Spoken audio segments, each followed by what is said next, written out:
Welcome back to Terror of Tsathoggua. Tonight we shall be playing episode 4, Wasted Youth. Our story picks up in mid to late November of 1926, approximately a month since our investigators returned from their expedition to the frozen Arctic wastes of Greenland. Submitted your discoveries to Professor Matheson, and after summarily paying you for your assistance in the expedition, he took all of the expedition material and stated that it would be stored away in a place where it would be most appropriate. Despite this, since the month you've been back, you've heard nothing about any of the information you discovered, what became of it, whether it's being published, and any attempts you've made to inquire with Professor Matheson have either been summarily dismissed or, worse, met with complete silence, no acknowledgement whatsoever. Arkansas has tried many times to get answers. Yeah, Arkansas has tried many times to get answers. So has Mike Moxley, because he needs that information for his article. But to get the scoops out. Yeah, you got to get the scoop out. But for some reason, it appears that all of the findings of your expedition have been sequestered away in the restricted section of Miskatonic University's Orne Library, where they will never see the light of day. Perhaps Professor Matheson understands that these revelations would rock people's hearts if they were to become public, or perhaps he has an ulterior motive. As for Terence Buell, upon returning from Greenland, he was summarily shipped back to Canada, and the last you've heard of him is that he was being treated in a local hospital, but his treatment did not last long. He apparently checked himself out after only a week and has not been heard from since. But it's not all bad. In the month that has passed, Mike Moxley, you managed to publish an article about the Greenland expedition, using some of the photos you took as accompaniments, with your editor specifying that he can't put them on the front page because that would tarnish the credibility of the Arkham advertiser, but they could go just fine on page 3, right next to the big advertisement for mail order X-ray specs.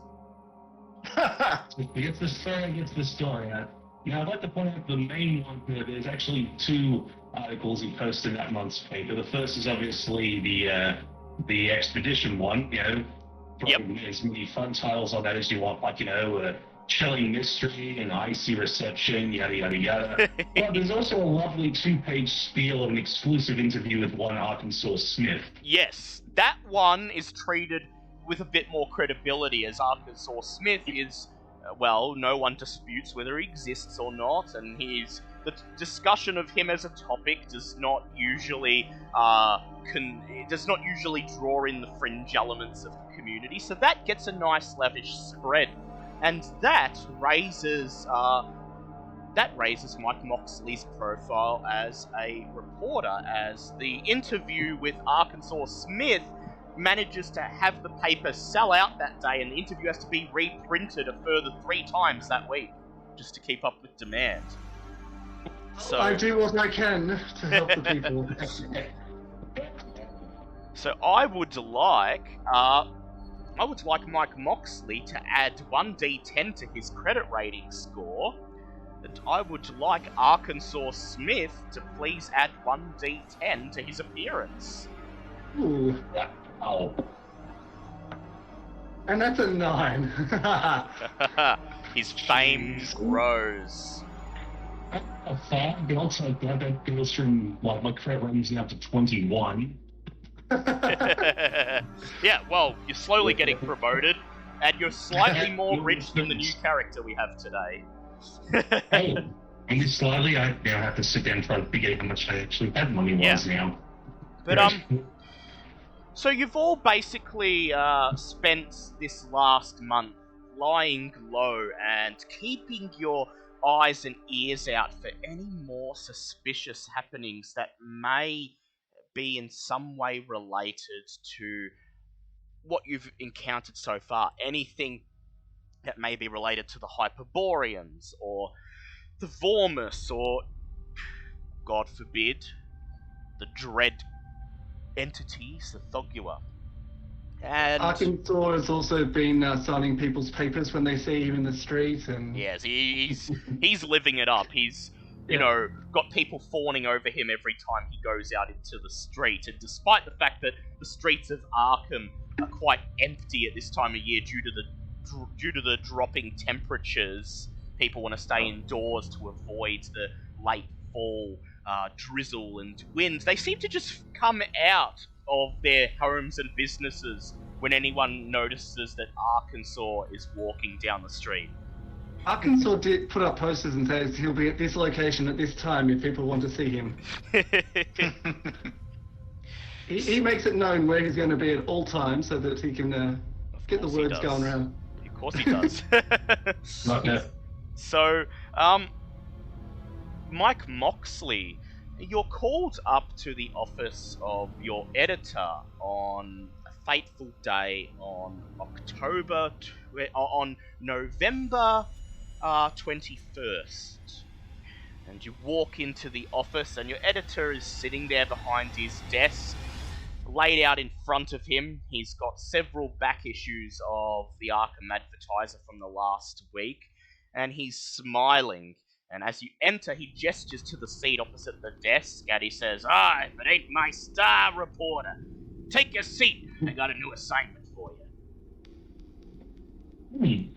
Just say goes, alright, boss, what do you got for me this time? He says, well, you're as you know, you got kind of a reputation around these parts now for looking into the things that defy logic, if you know what I mean. Yeah, all too well, boss, all too well. He says, now I don't want you gallivanting around the world this time, but I want to see what you make of this. And with that, he unfolds one of the newspapers in front of him, hands it to you with his finger pointing at one of the articles on the front page. I'm going to drop that in Owlbear so you can see what it looks like and read it out. Oh, okay. Oh, I could read that quite nicely. This was definitely a good idea. Yes, I'm also going to put it in Discord so the stream can see it. But you don't have to look at that one. Makes sense. Yeah, I'd like to be able to actually read with that going top one. Hey, Deadly Chase through Arkham by Roberta Henry. It's like a scene out of a crime thriller. The headlines of the New York and Chicago papers, but it happened here in Arkham. Police conducted a chase through the streets of our town in pursuit of the car that hit and killed Mr. Arthur Hawthorne, 65, as he crossed West Pickman Street. For speeding through many city blocks, the fleeing car spun around the corner too quickly and smashed into a wall. The driver, Joseph Dooley, was killed in the crash. All of this would be enough cause for alarm, but the reckless driver in question was but 13 years old. Needless to say, the car was not his. He'd stolen it from where one blind Pritchard had parked it. This is a tragedy on many levels, and while our hearts go into the dead boy and his family, our sympathies are with Mr. Hawthorne and his bereaved loved ones. Witnesses claim they saw Joey, as he was commonly called, smiling and laughing just before he hit Mr. Hawthorne, and that he continued to laugh even after leaving the poor man dead on the street. Dooley was a student at Eben S. Draper Elementary School. The editor smiles. He takes the newspaper and he hands you the next one, and he says, okay, hold back any thoughts you may have, and give this one a read. And he points out another article. So look at this one. Teenager dies on Arkham Street by Floyd Tubby? Yeah, Tubby. Early risers were subjected to a peculiar sight this morning as a teenage boy ran screaming down South Peabody Avenue. The boy in question was one Lou Marino, who lived on that street. A student at Arkham High, Marino could be heard to shout angry obscenities of the most awful kind. Then the boy collapsed in the street. Rushing to his side, his neighbors discovered he was dead. This calls to mind the other recent incident with the car chase involving young Joey Dooley, though in this case, the coroner has determined that poor Lou Marino died when his heart gave out. Of course, heart attacks are rare in children, but they're not completely unknown. While this attack may explain his behavior, it seems as likely that illicit substances were involved and that this caused both his actions and his death. The medical examiner maintains that no such evidence was found. The editor shakes his head. He says, I know, Mike, lots of questions spinning around in your mind, but here's one from yesterday. And he hands you the final paper, points out the article once again. Youth crime epidemics continues. Oh, Roberta Henry again.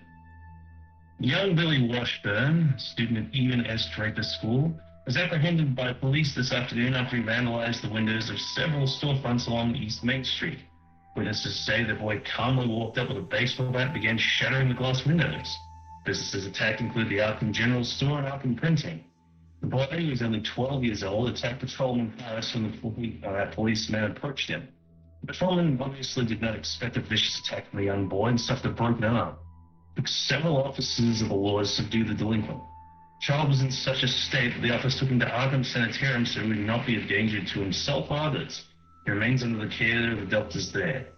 The proprietor of the general store, Ryan Items, is quoted as saying, "It's a crying shame when respectable business people have to endure a crime like this."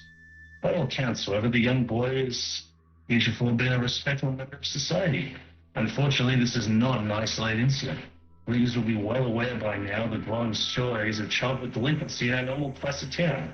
When will this scourge end? What is to be done? And furthermore, when will town hall take action?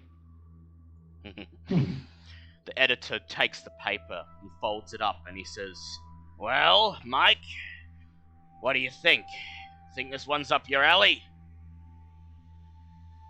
Your kids going around causing crimes.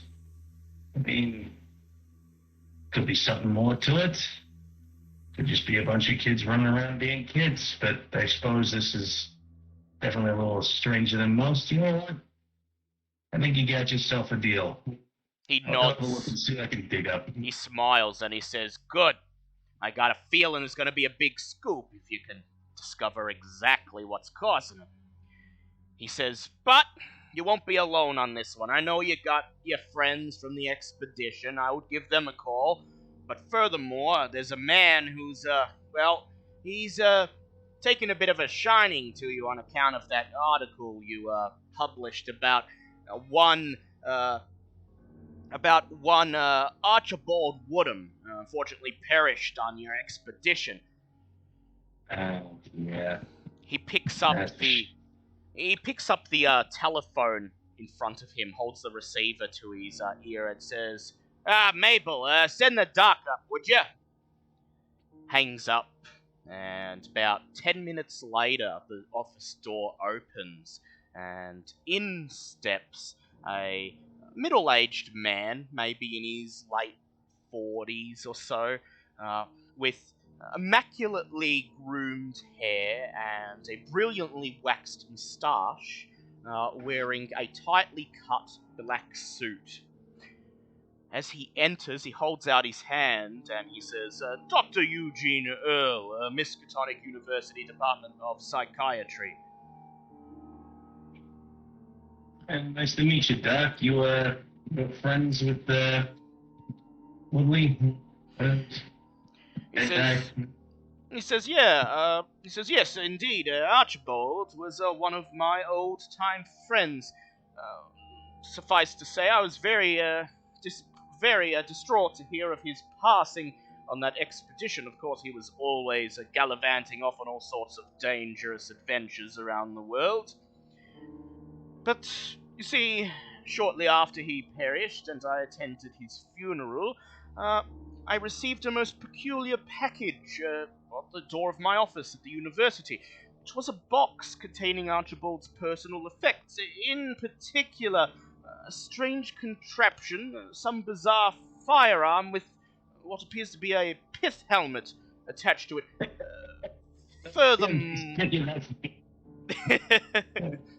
Furthermore, there was a letter included from Archibald himself, simply stating that he had uncovered things that he did not wish to divulge, but that he felt that he would be giving his life in an attempt to uncover the truth, and that I must continue his work.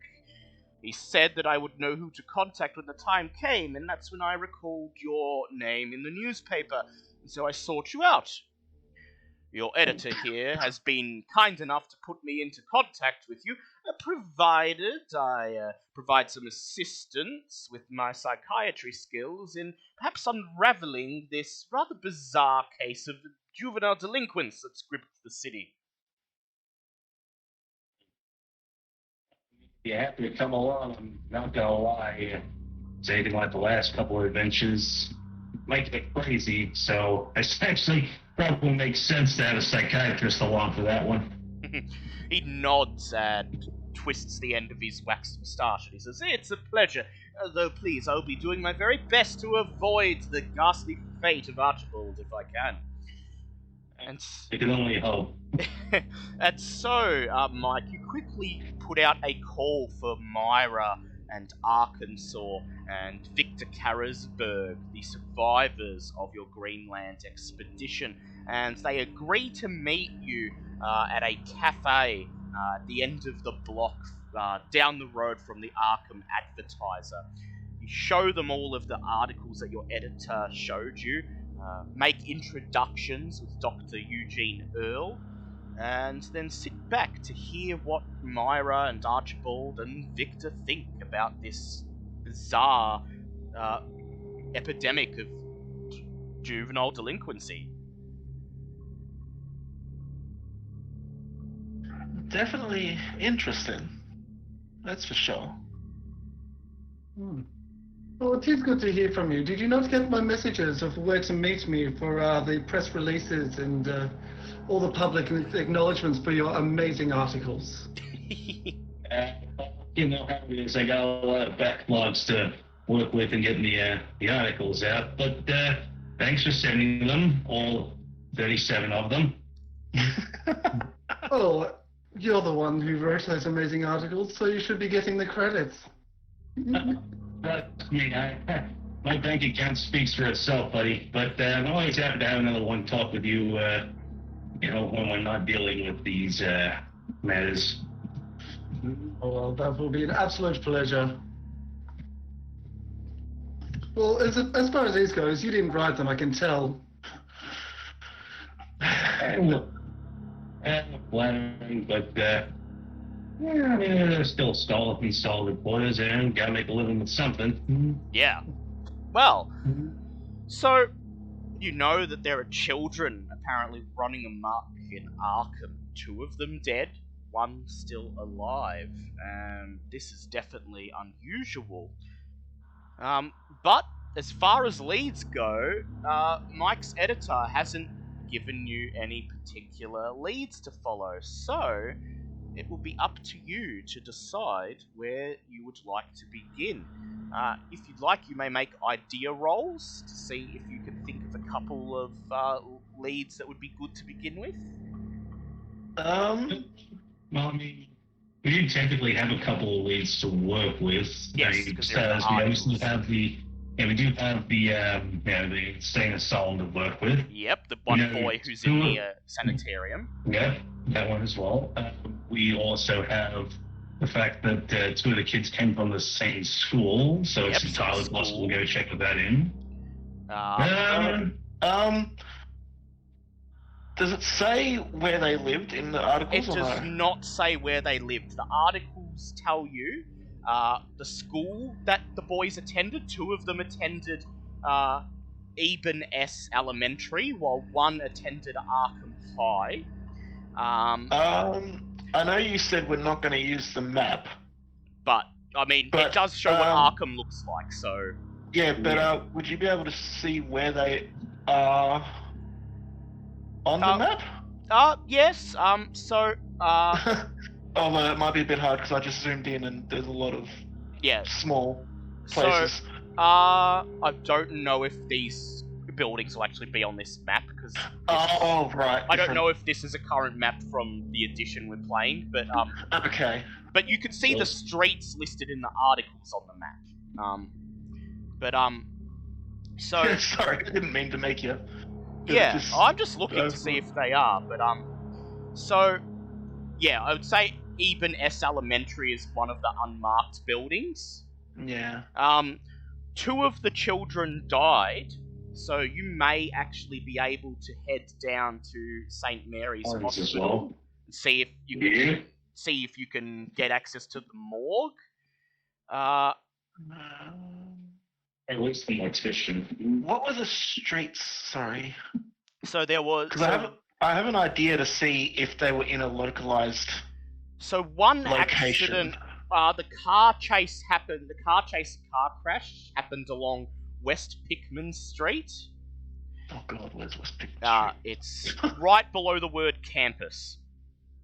Oh, yep. Okay, yeah, I see that one. Yep. The boy smashing the businesses was on the edge of East Main Street, which is right under the name Yep, I see that. District. Yep.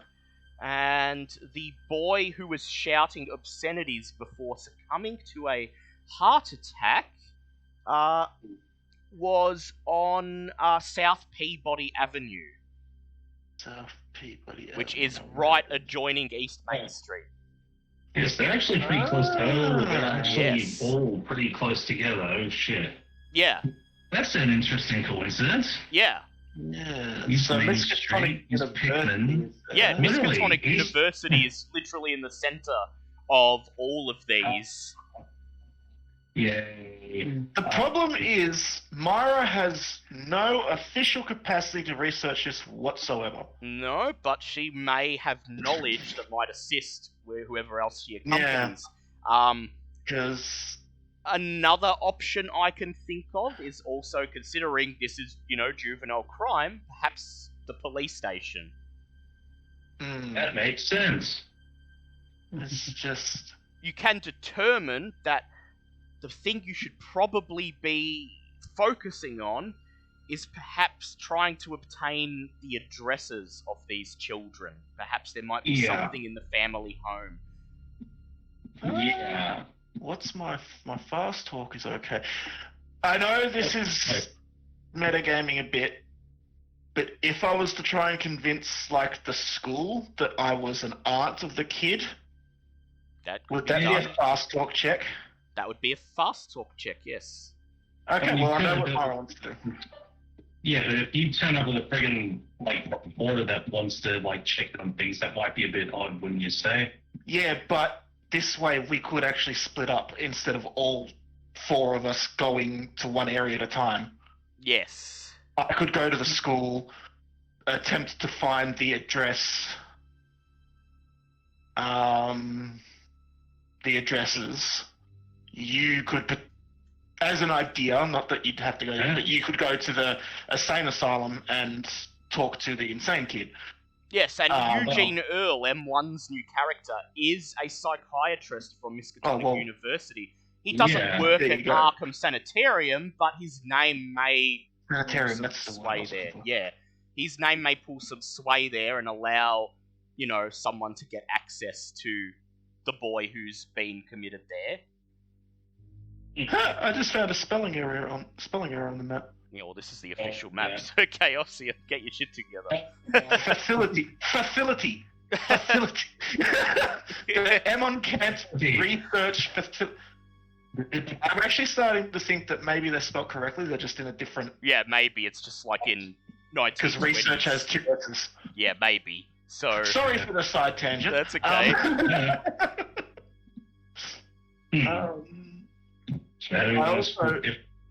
Myra also wants to know if all 3 of them went to the same school, and if there's been an excursion to the university or something. Well, recently. one of them was slightly older than the others and went to the high school, but it's entirely Okay. possible he graduated from the elementary school. Yeah. So that might be, something that's actually relevant. So, Myra, you want to go to the school? Yes, Mara would like to go to the school, and at the moment I'm trying to rack my brains into how to convince those people to tell me the addresses of all three of them. Yeah, or two of them at least. Yeah, well, yes. Arkansas and Mike, what would you like your avenues of investigation to be? Yeah, if I'm doing a report for an actual newspaper, I suppose the police would be a solid lead-off point. Yeah, probably, because your name is starting to pull some sway around town. So you might actually be able to get an interview with the chief of police, or at least a detective who's been investigating these crimes. Sorry. I was just going to say, well, it's probably a dull stuff for me, but possibly go from there to the sanitarium. Yep. So Arkham Sanatorium, that will be... Sorry, sanatorium, not sanitarium, that's who makes Well, I say sanitarium, yeah, sanatorium, but, sanitarium. But, yeah, so Eugene Earl, so that'll be M1's, avenue of investigation. Arkansas, is there a place you'd like to go on your own, or would you like to accompany someone else? Were the three articles, were they from the same paper? Or? Yes, they're all from Mike's newspaper. Yeah. Oh, they're all from my place. Yes. Well, thinking might want to go and speak to the people who wrote them. That's a good idea too. Actually, yeah, that makes sense. And Arkansas, with your name and everything, like, most reporters would be willing to speak to you because there might be the chance of getting a special exclusive interview just like Mike's. So yeah, it's probably a good choice for you. Yeah, I didn't even consider that as an option. That makes perfect sense. Yeah. So you all inform each other of where you're going, and Victor Karasberg stands up and he says, well, you know me, my expertise is the great outdoors. I think I'll leave the questioning to you. I'll have some things of my own to attend to. If this does by any chance take you into the great orange wilderness, please feel free to give me a call and I'll be glad to assist. With that, he tips his hat, walks over to the curb, climbs into his car, and drives away. So we will go with Arkansas first, because the Arkham Advertiser is only at the edge of this block. So Arkansas, you wish best of luck to everyone else, and then you stroll down West Armitage Street towards the Arkham Advertiser, pulling the brim of your hat down to block out some of the autumn wind and maybe keep a bit of a lower profile at the moment. And the street even though it's completely against his nature. Yeah, even though it's completely against your nature, but you know that since you're, on the job, that perhaps you don't want to be held up by people at this present time. So you pull the brim of your hat over your face and you walk with your hands in your coat pockets as the wind blows orange papery leaves across the street. And by the time you reach the Arkham Advertiser, despite your best attempts to conceal your identity with your high appearance stat, you do notice several people eating inside the cafes or visiting the nearby shops do stop what they're doing and turn their heads to watch you walk past, and more than one of them gather together and whisper amongst themselves, is that archaeologist? I could sort of can't be. You go up and ask for an autograph. No, he looks like he's really busy. I don't want to bother him. Maybe I'll come back this way. Arkansas, listening to this and not wanting to disappoint a fan, just casually changes his direction and heads over towards them. The two young men who are basically huddled together discussing you immediately grow red in the face as you approach, and you reach into your coat pocket, extract a scrap of paper, and just scrawl your autograph on it and hand it to them. It's not just a scrap of paper, it's actually a photo. A photo of yourself, yes. You give them a signed photo, and they just take it, and you see the young man's hand shaking as he grips the photo, and they just both grow red in the face and then stammer, "Thank you, Mr. Arkham, sir." It's not a problem at all.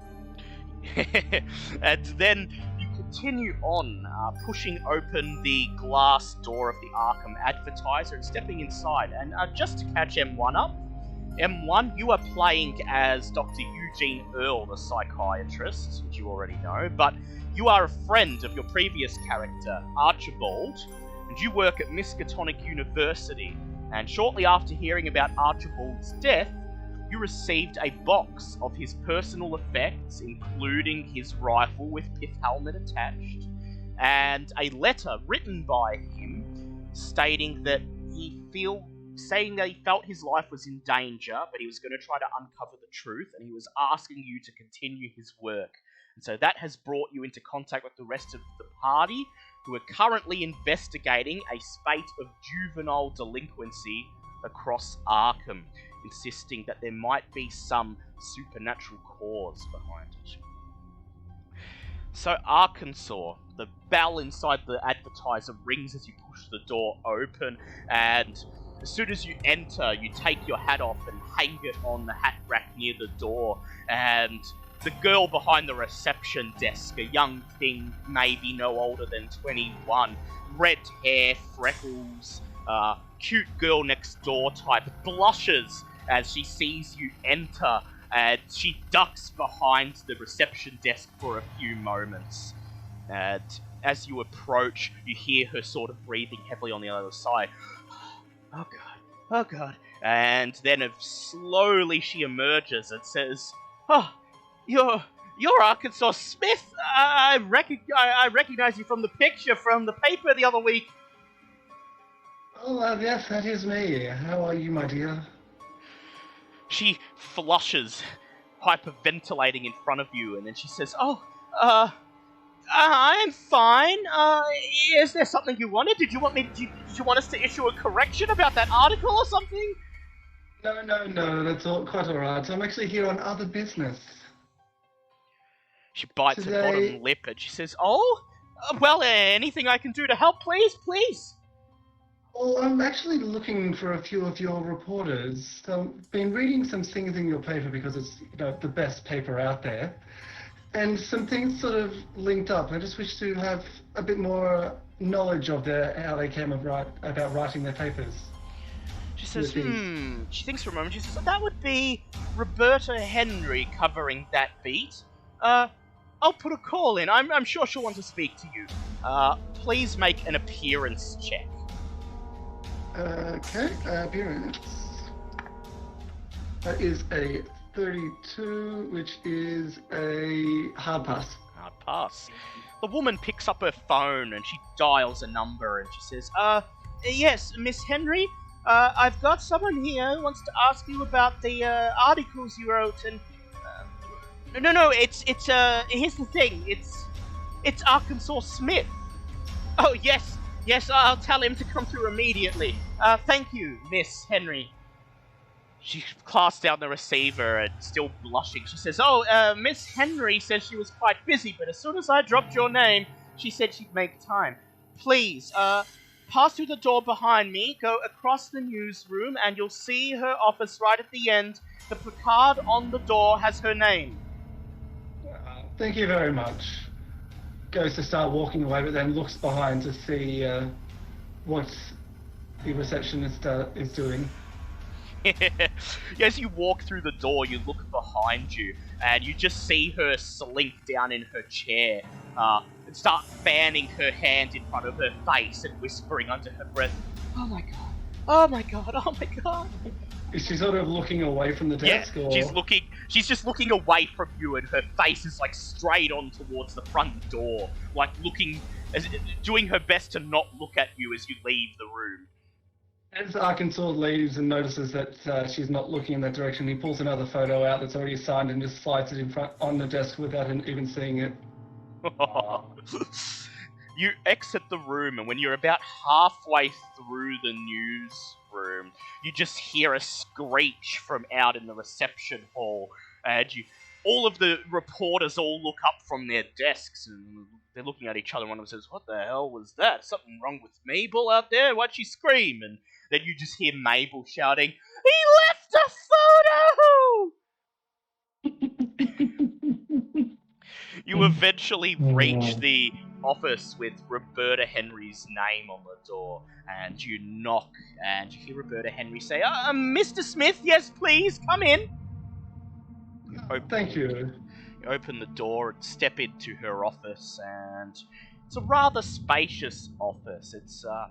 She's got her desk in the middle of the room, a upholstered leather couch near the entrance. It looks like a detective's office, really. You get the impression that she must be rather high up here at the Advertiser, perhaps a station that your friend Mike is gunning for. And she gestures to the seat in front of her desk and says, "Please, take a seat, Mr. Smith." Thank you. As you take a seat, she leans the front of her body over her desk, clasps her hands together, looks you in the face and says, "Now, Mr. Smith, please, to what do I owe the pleasure?" Well, the other day I was reading through the paper and I came across your piece about the youth crimes.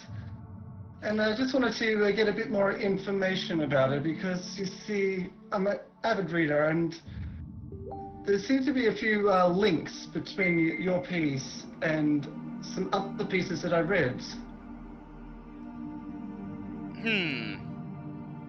She thinks for a moment and she says, "Yes, well, I wrote 2 of the articles. The second one, I wrote the first and the third. The second story was written by a part-timer we have here, Floyd Toby. To be honest, I'm quite angry that I was out of town when the second story broke, and that was my beat, but it got covered by Toby.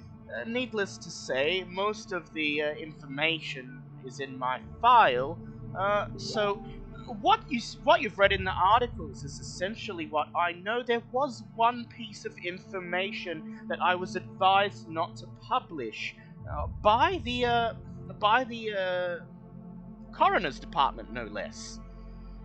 Oh, really?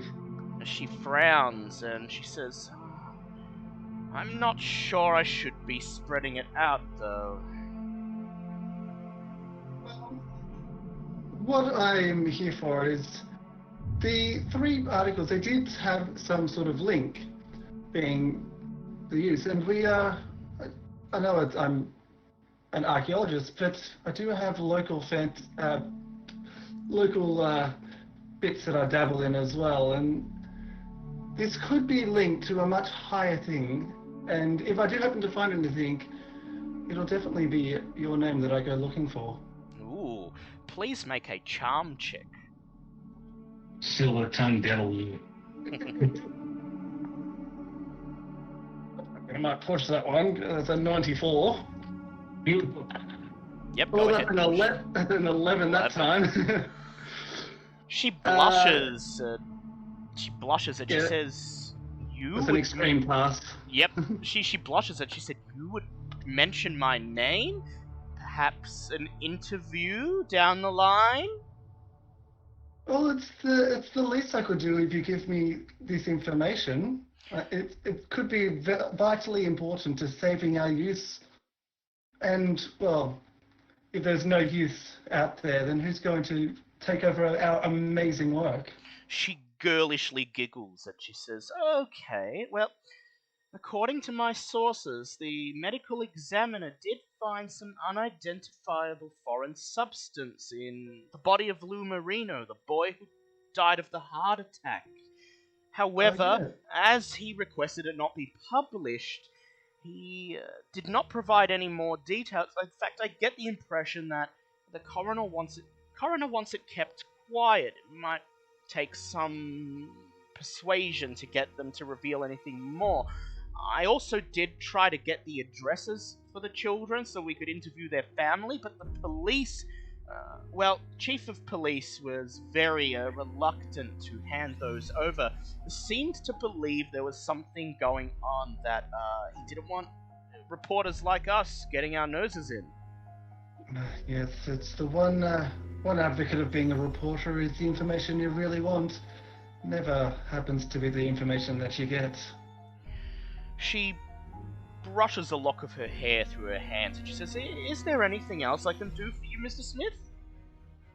Did you happen to get any information about the three boys and what they've been doing previously? She says, In the "Yes." days leading up to the events. She says, "Yes, I did speak to the headmaster of their school, and he stated that, well, the two younger students, I didn't mention Lou Marino as he wasn't a student there, were actually decent students. They weren't known to be troublemakers. Prior to these events, they had apparently been skipping school. Started about a week ago now. There was nothing pointing to the fact that they would end up stealing cars and breaking windows and the like." Hmm. But before this last week, they were just model students, were they? She says, seems to be. If you're going down to the school, drop my name. Perhaps it might make the headmaster more amenable to speak with you." Ah, I shall definitely do that. What was that beautiful name again? Roberta Henry, she says. Writes it down secretly on a bit of paper with a little bit of a message, and I appreciate and do listen out for any mentions because I'll definitely be sending stuff your way, and just slides a bit of paper upside down and just puts it on the edge of the desk as he walks out. You leave the Arkham Advertiser, and on your way out, you see that Mabel is not even at her post. Instead, there's a little note folded on the desk, and it just reads, "Out for lunch." And you look up at the clock, and it's just after, it's just about 11:15 in the morning. So she's definitely not out for lunch. You press through the glass door and step out once again into the out into the streets of Arkham. And Do I hear any noises as I'm leaving from Roberta as she picks up the signed autograph with her name on it? Roberta is a bit better at maintaining composure, and you do not hear anything. Though you do notice as you leave, when you look up to the second floor, you do see that the blinds have been pulled on Roberta's office window. Okay, so I'll leave a trail of chaos, we'll see, in his wake. I was going to say, the man would make a fantastic bard. He would. So we cross over to Mike Moxley. And Mike Moxley, you've decided to go to the police station, I believe. Yeah. And the police station is not that far away from where you are. You're on West Armitage Street, and the police station is over Waitley Street in East Town. Do you have a car? With your newfound wealth, have you managed to buy a car? Yes, can I buy a car? Yeah, well, you have so you have 21 credit rating now. I would say, yeah, you've got enough money to buy a car. You could have bought a car in the last month. Look at that. I could say that everything's on order, but we'll work that out. It's his first time with a car, so he's probably just that whole, I have money, I can do this, and really we just have the rest. Yes, so, yep, first, you've only just had it for a couple of weeks. You still don't know how to really drive it. It's not the most expensive car, but, you know, it's 1926. Cars are a luxury, and as you drive down Armitage Street towards the police station, you smile as you are driving in comfort, and feel like you're rising up in the world. Eventually you come to the small Gothic-style brick building that is the Arkham Police Department on the corner of Kerwin Street and Federal Street. You drive your car into the parking lot, turn the engine and step out, and you're immediately buffeted by a gust of wind as orange leaves crinkle, blowing along the ground and wedging themselves under your feet. Just flip the collar up on the coat and just sort of walk inside. Yep. You walk inside and you find the reception empty. There's a desk. No one is manning the desk. There's a small brass bell on the desk that you can ring. Aside from that, the reception area is outfitted with rows of wooden chairs lining the east and west walls. On the eastern wall, most of it is taken up by the police notice board filled with wanted posters and alerts and advice about staying safe during the oncoming winter. And as you enter, I'd like you to make a spot hidden check, please.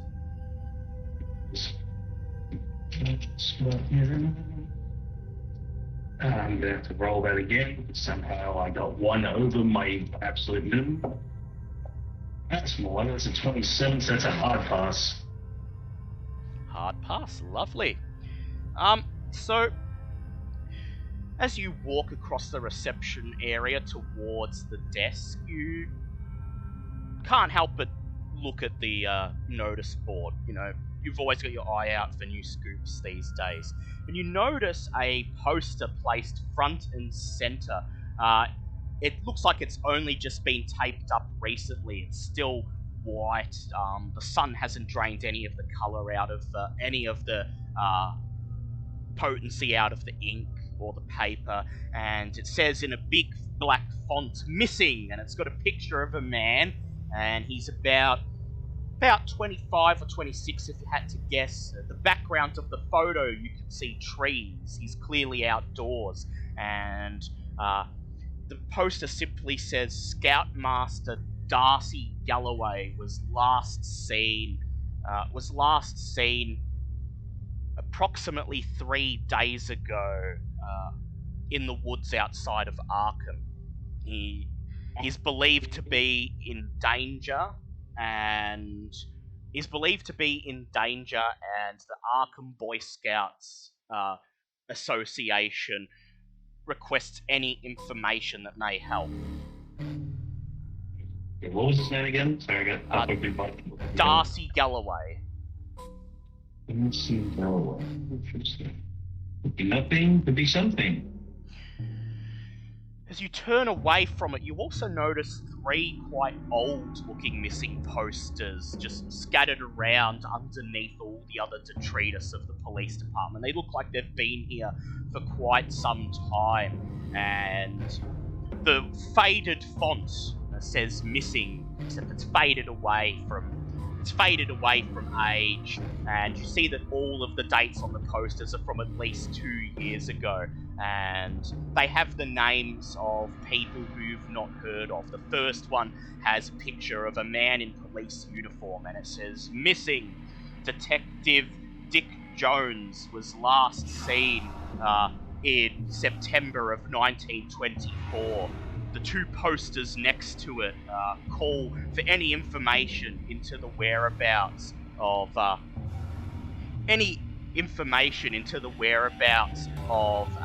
Mr. Jack Gloves Elliot, and well, you could probably guess the name of the third one." I'm enjoying this. You walk over to the bell and you ring it, and it chimes. And a few seconds later, a tired-looking, middle-aged man in police uniform comes out. He looks at you and he says, "Yeah, what is it? You're here to report a crime? Because we're kind of busy at the moment." Report, yes, crime though. Do I have business cards? You do with have my a press name on it? pass, yeah. You have a press pass. Yeah, I'll just pull it and going, yeah, Mike Moxley, Arkham advertiser. I get that you're busy, crime never sleeps no matter where you are in the world. If I could borrow your chief for a few moments, just to talk about I'm reporting on the childhood crimes going on at the moment. What if I could borrow him for just a moment of his time? He sighs and he says, "That's all well and good, but it's official police business, and, well, we'll release a statement when we're ready."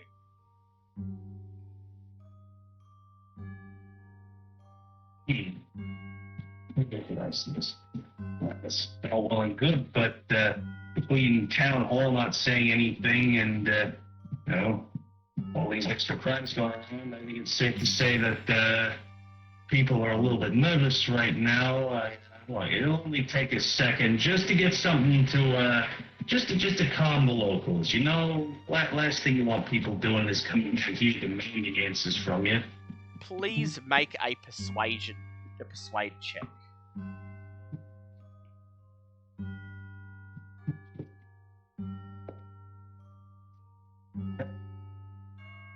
I'm rolling that again, so I can't drop that 100. Thank you very much. Feel free to push it. Ooh, 14. That's just too off at extremes. That's a hard pass. Yep. He sighs and he says, Okay. Look, we don't want the people of Arkham getting into some sort of hysteria.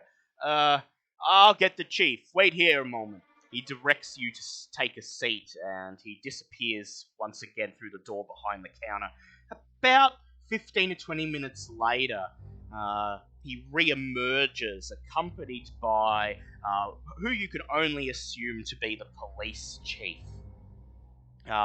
This man, in his late 50s or early 60s, his thinning hair, greying with age, sighs as he walks over to you. He holds out his hand and he says, Asa Nichols, Chief of Police.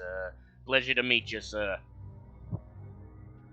Nice to meet you too, sir. Mike Moxley, Arkham Investigator.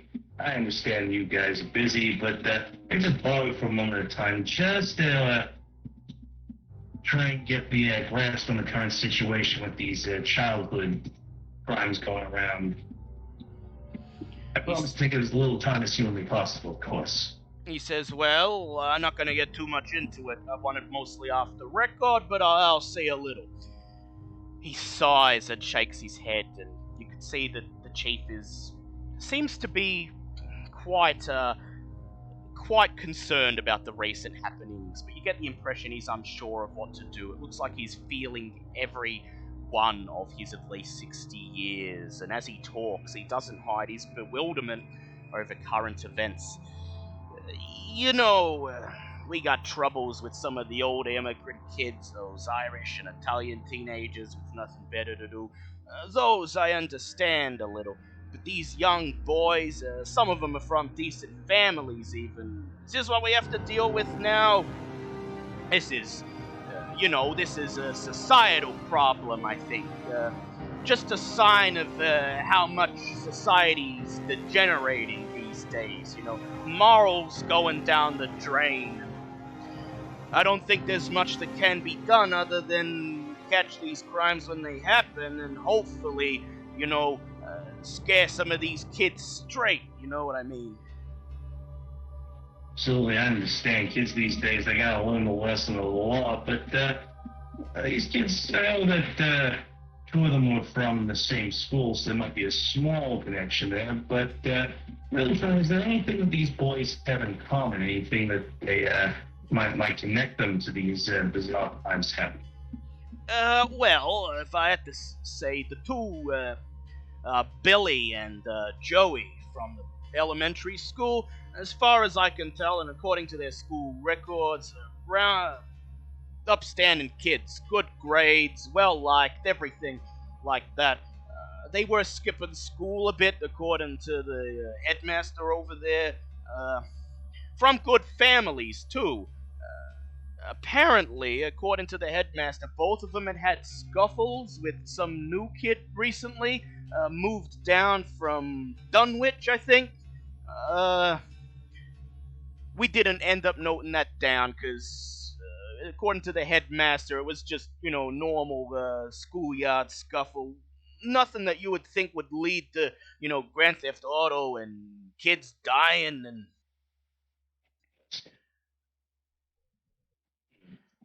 He says, then, there's the coroner. And, well, the coroner said that he thinks maybe they's got some kind of sickness or disease or something like that. But look, let me warn you here, there's no such evidence of that. And any such unfounded speculation is gonna do more harm than good. The problem is societal here. A panic in the public ain't gonna help in the least. I wouldn't put anything in the press unless I had all the facts behind me. The last thing you want is the media wiring up people more than they already are. Like a lot of people asking questions as is. You don't want to stir them up any further. He says, he sighs and he says, that's about all I can tell you, Mike. Feel free to publish what I said word for word. Off the record, anything I can do to set your nerves straight?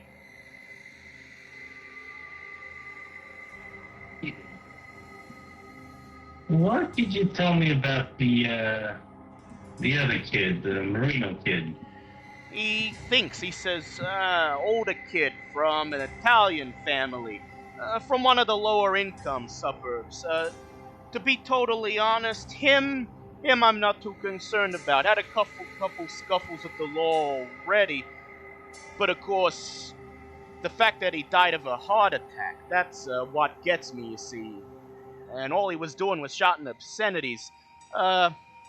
Maybe you might want to speak to his family. Oh, look, I don't mind handing their address out. They're not, not anyone who's gonna take on the police department for invasion of privacy or anything like that. He gives you the address and you write it down on a piece of paper. He says, just don't tell him I gave you the address. You're a reporter. Say you got it from some stringer or something. Of course. You don't want, like I said, don't want to get people stirred up. You wouldn't happen to have the address for the other two boys by any chance, would you? If only to just see what the parents take on this potential downfall of society. Please make a persuade check with disadvantage. Yeah, that's perfectly fair.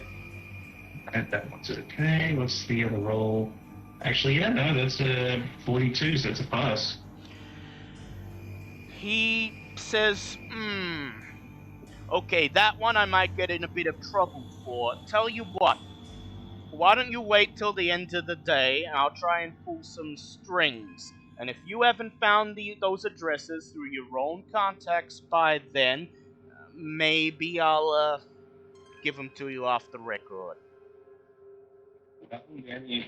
Anything you can do would be help solve this issue. If we could work together on that, would be well appreciated. Thank you for your time. And of course, just so I test out of his nerves, no soul needs to know, no? He tips the tip of his cap to you and he says, oh, one more thing off the record that might help. The two younger boys, Joey and Billy, they're both in the Boy Scouts. I will also look back over to the board as he said it going, what, you mean like the scoutmaster who went missing over there? I couldn't help but take a peek at the board on the way, and reporters, we're curious types. He just nods and winks and says, you didn't hear it from me. It's not good. Interesting. Thank you for your time. You thank him for your time, and you exit the police department. Climb into your car, brush away the leaves that have gathered on the bonnet, and begin your drive back to the cafe to meet the others. We cross over to Myra, who has decided to head down to Eben S. Draper Elementary School. And you've got quite a distance to go. Myra, do you have a car or are you taking a taxi? That's a very good question that I never thought about for this character. It's because most of the sessions of this campaign have not been in Arkham, so it wouldn't have come up. But I would say she probably has a decent car. yeah, so you climb into your car, you drive over the bridge over the Miskatonic River, looking out at Wendigo Island as you pass, and as you look at Wendigo Island, you can't help but feel this shiver of apprehension down your spine. The name of it, Wendigo Island. You've never been there, and by all accounts, the Arkham locals assure you there's nothing there but some trees and rocks. But given what you discovered in Greenland, the image of that mummified furry creature in the Temple of Tsathoggua, as you read the sign, Wendigo Island, you audibly shiver, your breath condensing on the windscreen of the car. You eventually make your way into the Rivertown district and drive along East Church Street to the corner of Peabody Avenue, where Eben S. Elementary School sits just opposite the old Arkham graveyard. Both Billy Washburn and the late Joey Dooley were enrolled at this public school, located in the Rivertown district. This modern-looking red brick school building, according to the sign out the front, teaches children of grades 1 to 8. It's the only major elementary school in downtown Arkham, so the student body is primarily from the Fringe Hill and Rivertown areas, working and middle-class neighbourhoods, meaning that the children at this school come from a wide variety of backgrounds. You park your car in the parking lot just in front of the school, and then you walk along the long, winding concrete path through the chain fenced-in playground out the front of the school building, and then you enter through the double wooden doors labelled reception. Before Yep. I talk to anyone, I just want to specify that she is wearing a big hat and has really large sunglasses on. Yep, hide her face, of course. Yep. I just want to get that out there. The doors creak as you push them open, and you enter and find yourself in a rather modern and very clean-looking reception area.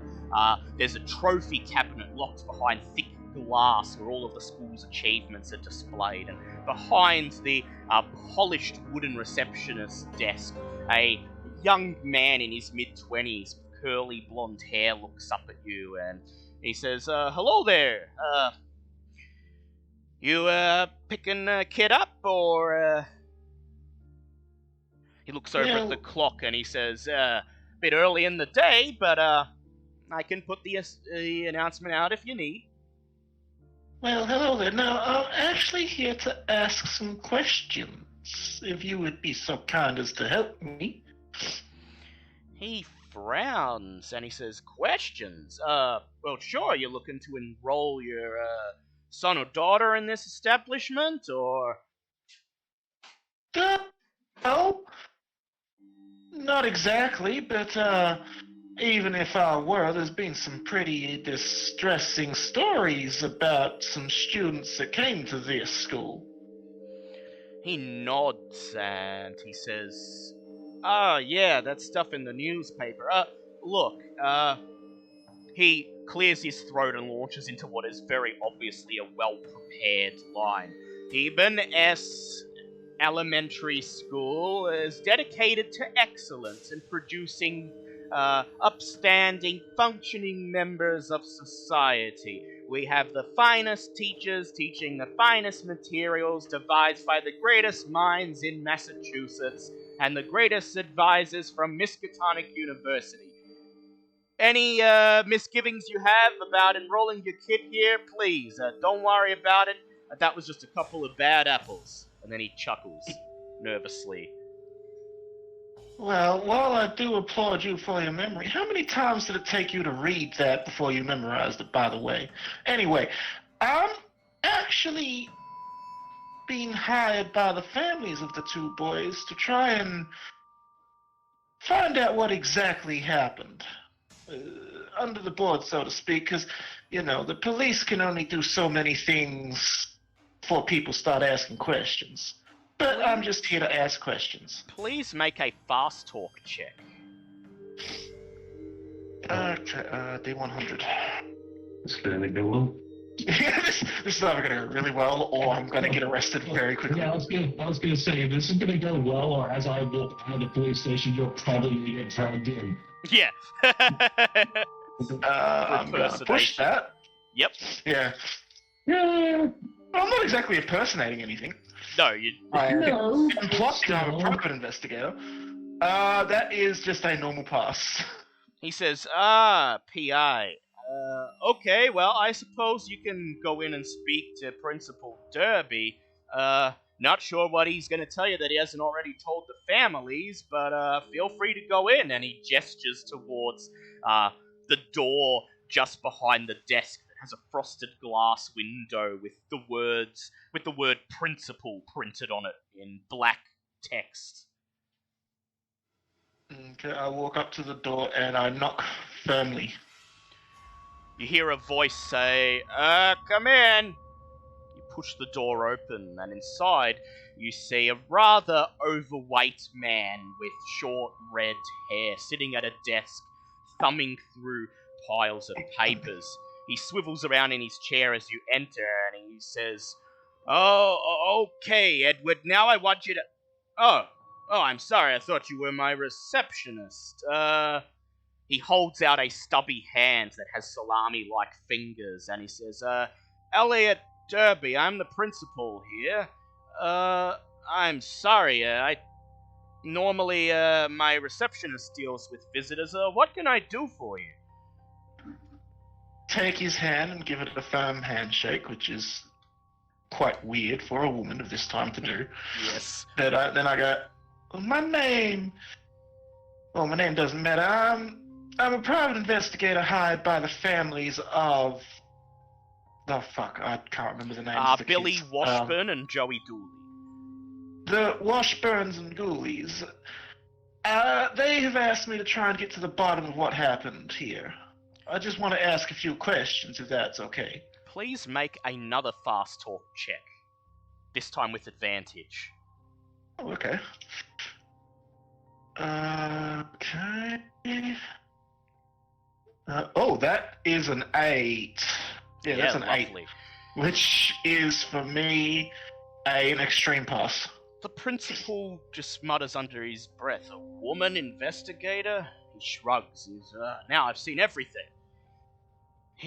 Well, you see, it gets people off balance. They usually talk more. He says, whatever you say, Toots. He then launches into... without waiting for you to even ask a question, launches into a spiel about his school.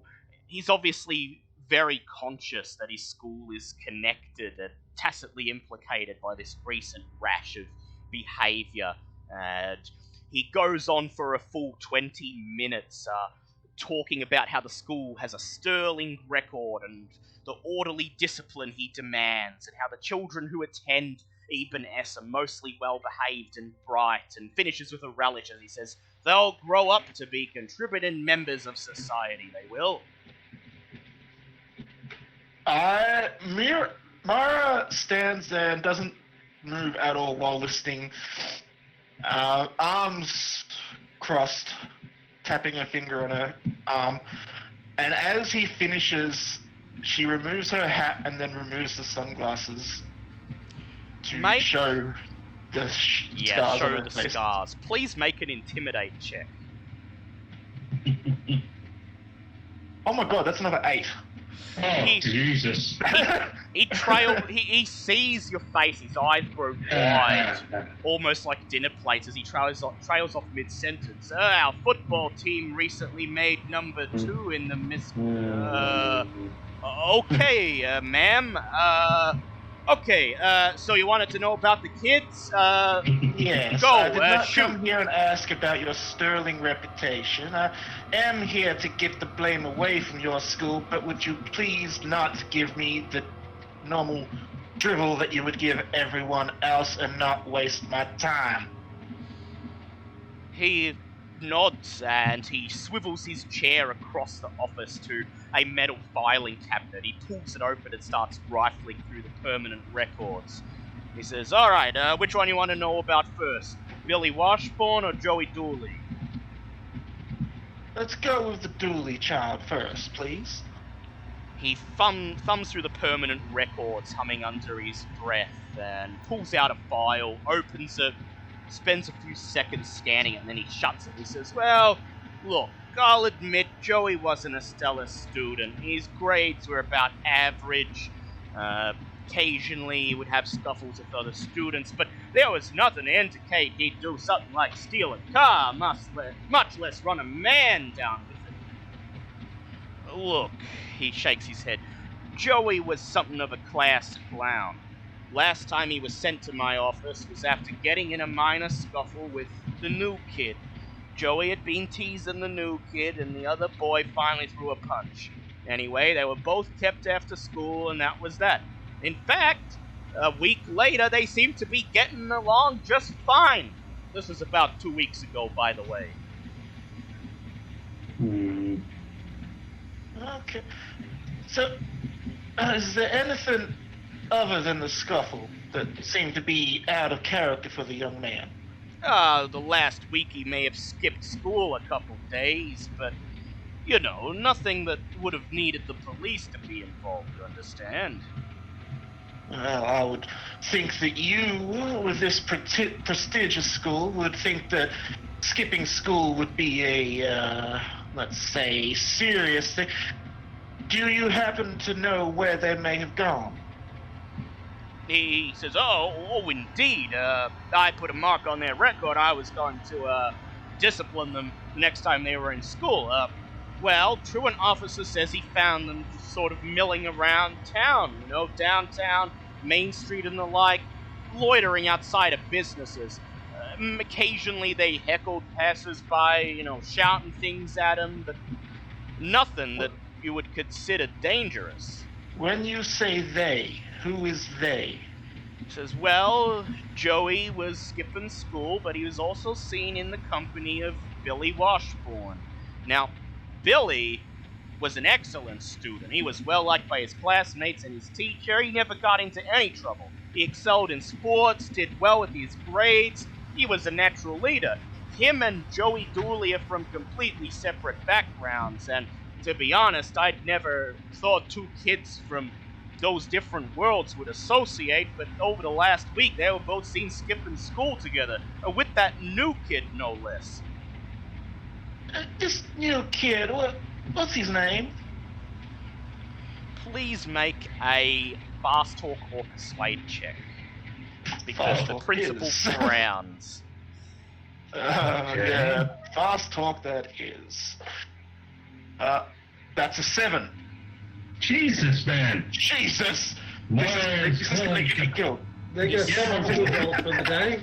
He sighs. Get me killed. He sighs and he says, look, boy's name is Elijah Corey. Started here about a month ago. His family moved to Arkham from Dutwich. Boy isn't fitting in well, but a lot of that's got to do with being new. On top of that, he's not a city boy. It makes him even more awkward and conspicuous.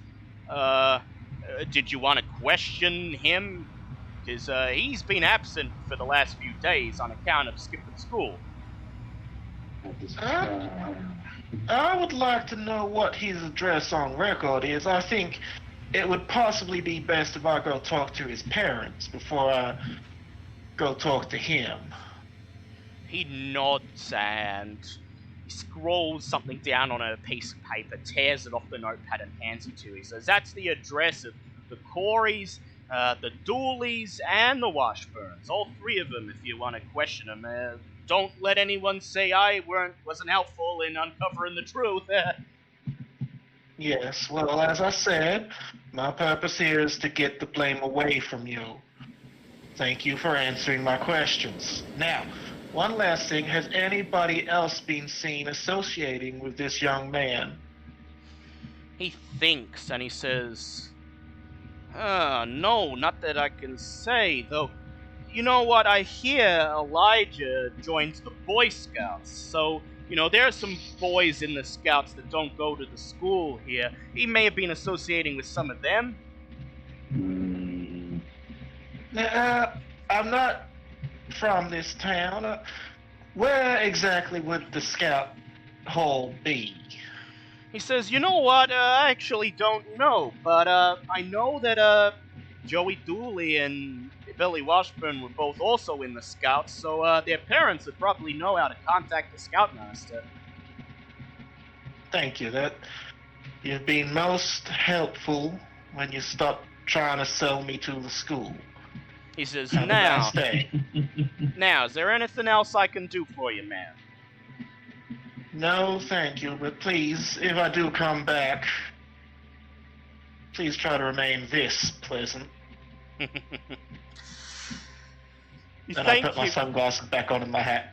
Yep, you thank him for your time, and you step out of the reception building. You make your way back down over the twisted concrete path towards the parking lot, and that is where you are startled by the sound of breaking glass. Turning in the direction of the noise, you see a young boy standing in front of your car with a baseball bat out, and one of the headlights of your car is broken, glass scattered all over the concrete. You did not. Before you even have a chance to move towards him, the youngster has already repositioned himself, and he knocks out the other headlight with a solid whack. From your vantage point, you can only see the one kid.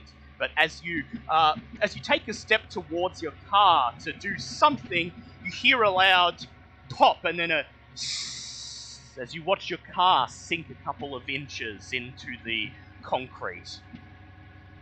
Oh, I'm gonna teach you the meaning of rawhide, kid. Get here!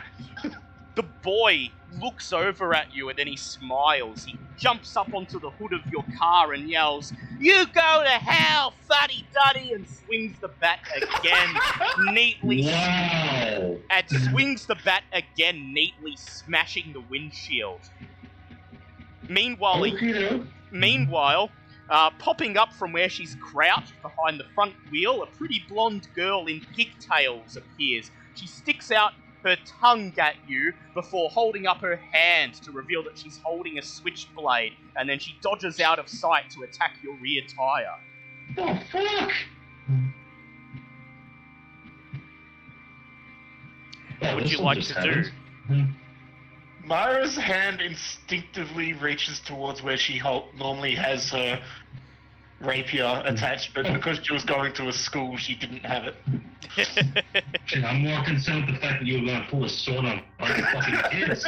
Well, one of them has a knife. Equal force. You hear another pop and more hissing as your car sinks even further into the concrete and is now lopsided as the two right-hand tires have both been popped. Laughs the kid on the bonnet as he begins to smash the bonnet itself with the baseball bat. Damn. Mara starts making her way towards the kid with the baseball bat. Yep. As a baseball bat is more like a rapier than a fucking knife is. As you make your way towards the boy, he stops bringing the baseball bat down on the body of the car. He whirls to face you and starts pounding the end of the baseball bat on his hand. And he says, "Pull up your skirt and show me what's underneath, or I'm gonna knock your block off." How old is he? Like maybe 10 to 12. Jesus! Oh, aren't you a fine member of society? And I lunge at him. Okay, please make a fighting ball check. Are you seriously going fucking hands-on with a fucking kid? What the hell? That is a 16, which makes it a hard pass. Okay, Oh, sweet Jesus. he's going to attempt to roll his. Well, Yeah, he, as you lunge at him, he swings the baseball bat, slamming it into your abdomen, knocking the wind out of you, and you take 6 points of damage. 6. what the hell? You collapse. Okay, that's exactly half my health. Do I... Yeah, make a con check, please. Oh, Jesus. okay. What is this kid made of? If Myra dies to a kid, that's a fitting end. I will accept that wholeheartedly. That's a 48, which is 3 above my con. And it's combat, so I can't use luck, so... Yep. Yeah, I take a major wound, I guess. Yep. You feel the pain well up through your body, and you wrap your arms around him as you collapse over the front of the bonnet, and then gasp for breath as you slide off the front of the car. So, I just want to confirm, his roll was higher than mine. Yes. Okay. And that still hits? Well, no, because he got a hard, and so you both hit each other, basically. Okay. And as you slide away, you reach out for the baseball bat and pull it out of his arms, and then as you slide onto the floor, gasping for breath, he laughs at you, ha ha, and then him and the little girl come out from behind the car, and taking one last look at you, they stick out their tongues, and then sprint off down the street, laughing uproariously. And then Nelson Muntz just whooped your ass. They really did. What the actual fuck? But you did manage to disarm him, which apparently made him chicken out and run off. Yeah, but... How much health does a kid have anyway? Like 5, 6 hit points. That's really bad. God. This kid just goddamn frickin' rocked your ass. He really fucking did. 6, Jesus Christ. They got a fight in the parking lot next to what's left of your car and try to ask what happened. You're gonna have to tell them. What happened to you? It was 2 of them. Make a luck check, please. Oh, here we go. No, actually finds your ass. You crawl over to the flat tire of your car, lean up against it, and just hold your midriff, the baseball bat next to you, breathing heavily, and at some point you pass out from the pain. And because the streets are deserted in late autumn, nobody comes to your assistance. Woo! And so you wake This up. is how I die. You wake up I feel like I about. should take a sand loss from that. Yeah, go ahead and go ahead and roll a set check, please. I woke several hours later in a daze. Not passed anyway. Yep. You lose 1d3 sand from that. You did not expect to have the wind knocked out of you by a kid. Yay! He's just lying on the ground going, what the hell? I survived being eaten. I survived the blizzard. Survived the fucking black shape that came out of a bowl, but a fucking kid. We cross over to M1, Dr. Eugene Earl, who has made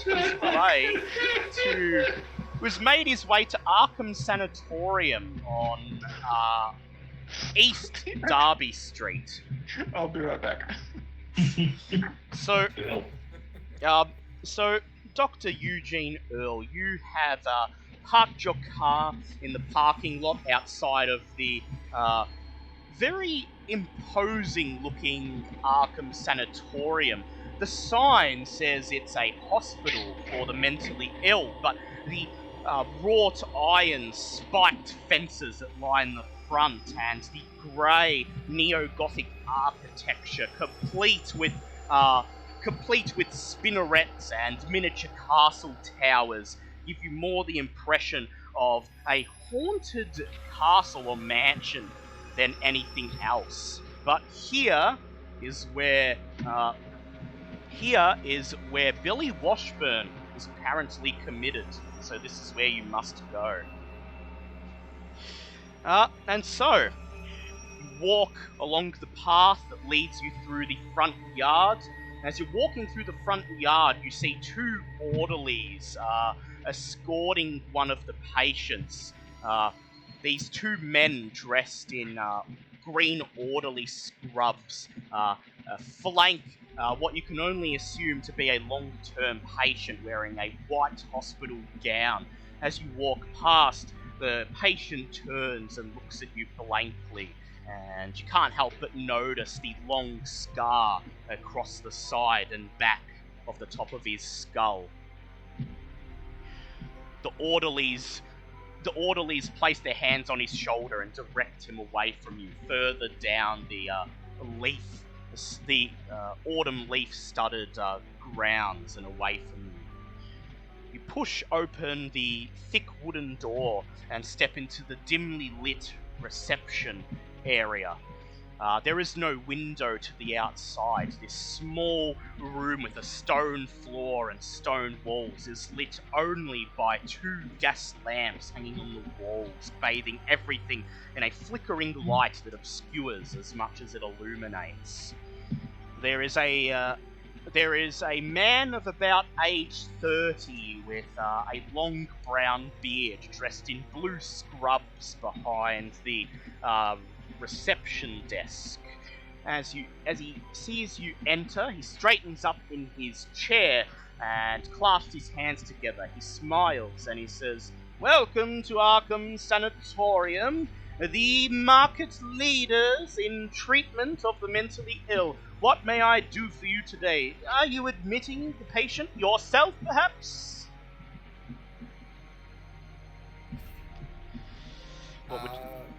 No.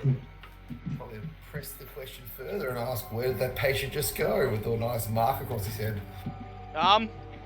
He says, "Oh, in the grounds? That was Mr. Dumley. He has had a lobotomy. He's still in recovery.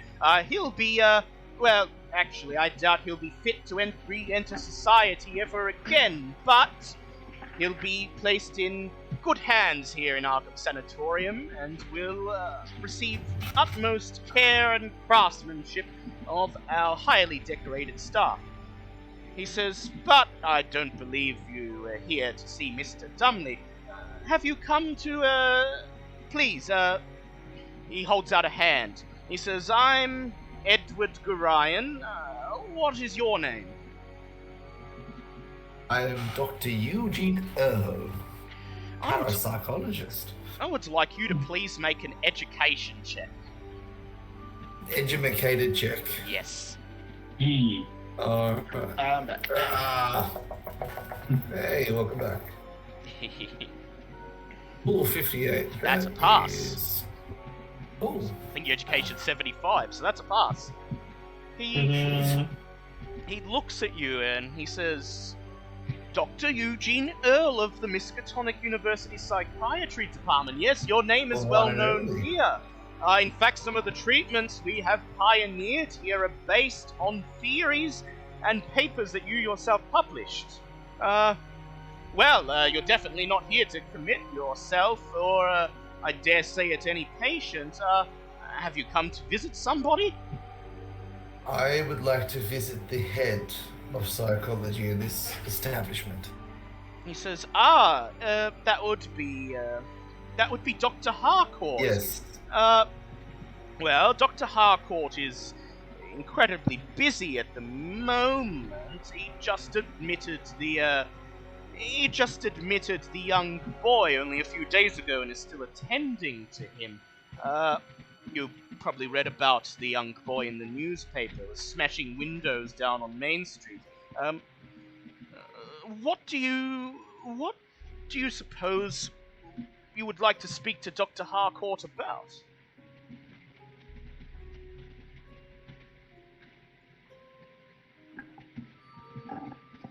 Do you want to just tell him that you want to speak to him about the boy, Billy Washburn, and the circumstances of how he was admitted and stuff like that? If so, please make a persuade check. Oh, yeah. Yep, go ahead, make a persuade check. Yes. And you may make it with advantage, because they know who you are. How's my audio, guys? Is it terrible? No, or it's okay? fine. No, It's fine. you're holding up alright. Well, this is with advantage, so you can roll that a second time.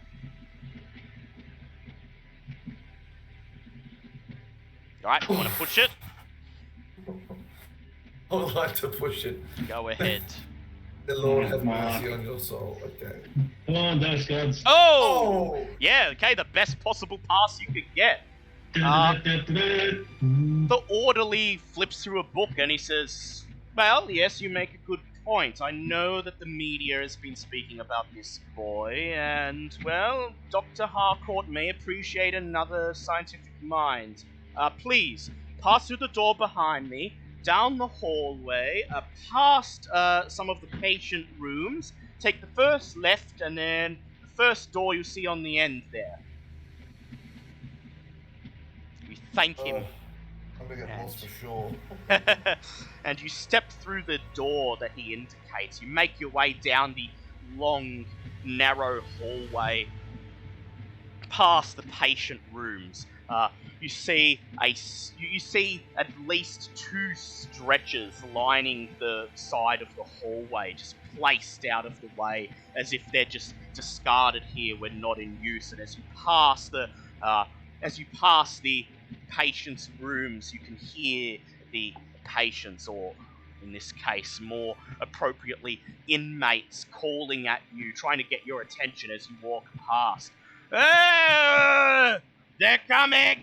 They're gonna eat our faces! The cuckoo clock strikes twice on the same hour! I know who you are. You stole my wife, and I'm gonna eat your tongue! And the last man just rattling the door loudly, banging on it, and just screaming incoherently, as you walk past. Good times. You come to Dr. Harcourt's office and knock on the door. And Dr. Harcourt says, yes, I'm very busy. Who is it? You introduce yourself, and he says, come on in, come on in. You enter. He stands up from his desk, crosses the small, cramped, dimly lit office, and holds out your hand. He says, Dr. Eustace Harcourt, I've read a lot of your papers, Dr. Earl. It's a pleasure to meet you. He directs you to take a seat in front of his desk, and then he says, now, what brings you to our fine establishment? I was not aware there was going to be an inspection today, or indeed that we would be receiving a distinguished guest such as yourself.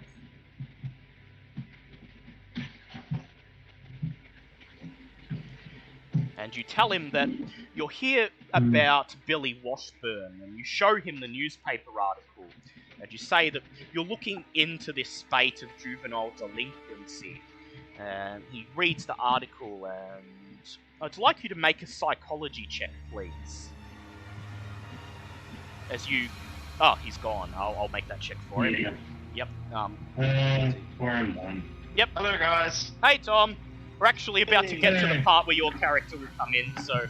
Yeah. Yeah, indeed. And so, Dr. Earl, you pass your psychology check, and you go through a couple of psychological reasons, a couple of psychological theories with Dr. Harcourt as to why these children might be acting this way, breaking the ice and building up a rapport with him until eventually he seems to be at enough ease that he starts to go into the case of Billy Washburn himself. Just to catch you up, Tom, we're investigating a spate of juvenile delinquency in Arkham, where there's been kids that have been stealing cars, smashing property, assaulting people, and some of them have died in mysterious circumstances.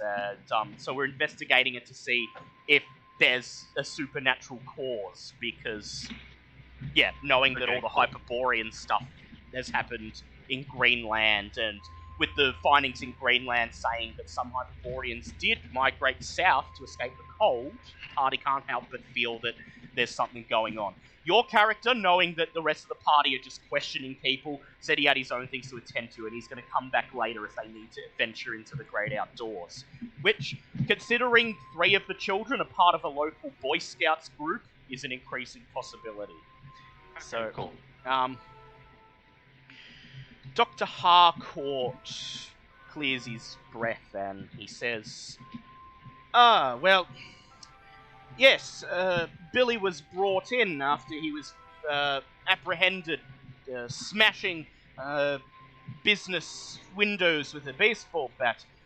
When the orderlies restrained him, I attempted to administer an oral sedative, sodium bromide, to calm him down. Now, the first dose of sedative had little to no effect. I decided to treat with another sedative, potassium bromide, a slightly different but sometimes more effective chemical. Billy became even more agitated, convulsing and straining. He almost broke free of the orderly's grasp. Finally, one of my orderlies, Jim, squeezed Billy's nostrils together to force him to open his mouth. We administered the potassium bromide, and the second dose had a nearly immediate effect. Billy's head reared back, and he vomited up what I can only describe as a tarry black goo in his vomit. Projectile vomited it across the room, quite startling some of the orderlies. His eyes then rolled back, and he fell unconscious. Now, vomiting is not an uncommon response to sedatives, as you know, Dr. Earl, especially in high doses. But I've not seen any vomit black like that before. The orderlies, Jim and Tommy, mopped it up. We were unable to take samples, but to be perfectly frank, I'm not sure I would want any of that substance anywhere near myself or any of the employees in this establishment.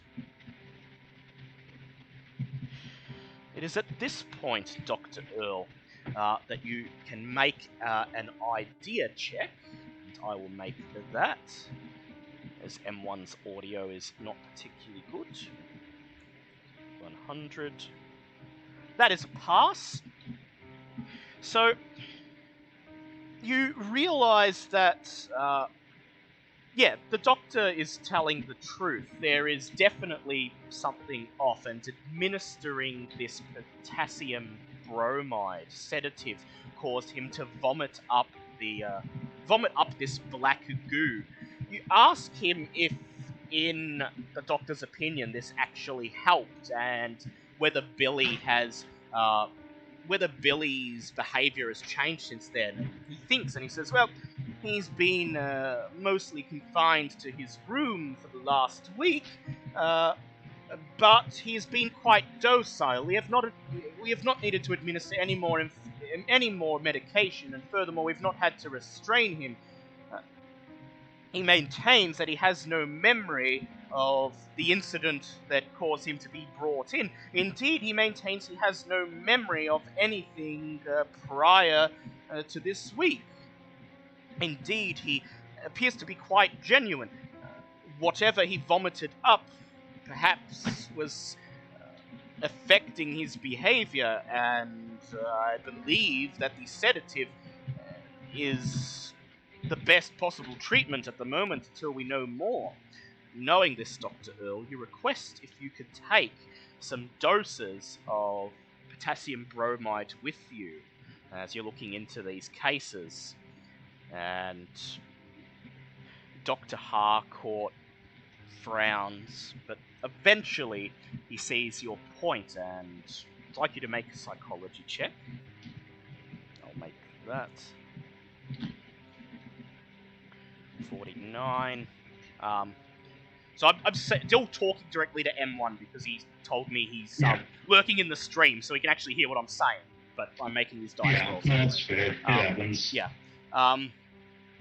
So that's a pass for the psychology. So you tell him that so far, as he seems to know, traditional methods of psychology do not seem to be able to calm these children down. and in an emergency you might have no other choice than to administer the sedative.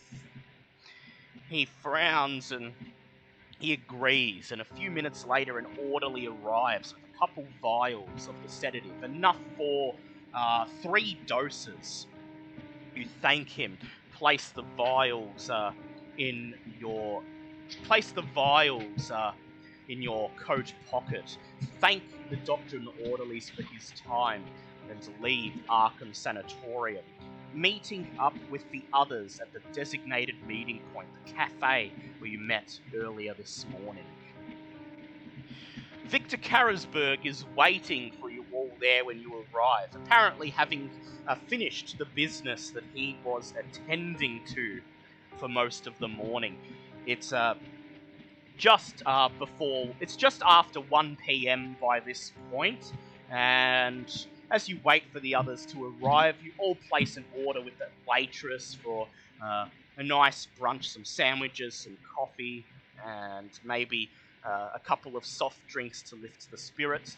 Eventually, you all arrive and take your seats around the table. The last to arrive is Myra Digger, who pulls up in a car that looks like somebody has hurled several bricks at it. The headlights are smashed. There are several dents in the bonnet. The windscreen has been shattered, and the car sort of thumps up and down as it makes its way down the cobblestone street towards the cafe. And you all notice that 2 of the tires have been slashed. The car comes to a stop and Myra climbs out. And as she climbs out, she holds her midriff, wincing in pain with each step. And as she sits down, she breathes, she exhales deeply. What the heck happened? I thought you were going to the school. I did go to the school. Myra recounts how she went to Eben S. Elementary School to try and find out what these children had been doing prior to their deaths and the crimes that saw them end up in the newspaper. She tells you that both of these children had been seen hanging out with a new kid, Elijah Corey, who recently moved from Dunwich, and that she managed to get the addresses of all 3 families, but then on the way out of the school was seemingly assaulted by 2 children, one of whom, a young boy, ran at her with a baseball bat and swung it with the best strength he could muster right into her midriff, very essentially knocking her unconscious. I wish to fund a smear campaign, you shut that school down. This just seemed like take his hat going, sheesh, I know the kids are going wild, but this is... Hey, they really clocked the number on you, huh? Well, I suppose on the bright side, I don't have to go back to the police chief for those addresses now, so that's one less illegal thing I'm doing today. But you also the police chief did give you Lou Marino's address, so... That is true, yeah, I hold that Marino's one going. Well, I suppose that's all the kids in question. So, did anyone else, I will bring up the Boy Scout thing going, mention that the younger kids at least all seem involved in the Boy Scouts, but seems that that quick glance at the bulletin board on the way in, seems that their Scoutmaster is also missing. I wouldn't be surprised if the kids have done him in, the way they swing a bat. So, you go over the information that you've separately uncovered and fill in Victor Karasberg, that all 3 of these children, who apparently did not hang out prior to this, especially the new kid from Dunwich, who was being shunned by most of the kids in the school, recently began hanging out together. They started skipping school leading up to committing these crimes. That, according to the police and the newspaper, the coroner found some sort of strange substance inside the body of one of the boys, but did not release any details. All the boys are dead? Yeah, all the boys. Well, one of them was committed to Arkham Sanatorium, which is the one that Eugene Earl just inquired about. The rest are dead. One of them died in a car crash after stealing a car, and the other had a heart attack after after walking down the main street shouting obscenities at people. Okay. And Eugene Earl informs you that he didn't see Billy himself at Arkham Sanatorium, but he spoke to the doctor who committed him, and he recounts the story of Billy being administered the sodium bromide and vomiting up a globule of black ooze, and after that having no memory of not having any memory of any of the events he had committed, any of the events he'd been part of in the previous week. It's at this point that Eugene Earl reaches into his coat and retrieves 3 small vials containing a clear-coloured liquid. He informs you that he took the foresight of procuring some potassium bromide in case, in an emergency, you need to administer this to any children. And I'm sure, Myra, you're wishing you probably had that not too long ago. I mean, probably, but at the same time, she's also thinking, how the hell would I have administered it? Yeah, that's... Yeah. You tried to get close to within him, but he range and immediately got beaten. Yep. Just got beaten senseless. But either way, Mike's just writing down notes furiously as we go, just going, missing kids now, would behave kids, missing scoutmasters, violent as all hell, could apparently outrival the freaking New York Yankees for knocking ribs out of the damn park. Now, I would like everybody to make a Cthulhu Mythos check as you recount, as you share your findings, and the topic of the new boy having moved from Dunwich comes up. Come on. That's a fail for Eugene Earl, because his Cthulhu Mythos is only 5. Mine's 15, so I'm not having much luck. That is a 13, so that is a pass. So, what is this, sorry? So this is a Cthulhu Mythos check, as the topic of the topic of the new kid having moved from Dunwich comes up. That's a fail, but I'm going to push it. Yep. And M1, you can make an occult check instead if you like. Okay, these rolls are going to get me killed because that's a 1. Yeah. A 1. Oh, God. So, you know exactly what's going wrong, but you can't fight a 10-year-old. I believe that's a pass for Victor and for Earl on his occult check. So a 1 is an extreme pass. Yes. So Victor Carrisberg, Victor Carrisberg and Myra Digger and Arkansas, over the last month since you returned from the expedition to Greenland, knowing that Professor Matheson basically had all of your findings sequestered away in the Horn Library, never to see the light of day, you began doing some research on the Hyperboreans, looking into all sorts of obscure texts, trawling the black market and second-hand bookstores, trying to find whatever you could that mentioned either the Vormis or the Hyperboreans, and you do recall reading that when a degenerate group of the Hyperboreans fled south from their valley of Comorium in Greenland, they established a colony in Massachusetts along the Miskatonic River and not far from what would later become the town of Dunwich.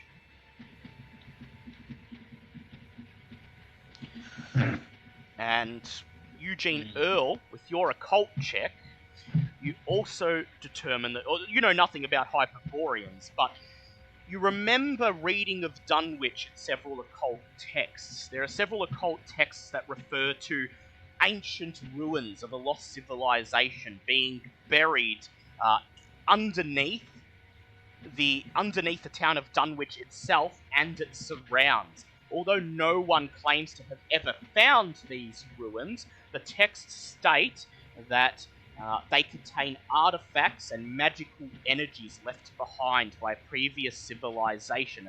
Those who do happen to find them would be granted immense powers.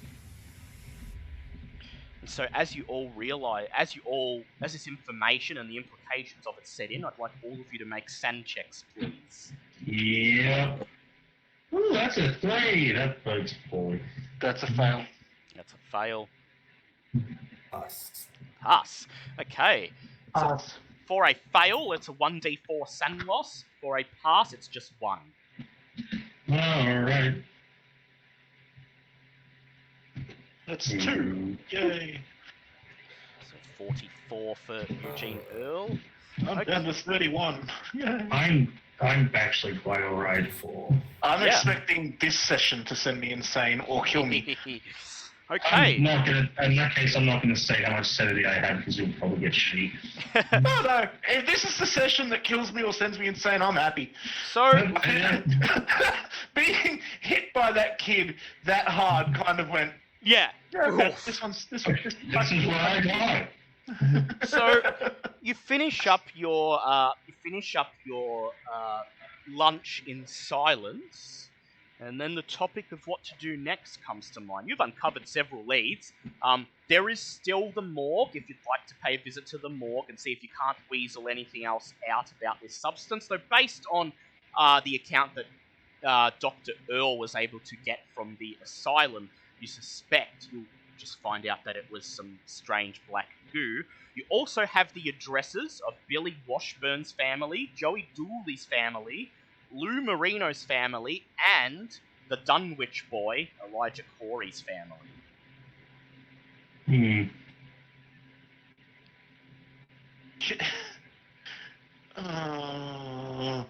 On one hand, I want to ask, can I go to the hospital to get checked out?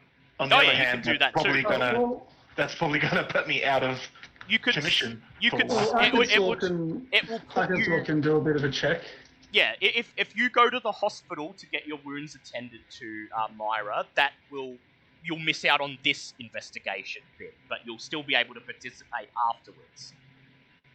Because it'll only take a couple hours to, get it treated. That is a pass for a first aid check. Ah, okay, so just a normal Yeah, that pass. works. So Arkansas treats your wound right there in front of the cafe, bandages your midriff. Your major wound has been dealt with. He assures you there's no internal bleeding and you gain 1 HP. Oh, okay, that'll do. Myra's gonna go to the Dunwich kid. Yeah. So She's strapped on her saber. M1, Eugene Earl, I believe, has first aid. Would you like to, noticing that Arkansas is attending to Myra's wounds, would you like to do first aid or would you like to save it for an emergency? So remember, you can only do it once per day. Would you like... Are we in any considerable danger right now? No, you're just finishing up lunch. I went to a school and got the shit beat out of me, so I'd say anywhere in this goddamn forsaken town is in danger. Hey, language, man. I know you're having a hard time, but come on. How much HP how much HP have you got, Myra? I've got 7 out of 12. Okay, that should be fine. I think it'd be best Probably, maybe. yeah, Dr. Eugene saves his No, that's right. I'll use first aid on him. Alright, go ahead, roll a first aid check. It's easy to use my firearm skill with my single bullet, just saying. Yeah. With your special rifle that your friend Archibald left for you. That is a that's a critical pass. Okay. Damn. 3. Myra, you recover 2 hit points. I'm It's now up to 9 out 9. of 12. Yeah. Hey, it's better than nothing. So Myra wants to go visit the Dunwich kid.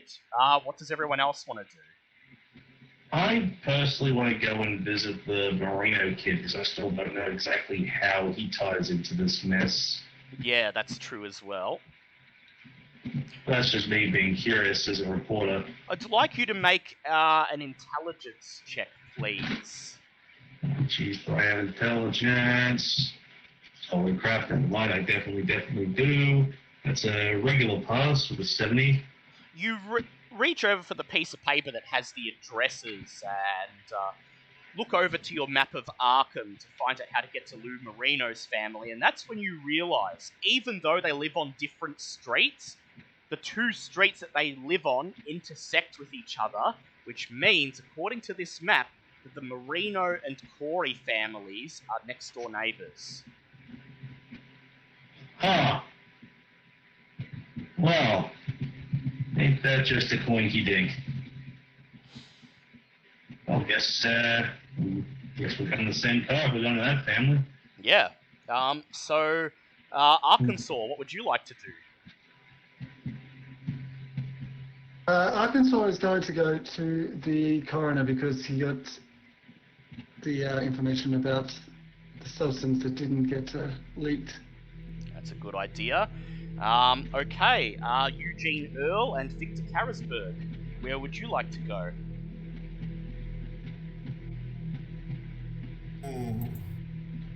Well, we go investigate with the local library.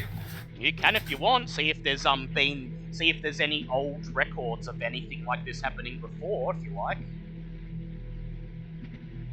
Do you think we've already exhausted all those options? Just from our backstories that we explored before? Well, the most prominent lead so far seems to be the boy from Dunwich, though it might be possible if you search the library and look through the old newspapers, you might find evidence of something like this happening before, which may provide additional information on what's happening. Oh, yes, definitely, I'll go. Yep, so you're going to go to the library. And Victor Carisberg, where would you like to go?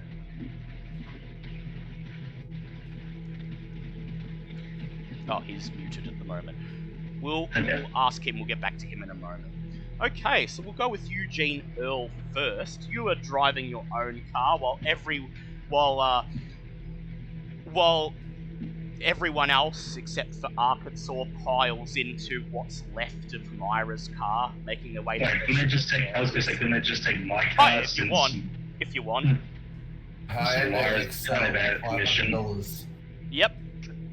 So, Eugene... So before you go your separate ways, do you want to divvy up the doses of sedative that Eugene Earl has acquired, or are you just going to leave them all with him? Maybe take one each. That seems to be a good idea. I think maybe I should give all of them to everyone. I mean, keep one. If you're splitting up, it might be good to keep one with you just to be safe. I've got a high charm check, so I could probably get away with it. I don't think the kids are going to give two flying shits about your charm, mate. That's fine. It's either that or a bullet in their head, so... Jesus. Well, I mean, if you deem it self-defense. So, alright. With a fucking sword, I was going to shoot them? Jesus, man. So, yeah. You have a reason.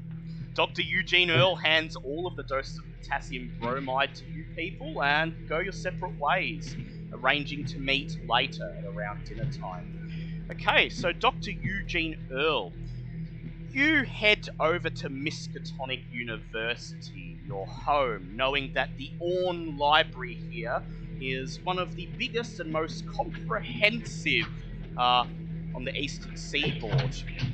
You cross the campus, looking quite pleasant and cozy this time of year, with the bright orange trees and the autumn leaves papering the ground.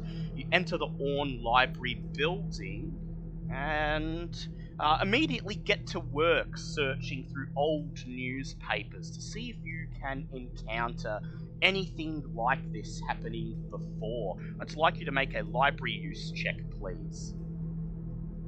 Alrighty. I never thought I had to carry a gun with me into a library. You can't trust anyone in Call of Cthulhu. I presume you've got it concealed. I presume it's like in your briefcase or something. Oh, can I push that? You can push it, yep. So fucking close. Yeah, because your library use is 60. You're shitting me. I'll spend 12 luck. 12 luck. Yep. So, You search through papers dating back about maybe the last 10 or 20 years, and you find two things of note. The first is approximately 2 to 3 weeks ago, the Arkham Boy Scouts group took a day trip to the Miskatonic River on the outskirts of the town of Dunwich. The purpose of the day trip was to teach the children how to light fires and create rabbit snares. They are only out there for a day, but they were only out there for a day, but they stayed out there for most of the day. And the article explains that the Scoutmaster, a man named Darcy, considers the trip as practice for a forthcoming multiple-day camp that would take place in that region soon.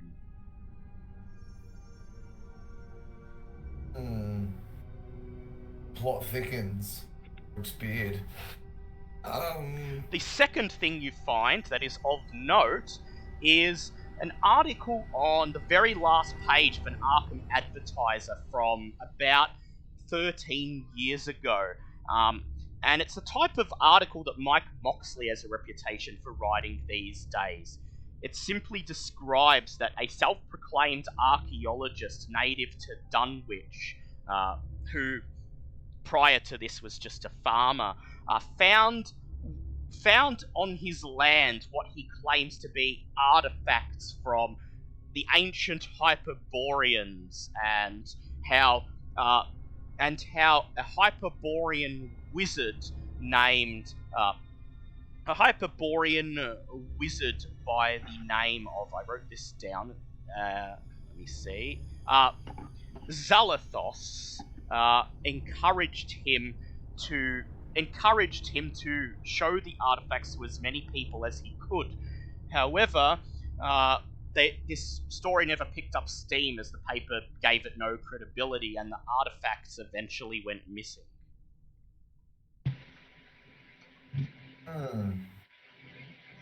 That means the area that we are currently in has a lot of historical relevance to the Hyperboreans. Yes, so would you like to make an occult check, perhaps? See I would love to make a freak check. Yep. So, make an occult check, please. Here's a 44. That is pass. So, with the word Hyperboreans in mind, you spend the next hour trawling through the Orn Library, attempting to find any sort of occult or fringe texts that mention these things. And you do eventually find a mention of the name Zalathos. The name Zalathos is apparently part of a myth. The myth concerning Zalathos states that he was an ancient priest of a lost civilization that predated humanity, and that he worshipped a god referred to as Tsathoggua, and that when his civilization fell, he conducted a ritual that would grant him immortality by placing his mind into what is simply described as a formless serpent. What is with this channel and serpents with immortality? Formless servants, not serpents, sorry. Servants. Yeah. Yeah, you know what I mean. Waiting for the serpent. Yeah. Right, so we've already found out this. Is it possible to cross-reference article from where Farmer found all those distributed artifacts with the current town map and see if I can do an investigation check to see if I detect any patterns? Yes, you may. You may do either a navigate or just a navigate or a hard intelligence check. Hard in what check? A hard intelligence check. So half your intelligence. If you don't have I navigate. mean, to intimidate the map. No, me, man, intelligence. reveal your secrets. Intelligence, not intimidate. No, Scare him in the map of submission. This isn't D&D. You can't stare at a map until it becomes a hole for it. Or I will allow you to make a history check if you like. Oh, out of my 3, what's the best? I'd say probably I'm gonna go history. for a history check. Yep, go ahead. Thanks. All right, 3, 2, 1. Oh god, I lost the tab. Okay, where is it? There it is. That is a. Can I push it? Yeah, you can push it. Oh, okay, beautiful. 9, 7.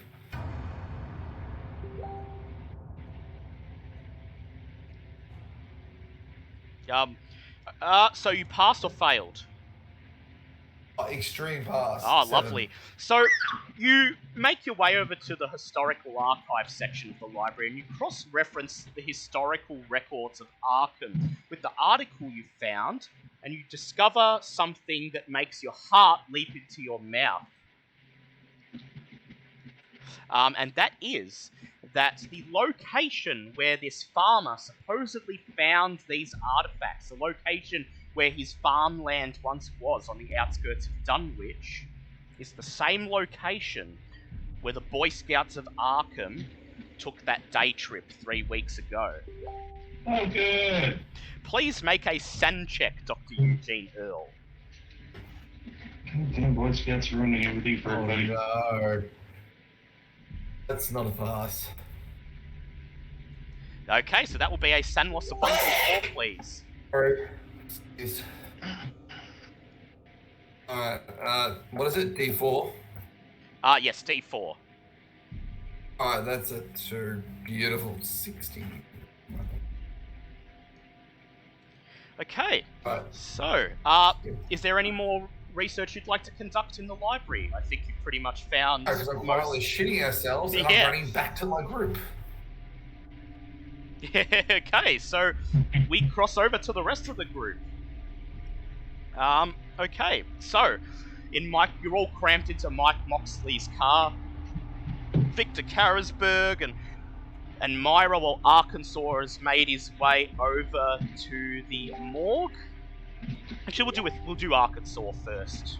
Arkansas. Just want to say, before I got into Mike's car, I got my rapier out of my car and strapped it on. Yes, because you feel like you might need that.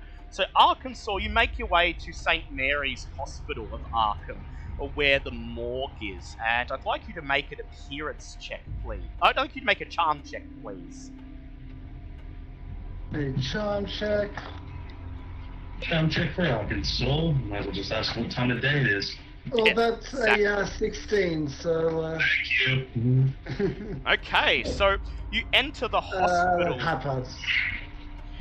You enter the hospital, introduce yourself to the receptionist, and state that you'd like to speak to the coroner.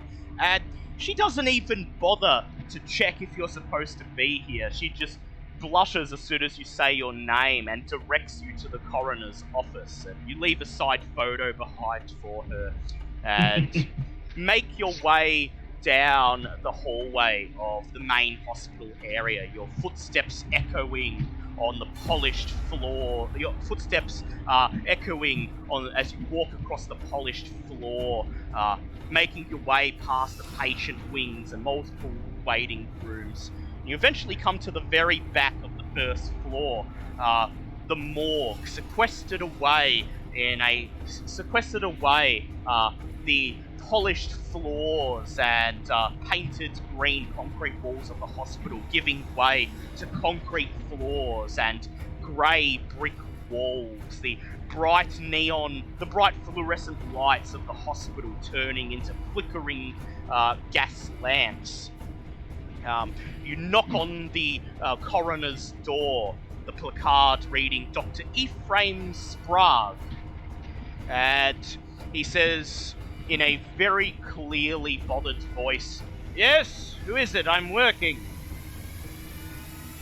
I'd love to see a fellow working man. My name, as you're probably aware, Arkansas Smith. Arkansas Smith.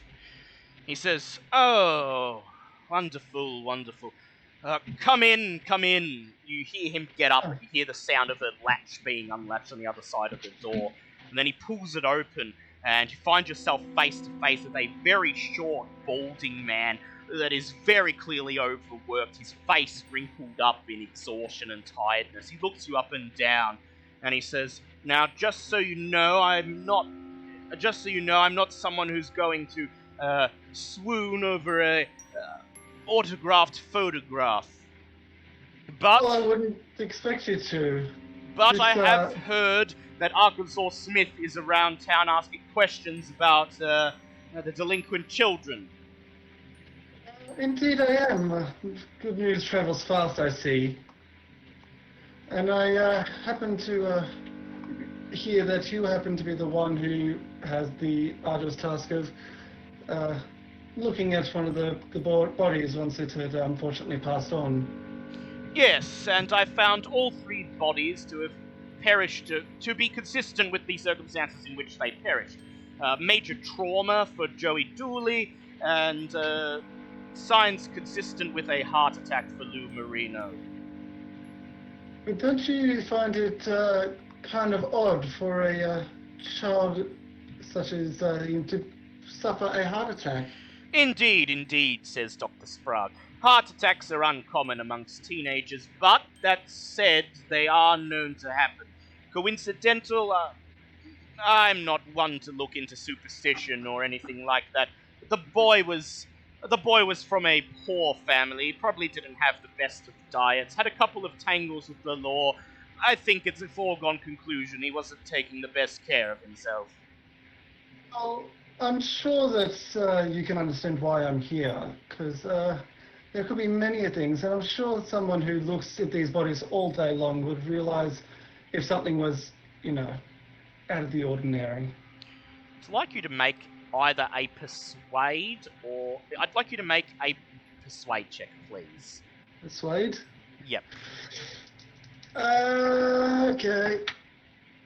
Let's push that one. Nope.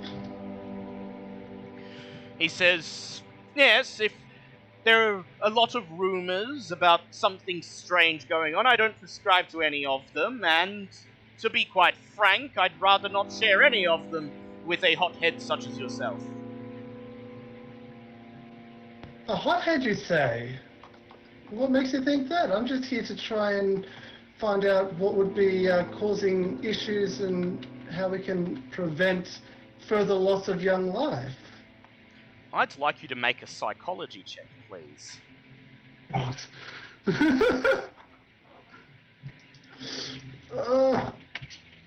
That is a 3. Oh my god. Is there anything he can't do? He narrows his eyes and says, yes, hothead, everyone knows your name, everyone clambers to get your autograph, and the last thing I need the people of Arkham knowing, is for Arkansas Smith to go running his mouth about a strange black goo found in dead... He cuts himself off mid-sentence and says, forget I said any of that. Please, be on your way. I will be honest with you. If you let me know what you found out so that I can help prevent loss of life, I can perhaps forget hearing of said strange goo whenever things go out. Please that way, make... you don't need to worry about your reputation. Please. And 2, Yep. we can prevent innocent loss of our youth, which is our future. Please make a hard charm check. What's my charming? Okay. Gonna push that one. I'm gonna use 10 luck points to make that a hard pass. He frowns, he scratches his balding head, and he says, very well, but if I hear of this in the papers, I will know never to trust hotheads again. He says... Well, you have my word? He says, I will confide with you. I found an odd substance in the stomachs of both boys. It might be an illicit drug of some sort. It's like nothing I'm aware of, though. A black tarry goo. Furthermore, both boys showed evidence of brain disease, brain damage, a significant destruction of actual brain cells. Ooh, interesting. My word. Do you happen to have any of that substance still He around? says, unfortunately, I've disposed of both samples, as I received orders from the police department to keep it on the down low. Do you recall what it was, had components it was? He says, I did intend to do a chemical analysis of it, and I conducted such an analysis, but I'll tell you, most of it was comprised of a very dense carbon, and the rest of it was of a chemical makeup that I couldn't quite determine. Now keep in mind, I'm a coroner, not a chemist, so it may just be I lack the skill and knowledge to identify these chemicals, but I've never seen anything like it. Interesting. Well, I have been given a substance here which I'd like for you to have a quick look at. Pulls out the vial. He takes the vial and he looks at it and he says, "This is potassium bromide, if I'm not mistaken, used as an anesthetic or a sedative." Yes, well, it was used on someone. It made them violently ill, and then they turned out to be fine with just some memory loss. So, could this be useful? He says, to help you well, identify? in particularly high doses of potassium bromide, it's not uncommon for the person it is administered to have a vomit or gag reflex reaction. I would presume that's what caused the vomiting. I do not know what effect this would have on the strange substance itself, however.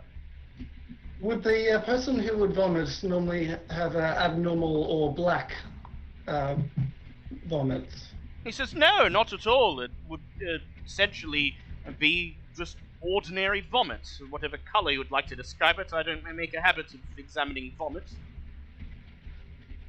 Well, what would cause it if someone was to vomit black? He thinks for a moment and he says, well, if they had the tarry black goo I discovered inside of them, then perhaps they might vomit that up. So, yes, that happens to be exactly what it sounds like happened. He says, well, I hope I've been helpful myself. I would just like to forget about this as soon as possible and move on to the next case. I don't derive any pleasure from examining deceased children. And I can understand why. It's not a normal thing that we'd like to see young people die. But you have been most helpful, but I was never here. Very well. He nods, and he gestures you out of his office. You make your way back through the hospital. As Arkansas leaves, he just sort of subtly leaves a signed photo just in case. Just in case. We cross over to Victor Carrisberg and Myra Digger and Mike Moxley. Mike, you drive your car into the French Hill district, a district that is normally working class but borders with Riverside, a more middle class area, and you find yourself pulling up in front of 620 East Church Street, a well-kept two-story house on French Hill, supposedly the residence of Elijah Corey and his family.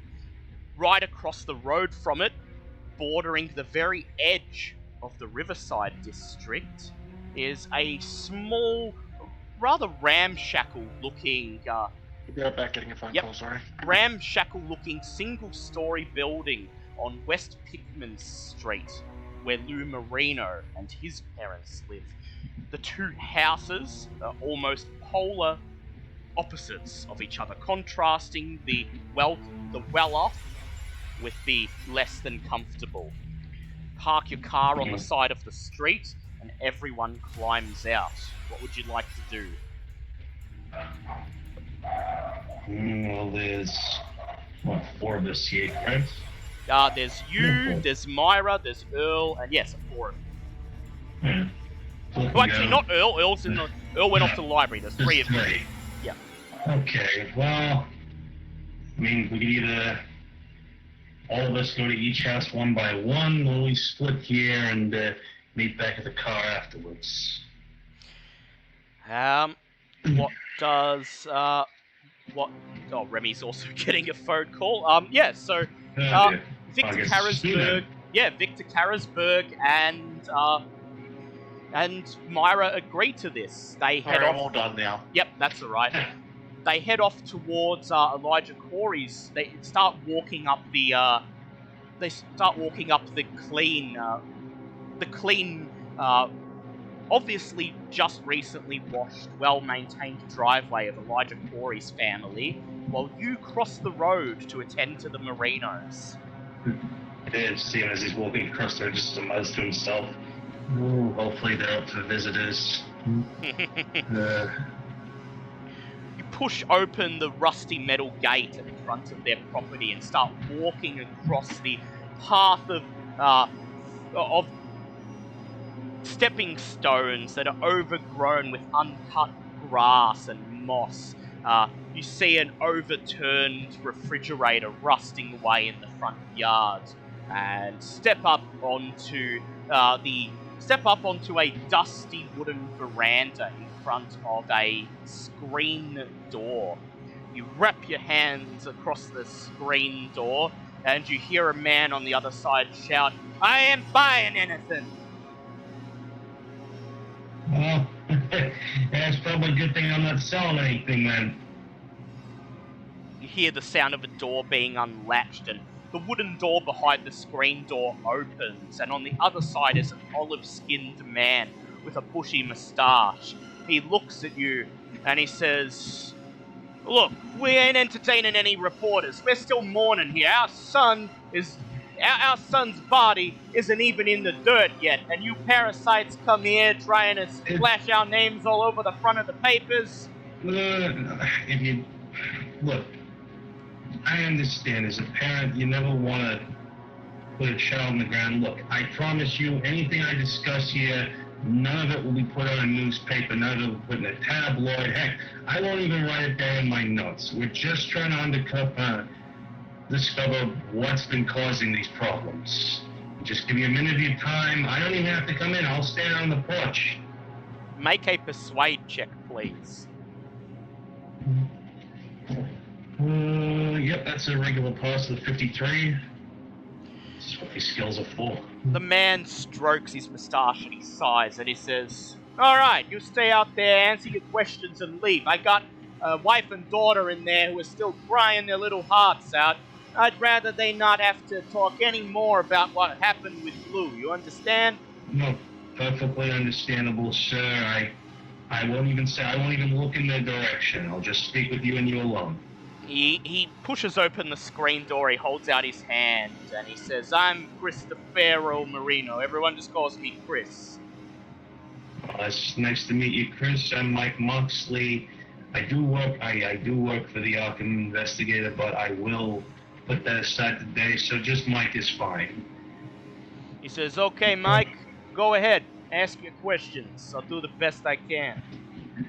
Okay, now, I guess you read the papers recently. I know it's been a bad, probably one of the worst weeks you've ever had, but your kid's not exactly the only one that would have an issue that's been having these problems or has been showing up in the news. He says, "Yeah, I read the articles. Look, to be perfectly honest, I'm not entirely happy with how they portrayed poor Lou.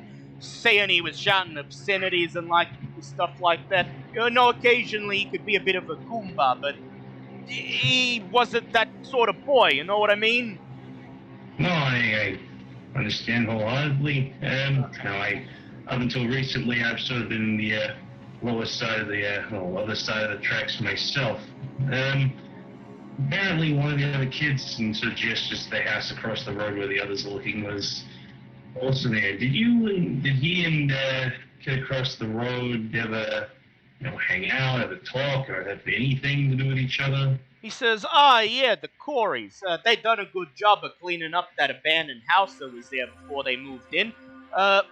Actually, Lou was getting a bit of pocket money, heading over there, doing some of the handiwork, fixing up their house for him. They was paying him 50 cents an hour to, hammer the wood and do some painting, a bit of gardening and stuff like that.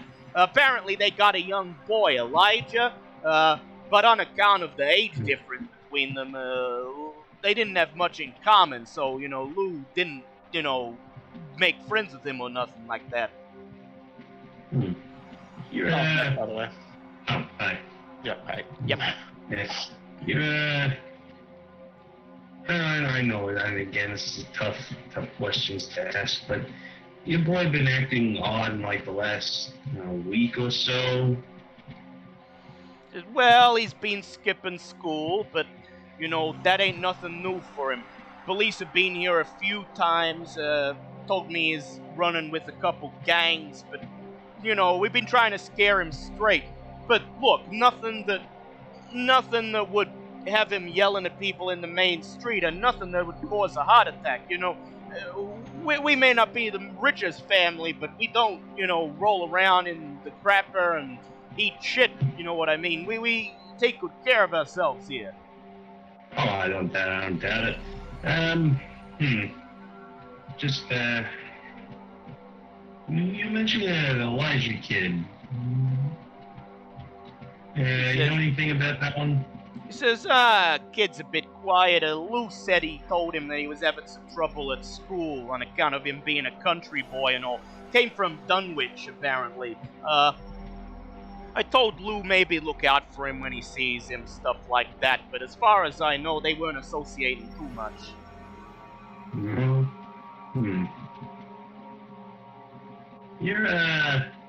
This is an odd one. Was your kid involved with the local Boy Scouts by any chance? He says, well, he used to be, but then he dropped out on account of becoming an idiot, Hasn't been involved in a couple of years now. I, used to try to encourage him to get back in, a sense of purpose, get him on the straight and narrow and everything, but, not recently. Although I do think it was, Lou who put the word into, Scoutmaster Darcy to get that Elijah kid signed up. Huh. The kid knew, Darcy, huh? So, yeah, Darcy used to be a good friend of Lou, but, two kids from two different worlds. Darcy went on to be the Scoutmaster, and, poor Lou decided running with, the shitheads down on the wrong side of the tracks. Yeah, those two come into contact recently, because, look, you didn't hear this from me. I don't want to cause any fuss, but apparently, amongst all this other stuff going on, Darcy's also been missing lately. No one knows where he's at. He frowns. He looks at you with barely concealed concern in his eyes. Says, Darcy's missing? Well, I don't know anything about that. Lou hasn't spoken to him in recent memory, aside from, encouraging Elijah to go reach out to him, but, How long ago was that did he, reach out to get him back, get him into the Scouts? Maybe a month or two ago, after the Coreys just moved in. He goes, before he can continue, you hear a loud wailing coming from inside the house, and then Christopher says, I'm sorry, I gotta get back to my family. No, hopefully whatever I gave you can help, and for the sake of everyone, I hope Darcy's alright. Thank you for what time you could spare. I'll leave you to your family. I apologize for taking up your time, sir. He pulls the door shut behind him. Meanwhile, Victor Carrisberg and Tamira are heading over to visit Elijah Corey's family. Elijah, the Corey family home is a medium-sized double-story house located on the very edge of Rivertown and French Hill. You notice that the garden in the front yard is immaculately maintained, perhaps harkening back to their roots in the country in Dunwich, and the house has been freshly painted, and you can see that repairs have been made not too long ago. You step up onto the porch, and a wind chime rings in the autumn winds. Who would like to knock? Alright. Yep. A kind of bloodshot, haggard Victor Carrisberg steps forward and knocks on the door. You knock on the door, and there's silence for a moment, and then you hear a woman's voice saying, "Hold on, hold on!" The door doesn't open, but then you hear the woman's voice say, "Elijah, are you back already?"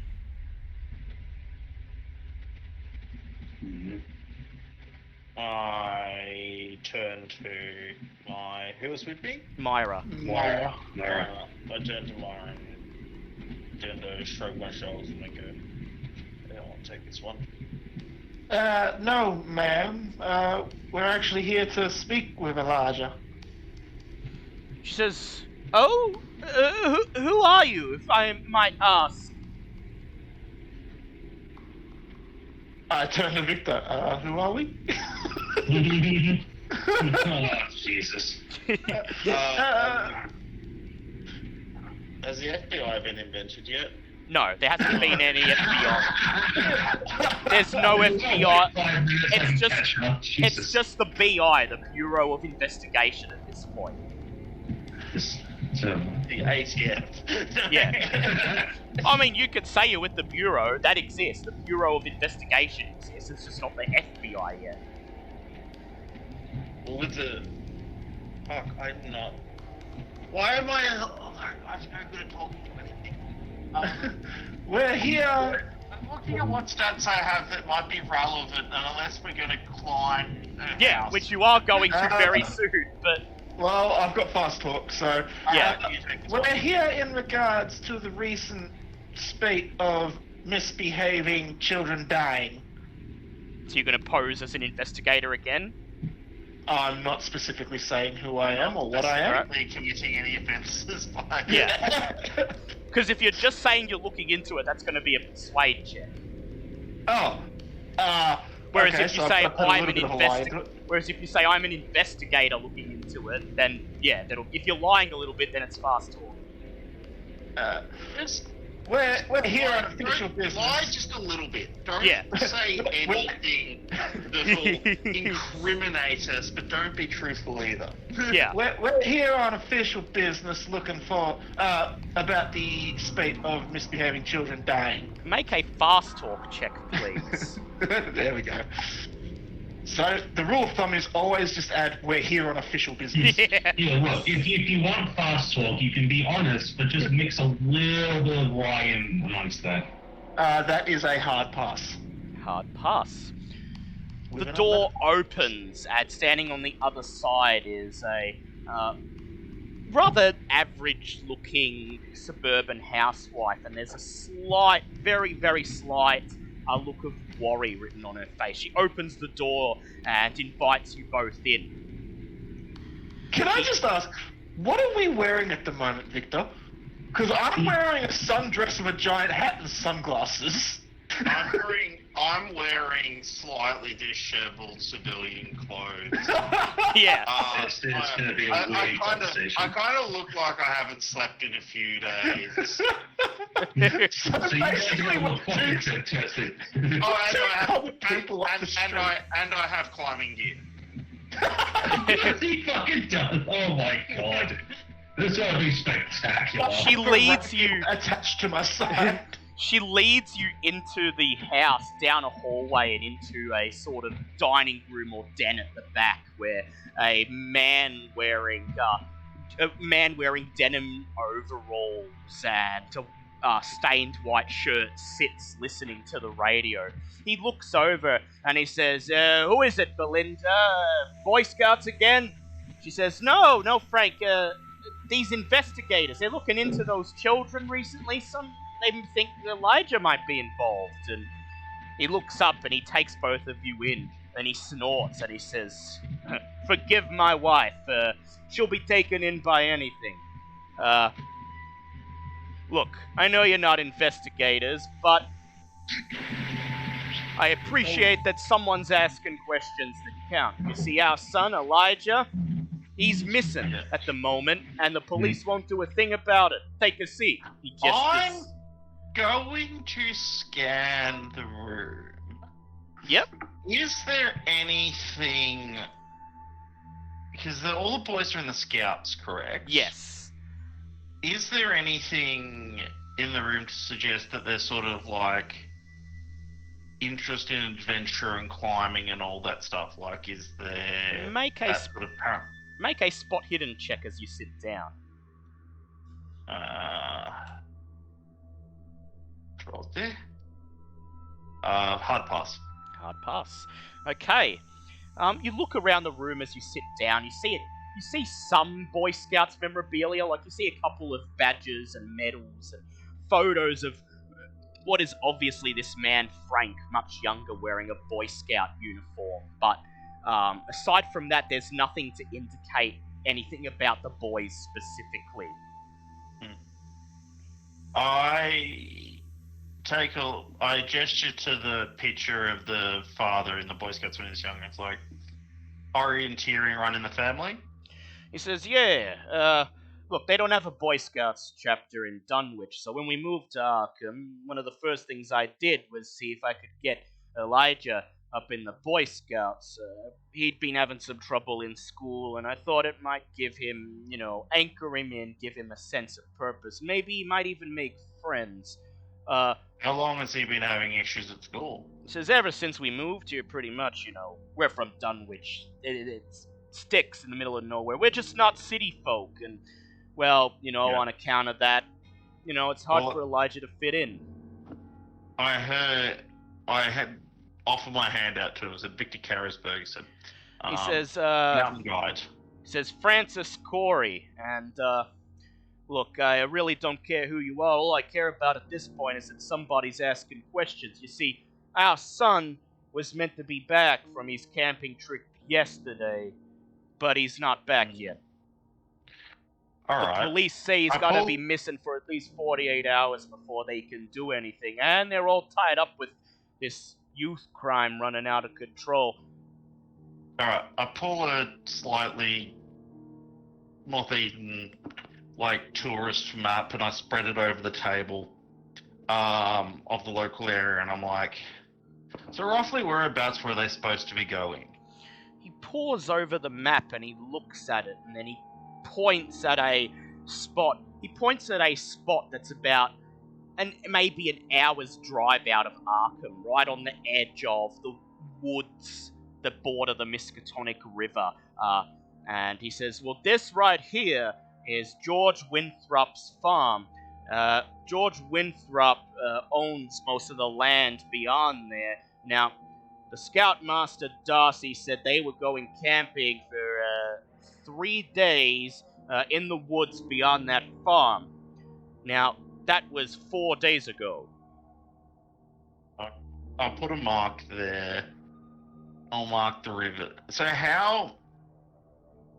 Did he say specifically where in the woods they were going? He says, "No, but I feel like Mr. Winthrop down at the farm would know, as it's his land.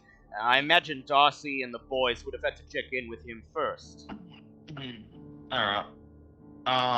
He says, "And as far as I know, it's Elijah and I think 10 other kids going out there." Okay. I start poring over the map. The house... Myra, just Yep.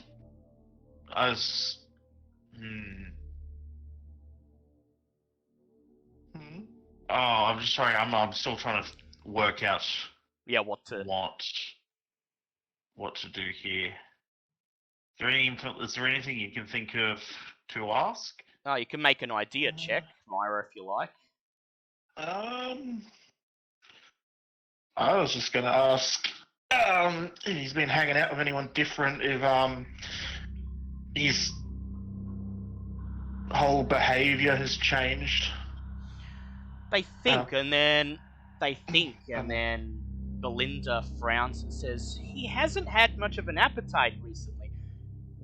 Not eating much, more quiet and withdrawn. In fact, the two parents look at each other and then they look back at you, unsure if they should continue. Please, go on. Anything will help, but we really don't want him ending up like the other poor boys that have already ended up in the morgue and the sanitarium, to be honest. Ooh, make an intimidate check, please. Even though I know you're not trying to intimidate, the fact that you're linking, like subtly implying that their kid might die, that's... Yeah, okay, fair enough. I'm gonna push that. Yep, go ahead. How do I roll a 71 and a 77? Fuck. That's a fail. With great skill. Yeah. They look at each other, and then Frank leans in and he says, well, he's been shirking his chores, wandering off without permission. Hardly to think. In church last week, he burst into laughter during the sermon and wouldn't stop, even after I took him outside and gave him a hiding. He didn't cry or even protest. He just looked me straight in the eye and said, you won't be able to do that to me much longer.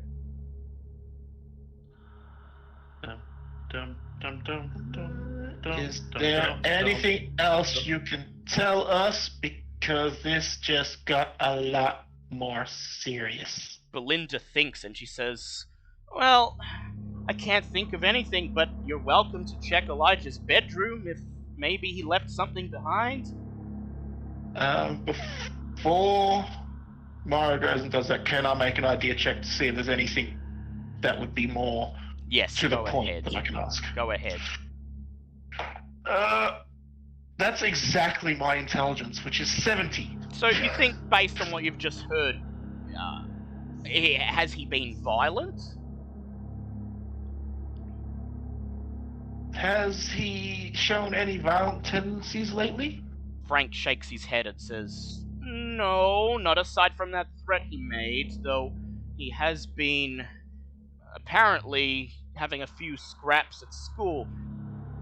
Well, you know, our Elijah's not a fighter. He's quite timid, so the fact that he's actually starting to fight back, we don't quite know what to make of it. Okay, well, I'll take up your offer on searching his room. So the Coreys take you across the house to Elijah's bedroom, and they push open the door and lead you inside. The room's a bit messy, containing the boys' various nature collections, insects, rocks, some bird bones, a dead dried toad, as well as a stack of drawings.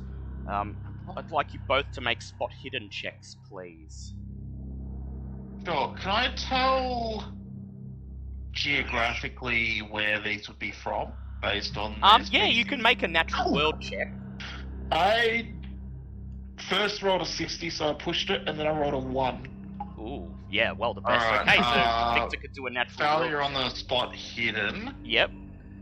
And a hard pass on the natural world. So, Victor, you just browse the nature collections, and you determine quite quickly that these are all mostly local species. Things that occur quite commonly in the Miskatonic Valley. Nothing from outside. Just the collections of what points to a kid who goes out on his own, walks around in the woods and picks things up. Meanwhile, good life. Myra, and do they appear to have died a natural death, or have they perhaps been killed? From the most part, they appear to have died. Yeah, they all appear to have died a natural death. Most of them appear to be quite old. You notice that there are none predating at least 3 months ago. And yeah, you get the impression that these are just like the kid found a dead bird, picked it up, brought it home, stuck it up on his wall, just innocent curiosity. Meanwhile, Myra discovers... first, Myra takes a look at the stack of paper on the shelf next to the kid's bed and begins thumbing through them in front of you. And these appear to be drawings that Elijah has made. One drawing shows a thin figure dressed in robes with tiny stars dancing above his head. Surrounding the figure in the drawing are small black blobs of various shapes and sizes. Another drawing shows a fat, furry frog with long, bat-like ears. Immediately, both of you flash back to the temple of Tsathoggua in the Valley of Camorium and that idol on the altar, the half-bat, half-toad creature, Tsathoggua. Oh. This drawing, unless you... you may just be paranoid, but the first thought that pops into your head as you look at this drawing of Elijah's is that it's a picture of Tsathoggua. You also find underneath the drawings a small leather-bound book. Flipping through it, you determine it to be Elijah's journal. If you'd like to see if there's anything notable within, please make an own language check. An own language, did you say? Yes, English. English check. Yep. How the fuck do I fail that? I'm gonna push. These dice play funny buggers with me, I swear. That's a fail. That's a fail. Okay. Both of those are above 90. Do you want to hand it over to Victor? See if he can take a look through. Yep, I'll hand it over to Victor. Yep, Victor, make an English language check. Pass. Pass. Okay, you rifle through the diary.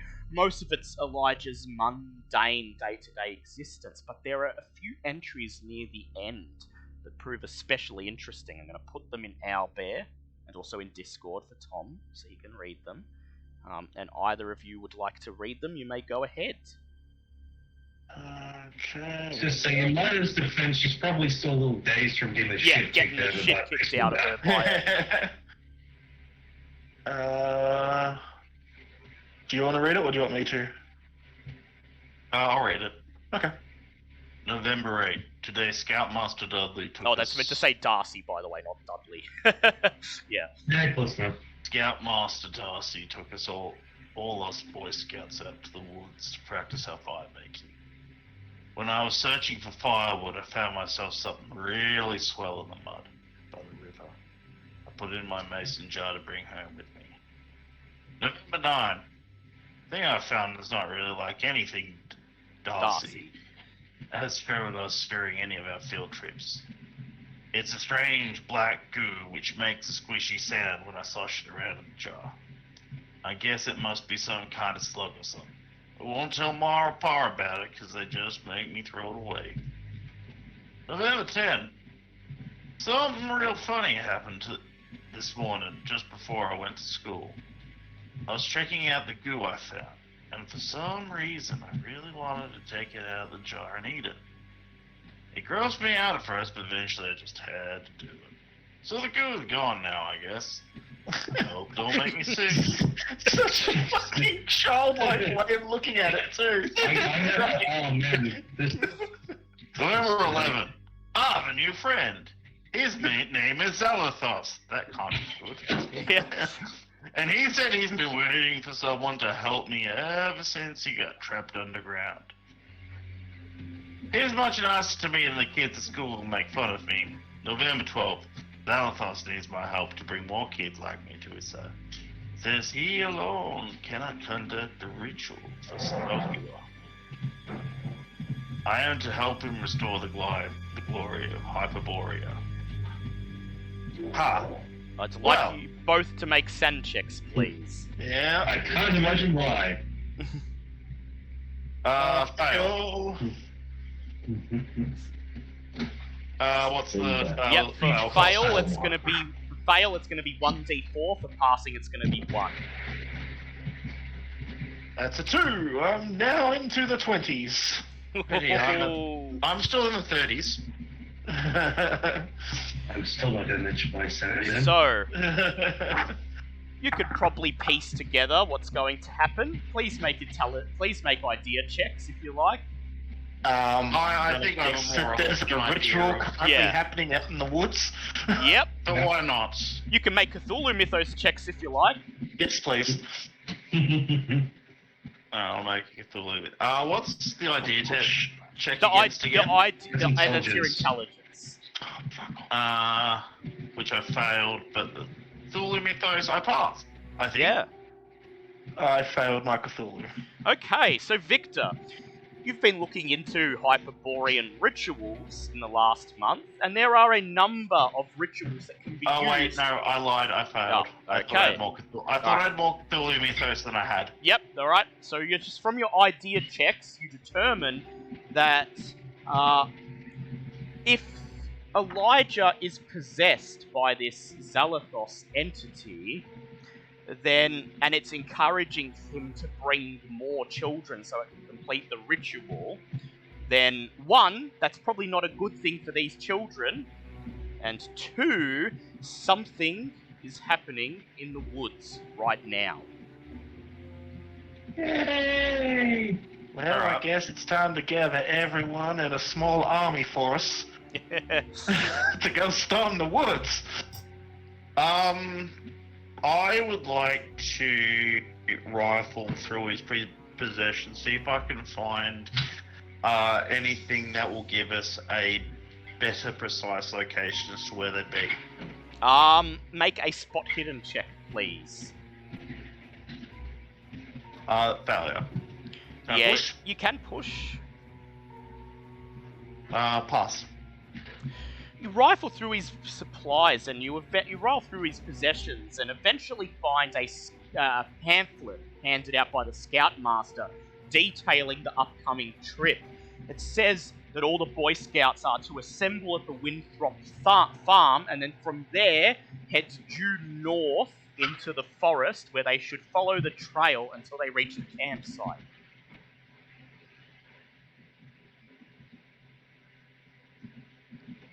Alright, I'll make a note of that. You hear a creaking of wood. You turn around and see Francis Corey leaning against the door frame and clears his throat and he says, well, anything interesting? You find out where my boy's gone? Yes, and we need to leave now. Right now, he frowns. He says, I'm sorry, is Elijah in danger? Potentially. He says, well, I'm coming along then.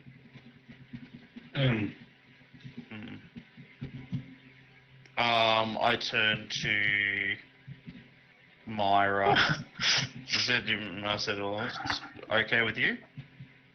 Well, I guess. Just don't question anything that you see until after we get back. He says, I'll be right back. I'm gonna grab my gun. I'll meet you at the Winthrop farm. Don't move on without me. You give his wife an encouraging smile, and then you head out back into the streets of Arkham. You all meet up at the designated location, tell each other what you have found, and at that point decide that your only option, as the sun begins to set, is to head out into the woods to find Elijah and the Boy Scout group. So, Eugene Earl tells you what he found in the library, that he actually has heard the name Zalothus before, a wizard who supposedly achieved immortality by embedding his mind into the body of a formless servant.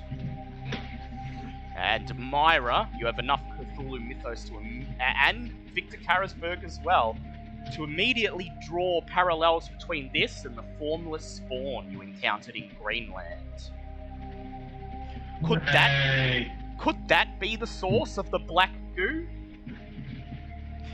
Do you feel that you are ready to enter the climax of the scenario? I mean, Never, but- I was gonna say, you know damn well we're not, but we're doing it anyway. I would like to purchase whiskey. Okay, Oh, make God. a credit ratings check, please. Sure. I don't even think I have any pitches. I don't think I'm going to get any pitches for this. There's something at this point. Mr. Carisberg. Oh, there'll be pictures to take when you get there. Yeah, but I don't want to take the pitches. Fail. Fail. Yep. So, at this time of the day, most of the speakeasies aren't open yet, and you're not sure where you can acquire whiskey. Alright. Throwing your gasoline, that's easy. You are able to quickly source a full jerry can of gasoline for the low price of $5. Wonderful. Mother of God. Whose car are you taking? Not mine. What does that say? Yep, so Mike Moxley's car it is. You all Yeah, clamber I guess so. aboard, pull out the map of the surrounding area, and try to plot a route to the Yeah. Winthrop farm that will get you there as quickly as possible. I'd like someone to please make a navigate check. That should probably be me. Yeah. I would imagine so, yeah. Extreme success. Oh. Yep. I have 40 in navigate. What the fuck? Nice. Yeah. Sorry. Go on. Alright, and I assume you've all got the same drive auto. No one's got higher than 20. No. I don't think we ever put any points into that for some Alright, reason. Mike, Yeah, we never seem to. Mike. Oh, that's right. I was gonna have a driver. That's why. Yeah, I I didn't know, put anything because of the to mechanic.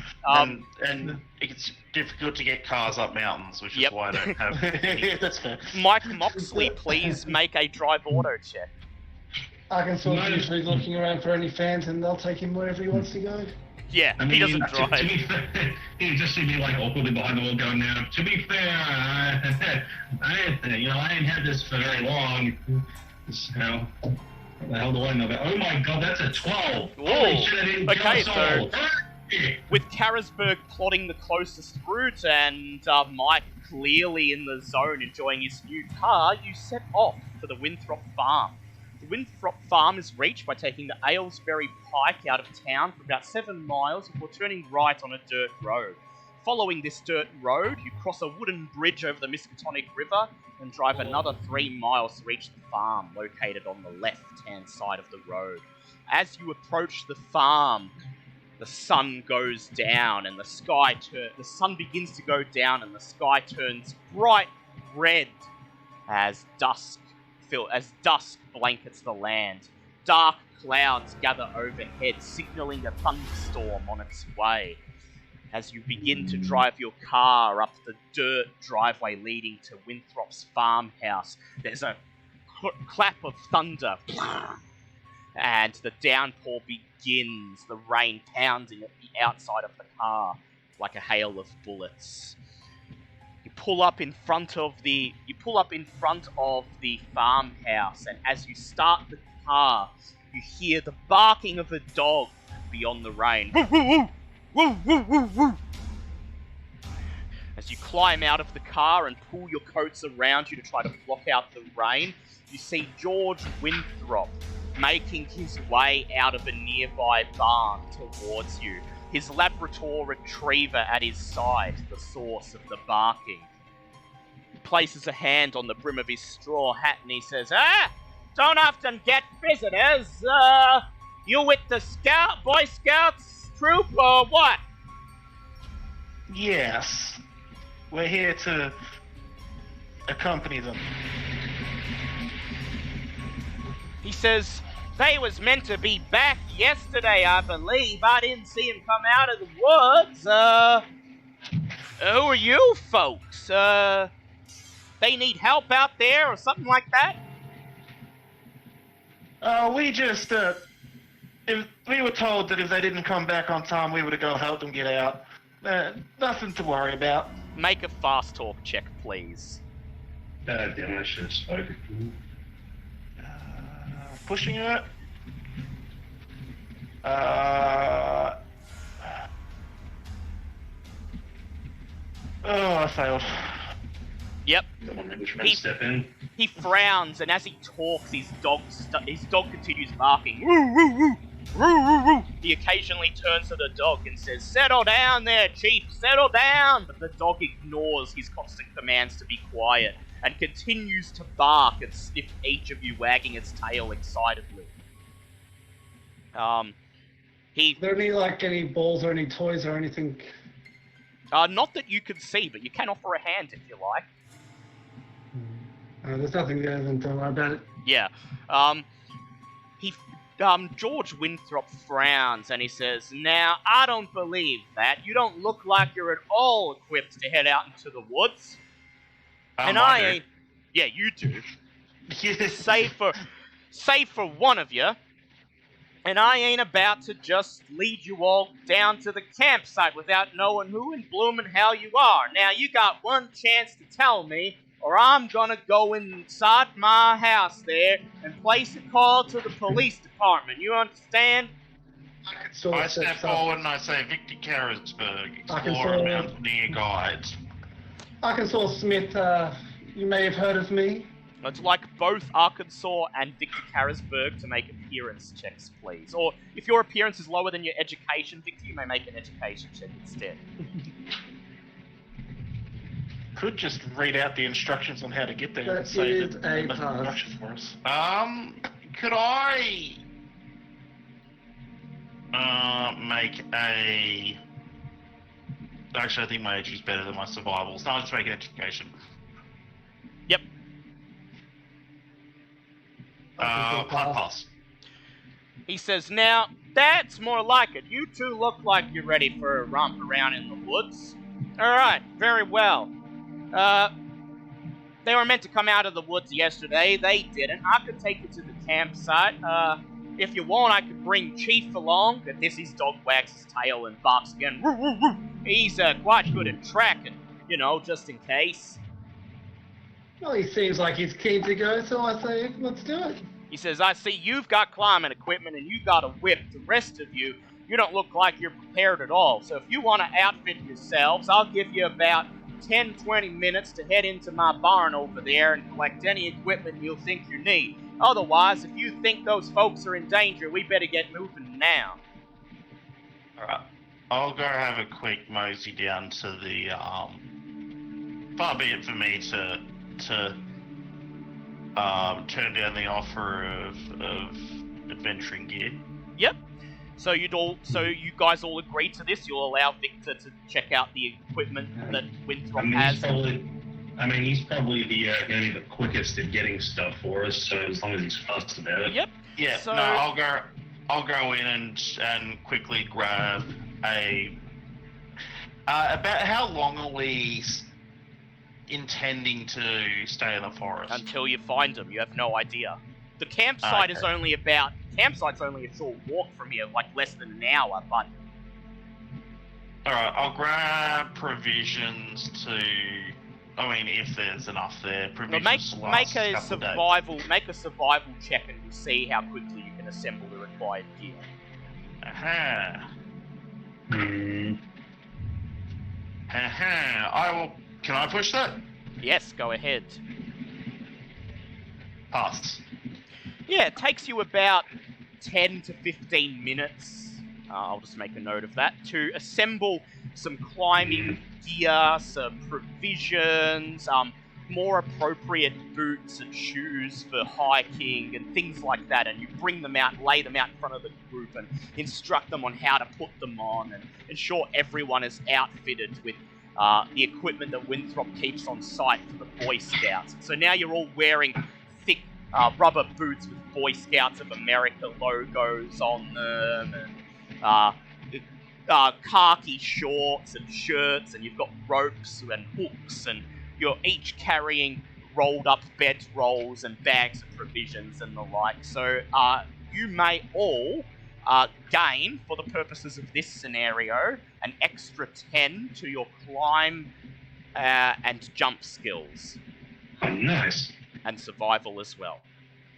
Plus 10 to climb, jump, and survival. Yes. Chief the dog barks, woo, woo, woo, and runs through the tree line. Winthrop sighs, pulls his rim of his hat over his face, and he says, "Well, let's get to it then. Ain't a lot of daylight left, and we're burning what's left of it." He leads you into the woods, and you soon finds the trail, and following the barking dog and Winthrop, you soon come to the campsite after about 20 minutes of walking. The campsite is in a clearing about half a mile northwest of the farmhouse near the woods, and as you step out of this clearing, you notice that the thick trees seem to be gathering around and forming an almost impenetrable wall of bark and leaves. Some of the trees so high that they're starting to block out what little daylight is left. Comprised of 5 tents and a fire ring, you find no one at the campsite. Maybe they're off on a hike, George suggests. And he starts to poke through the tents and the campsite, trying to find any sign that anyone is still here. Where's the dog? The dog's just running around the campsite, sniffing the floor and barking.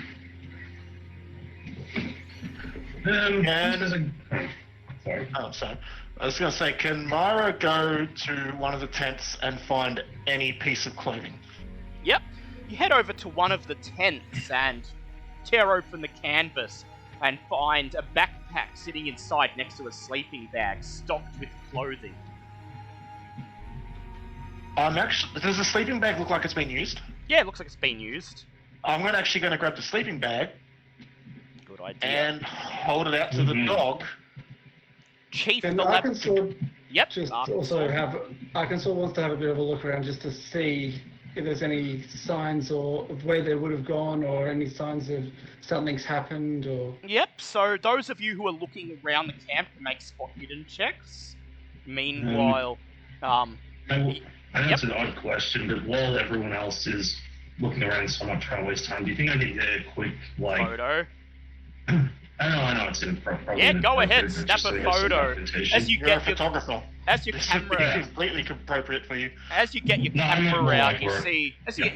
see, George Winthrop just sort of shoot you a momentary look, and then he gets back to searching the tents to see if any of the boys are around. Make a photography check, please. Alrighty. Let's say that's gonna be a 59, so it's just a regular 59. pass. Yep. You snap a quick couple of photos of the abandoned campsite, and while you're taking the photos, you realise it looks like the camp was quit in quite a hurry. There's still a small fire burning in the ring of stones, and dirty cooking utensils are left in a pile next to it, waiting to be washed. Capture all of this on film. Arkansas got a pass, a regular pass. Yep. So Victor Karasberg, were you doing a spot hidden check as well? Yes. Extreme pass. Yep. So Then that one. Yep. So Arkansas, you look around and you notice at the edge of the campsite, heading roughly in an easterly direction, you see crushed twigs and leaves, indicating that someone walked off that way, and fairly recently too. You pointed out to the others. Meanwhile, Victor Karasberg, you examine the camp, and there is no sign that anyone has been here, but as you begin looking through the dirty-looking cooking utensils and the plates and cutlery next to him, you see something that is quite disconcerting to you. There is a large metal pot sitting next to the fire, most likely used to cook whatever stew the kids ate tonight. And down the very bottom of the pot, you can see almost barely visible traces of a black substance. Jesus. Alright. Double time, guys. Yep. Myra Digger comes out of the tent holding up the sleeping bag, and Chief the Labrador smells it. And then, wagging his tail, he bounds past Arkansas and in the direction of the tracks that Arkansas found, barking loudly. Woo, woo, woo, woo! Woo, woo, woo, woo, woo, woo, woo! George Winthrop looks at you and he says, "Well, I think that a poor Chief spotted something or smelled something. Let's get going. Alrighty. Yeah. So, it's obvious from the campsite that something has gone wrong. And so, That's understood. you can head back to the farm and call the police if you like, but I mean, I don't suppose the farmer would be interested in going back and doing that. what do the rest of you think? Follow the dog, press on, or... I mean, like, we asked the farmer if we can hold on to the dog if he wants to head back and get the police. Yeah, if you want to do that, mate. I don't know, I could going to be honest, if we come to combat, I'm once again dead useless to everybody involved. You can make a persuade check if you like. It'll be made with disadvantage, because Winthrop has an obvious affinity for his dog. That's why I could always go back instead. Well, I don't know, what do you guys think? We could send the dad back because the dad's with us. The dad is not with you. In fact, he did not meet you at the farm. Oh, wasn't he coming with us? He said he was back going to from meet. his house? He said he was going to meet you at the farm after he got ready, but he did not meet you there. Oh, They're actually checking. Crap. The dad's been infected as well. That's Alright. And he's gone straight to the... I'll have a look at the how many. Check my guns loaded. Yep, your gun is loaded. You see, Dr. Eugene Earl pull the contraption that Archibald made out from around his shoulder and check it to see if it's loaded. And you're not sure how you'd even tell if the thing is loaded, but he seems to be satisfied because he slings it back over his shoulder, and you can see his helmet just bulging out under his coat. No. Does anyone want to go back and get the police? Because I feel like at this stage we might need it. Well, you can go back if you think that's where you'll be better useful. Winthrop looks at you and he says, I don't recommend splitting up. Either we all go back or we all go ahead. It's still a 20-minute walk through the forest and it's getting dark, and you look like a city boy.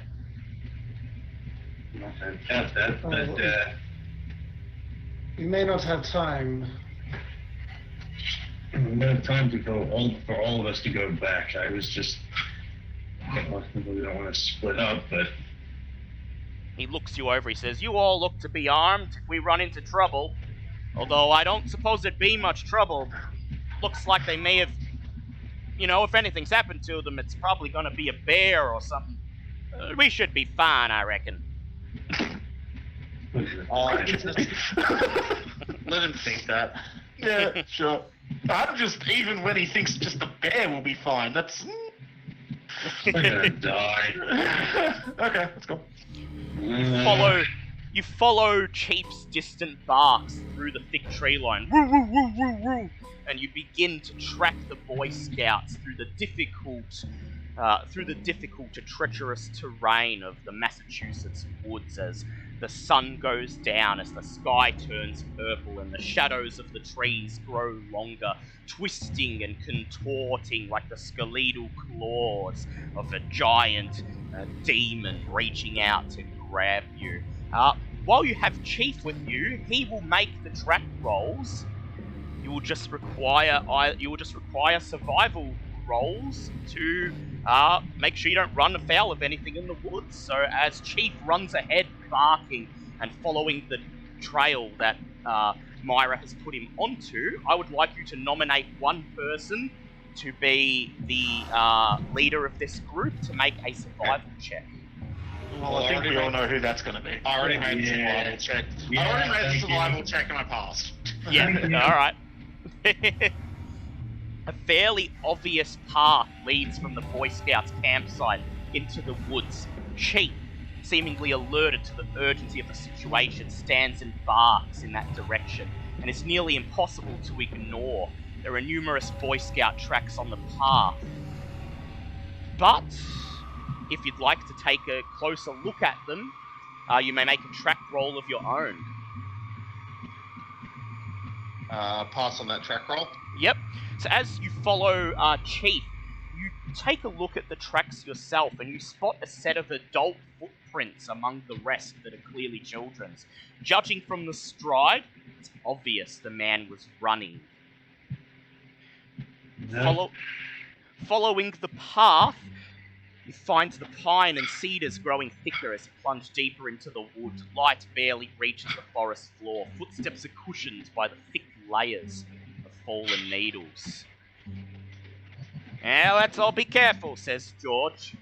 "There's no wolves here, and no cats bigger than bobcats or lynxes, but keep an eye out for black bears and copperheads and timber rattlesnakes as well. Don't step on them, they'll kill you quick fast." But Victor Karasberg, of course, is well aware of this and deftly guides everyone else through the woods, keeping them safe from the wildlife. You come out of a clearing about a quarter mile into the woods, and there you see it. I'd like everyone to make sand checks, please. That's an 18 so pass. Fail. Passing with 37. Yep. So for those who failed, it'll be a sand loss of 1d6. For a pass, it'll be 1d3. Oh no. Oh, that's 6. Oh, Jesus. Well, this is where we lose you. Ooh. I now have less sanity than I have luck. Ooh. So, yep, 5 or higher, you must make intelligence checks. Oh no. Oh, it's up. Right, okay. Oh. Yes, you passed with flying colours? Yep.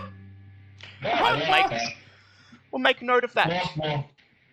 I'll make a note of that. You do not have insanity right this moment, but you are shocked, and you feel your heart beginning to beat. You can't help but clasp your hand to your chest as your mind is assaulted by flashbacks of your dead husband, his head torn off, lying in the woods. As you step out into the clearing and find the body of Scoutmaster Darcy, covered in blood, slumped up against a mossy rock. The top of his head has been caved in by a blunt object, and at this point is nothing more than a shapeless mass of brain matter and blood. Flies and ants crawl and buzz around him. Next to him is a jagged stone the size of a grapefruit, covered in a sticky mixture of blood, brains, and skull fragments. What am I eating right now? Wonderful. I frisk him down, looking for something like a map, a diary, anything that'll help us, basically. You kneel down and pat him down, and even though you think he would have maps and other things on him, it appears somebody has turned out his pockets and taken any of these items, perhaps trying to cover their tracks. Either way, Mike's trying really not just another throw up right now. Yep, Mike just turns over and right into the bushes. Would anyone like to examine the corpse itself? I mean, it's highly unlikely that this will work, but I'm going to check his shoes, undo them, take them off and shake them out, see if there's anything in there. You pull off his shoes and you turn them upside down and shake them, and some dirt comes out, but that's about it. Oh, worth a try. What check would it be to check the body? It'd be a medicine check. Because I just rolled a 6. Oh, the medicine check. Yeah. Okay, so Arch. Yep.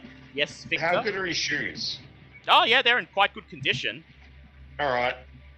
Bit like wear and tear from a couple of days of hiking, but aside from that, they're well maintained and looks like they were purchased just before this trip. Wonderful. So whoever has the shittiest shoes and that roughly fit to my hand, I throw the shoes to him and goes, "You just got an upgrade." You toss the shoes over to Myra, who is still walking in high heels. Yeah. Myra. Yeah, okay. He probably just gets hit in the side of the head with the boots and doesn't even notice it because she's Yeah, Myra, you're so absorbed in flashbacks right now that you just take the shoes and wordlessly put them on, not even registering that they were just taken off a dead man. And Arkansas, you kneel over and you check the corpse, and close investigation of the corpse finds numerous lacerations and stab wounds on the arms and torso. You conclude that the cuts were made with a small blade, like a pocket knife. The pallor of the body and the number of insects suggests that it has lain here for at least a day or two. You stand up and tell the others of your findings. Farmer Winthrop, pale in the face, just shakes his head and says, "Yep, that's a bear attack," and then hangs his head. Let's see Mike, who's like slightly pale, is like looking at the rock, looking back at the body, pointing to the rock, pointing back to the body, going, "Look, I may be a city guy, but come on." He says, "If it ain't a bear, what is it? Look, those things there." He points at the blade marks, says, "Those are tooth marks, and that rock there, it must have fell on his head when he tried to run away." Have you, How does a rock Oh. fall? How do you explain the Franken smashed in skull then? He just looks away, raises his hand, he says, "I don't know, but I know something's going on and we gotta find those boys." With that, he points forward and Chief rushes into the woods, barking. Should just have the cops. Should just call the police. Should just call the police. I would like, as you follow Chief again, I'd like your leader to make a survival check, please.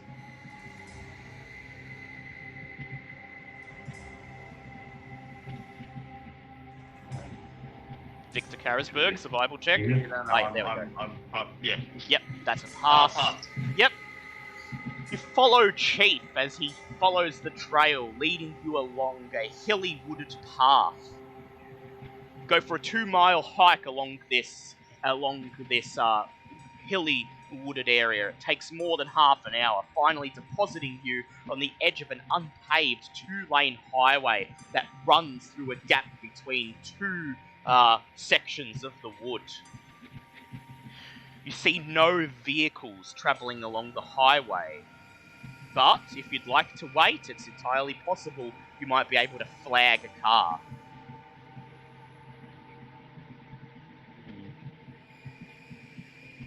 Would you like to wait or press on? Probably best not to wait. Yep. I would like to press on. Yep. So you press on, you cross the highway, and you press through you cross the highway and continue following the trail through a nearby field.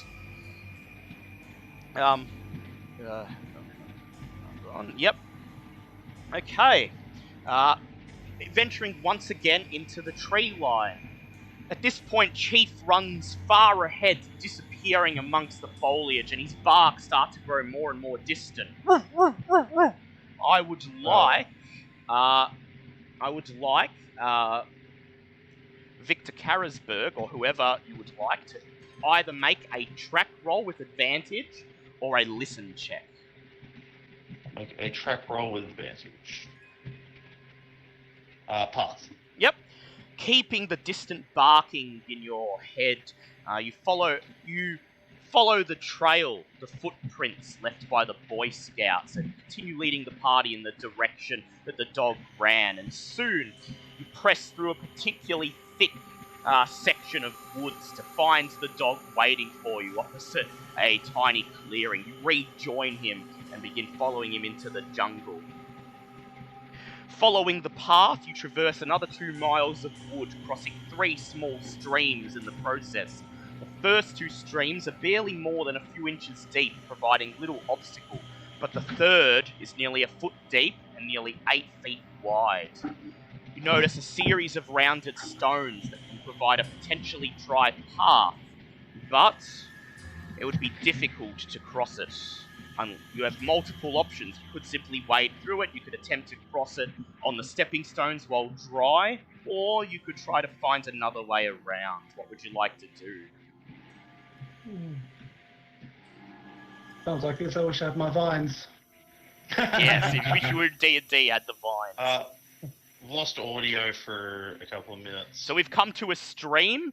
There's a set of stepping stones that you could possibly do to get across it in a dry and stay dry. It seems like it's shallow enough that you could probably just take your socks off and wade through it, or you could try to find another way around. Or any other options you guys think of. Well, I'll have my rope and grappling hook. Yes, you do. Hmm. Do you want to try to make like a rope handrail that people can use to get across? Yeah, I think. Or unless.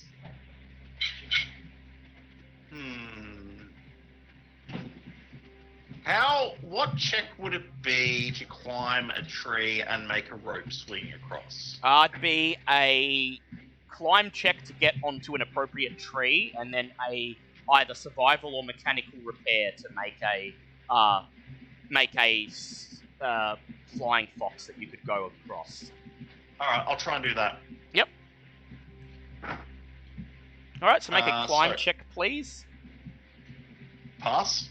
Yep. 65. So you climb up a nearby tree, head over and crawl across a branch that overhangs the stream, and start to set up a rope. You hurl the rope across the stream, hook it onto a branch on the other side, and start to tie it together. Please make a survival.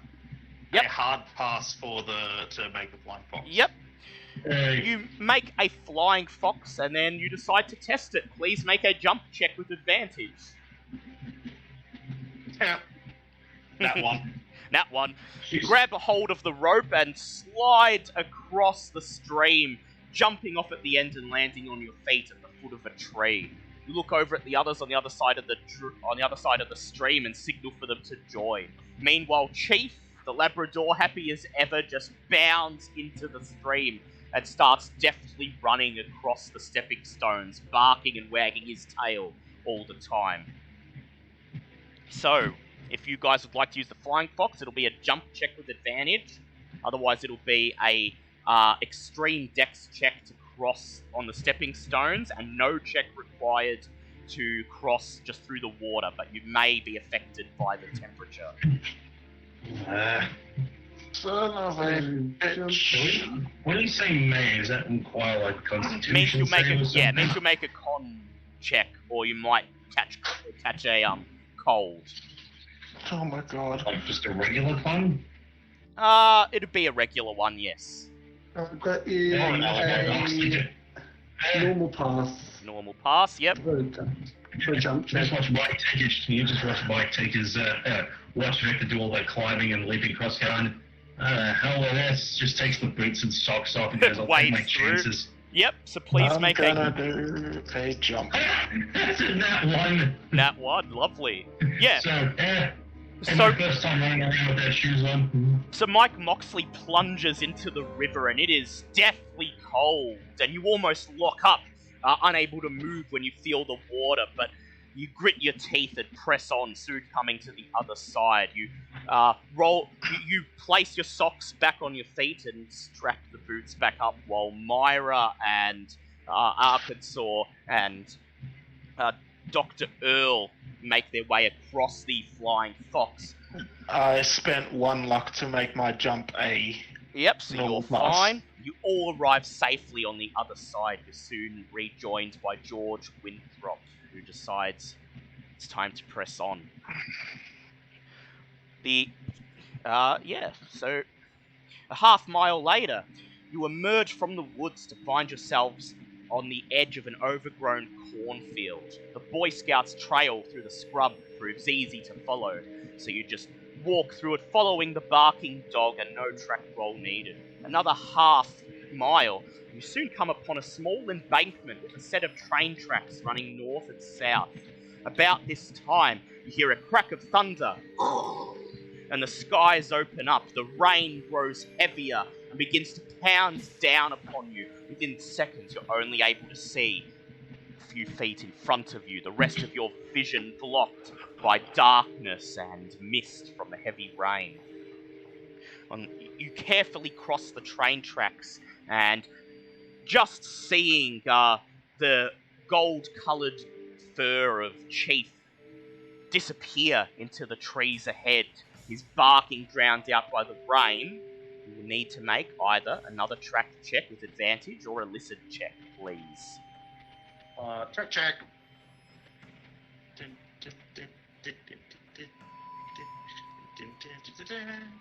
That's a 15, so with the... I pass. Ah, okay, so Arkansas and Carisburg, yep. You're able to keep on the track even though the footprints are now being squashed into the mud as the heavy rain comes down. You press into the woods, moving branches out of your face and following the distant barking of the dog who is no longer visible. 30 minutes and nearly a mile and a half later, Chief is ranging about 50 feet ahead of you when you hear a loud, sharp snapping sound and then a yelp from the dog as you see the dog just ahead standing underneath a tree as something grabs him and pulls him down, forcing him onto his side. Oh no. Um, I was just about to say the dog's gonna get caught in a fucking trap. I'd like you to make spot hidden checks, please. All of us? Yep. pass. Hard pass. extreme. Extreme or hard pass? I got a hard pass. Hard pass. You look ahead, squinting through the rain and the darkness, and you see that a clever snare has caught the poor dog and is now strangling him with a wire noose, holding him about half a foot above the ground. You can hear him whimpering in pain. I'll take my hunting knife out and cut the snare. Yep, you'll need to make a dex check to get to him, please. Sure. He did not pass his constitution check, by the way. And when you reach him, yes, you've got to make a dex check. I'll put 4 luck points into that. Yep. I passed the dex check to go and help as well. Yep. So Arkansas and Victor rush ahead while George Winthrop just stands there aghast, watching his beloved dog being choked by the snare. And as you reach the dog, he yelps and falls limp. Victor pulls out his survival knife and deftly cuts the noose. The dog drops down limp onto the floor. Arkansas was underneath catching the dog. Yep, Arkansas catches the dog and then Victor leans over and slices the noose away. I'm going to roll for the dog's damage because he did take damage. No. You hold the dog in your arms and his eyes open, stare lifelessly up into the canopy of the trees, his tongue lolling out of his open mouth. Oh. That poor No. puppy. That's it. All the children have to die now. Yep. Yep. Checks bullets. George Winthrop approaches you with the rest of the group, and when he sees his dog lying dead limp in Arkansas's hands, he just bows his head, and you hear him wail. He kneels down, drops to his knees, and spends the next 5 to 10 minutes just weeping over the corpse of his dog. Can Arkansas try a medicine check to try and keep it stable at least, or is he? It's choked. It died. It took too much damage. Yeah, it's gone. Yep. Okay. Nick. He's dead, Jim. Do you let George cry it out, or are you going to try to calm him down? The other side of him go, look, we need to grieve, I understand. We're going to keep going. I'll leave a path. I'll notch trees as we go, so you've got a path to follow. So basically, with my hunting knife, I'll notch a tree every few meters. Make a persuade check, please.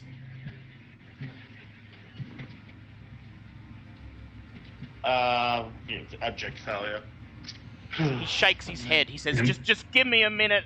I'll carry on with you. You're not gonna make it very far without me. Just please, give me a few minutes." He sobs once more as the rain rolls down his face. You'll have your... I'll just Yep. go ahead with my plan. Yep. I mean, I'll suggest to the party that we just go ahead with my plan. So Dr. Mara Eugene Earl steps forwards and he places a hand on Winthrop's shoulder, and he's going to attempt a psychoanalysis roll. And that is a pass. You don't know what Dr. Earl says. All you see is he leans over Winthrop, places his hand on his shoulder, and whispers something. And they converse for about 30 seconds. And then you hear Winthrop sniffle, wipe his arm across his face to wipe away the tears. Then he stands up, he nods, and he says, "Let's go. We gotta find those kids." I would like Victor Karasberg to make a survival check, please. Can I push that? Yep, go ahead. Don't fuck up, don't fuck up, don't fuck up. Yeah, hard pass. The rain gets heavier, the sky gets darker, the trees grow even more dense. 3/4 of an hour later, and roughly 2.5 miles, you emerge from the woods once again, finding yourself standing before another dirt road. 20 feet of clear space stands between you and the road. On the other side is a high, steep embankment, a sign of the hills and deep valleys beyond. From your vantage point, you can just make out, just beyond the edge of your vision, a late model Chevrolet parked halfway onto the far shoulder. The headlights are on, beaming through the darkness towards you. There are 2 misshapen, dark objects lying on the dirt road in front of the car, just outside of the headlights.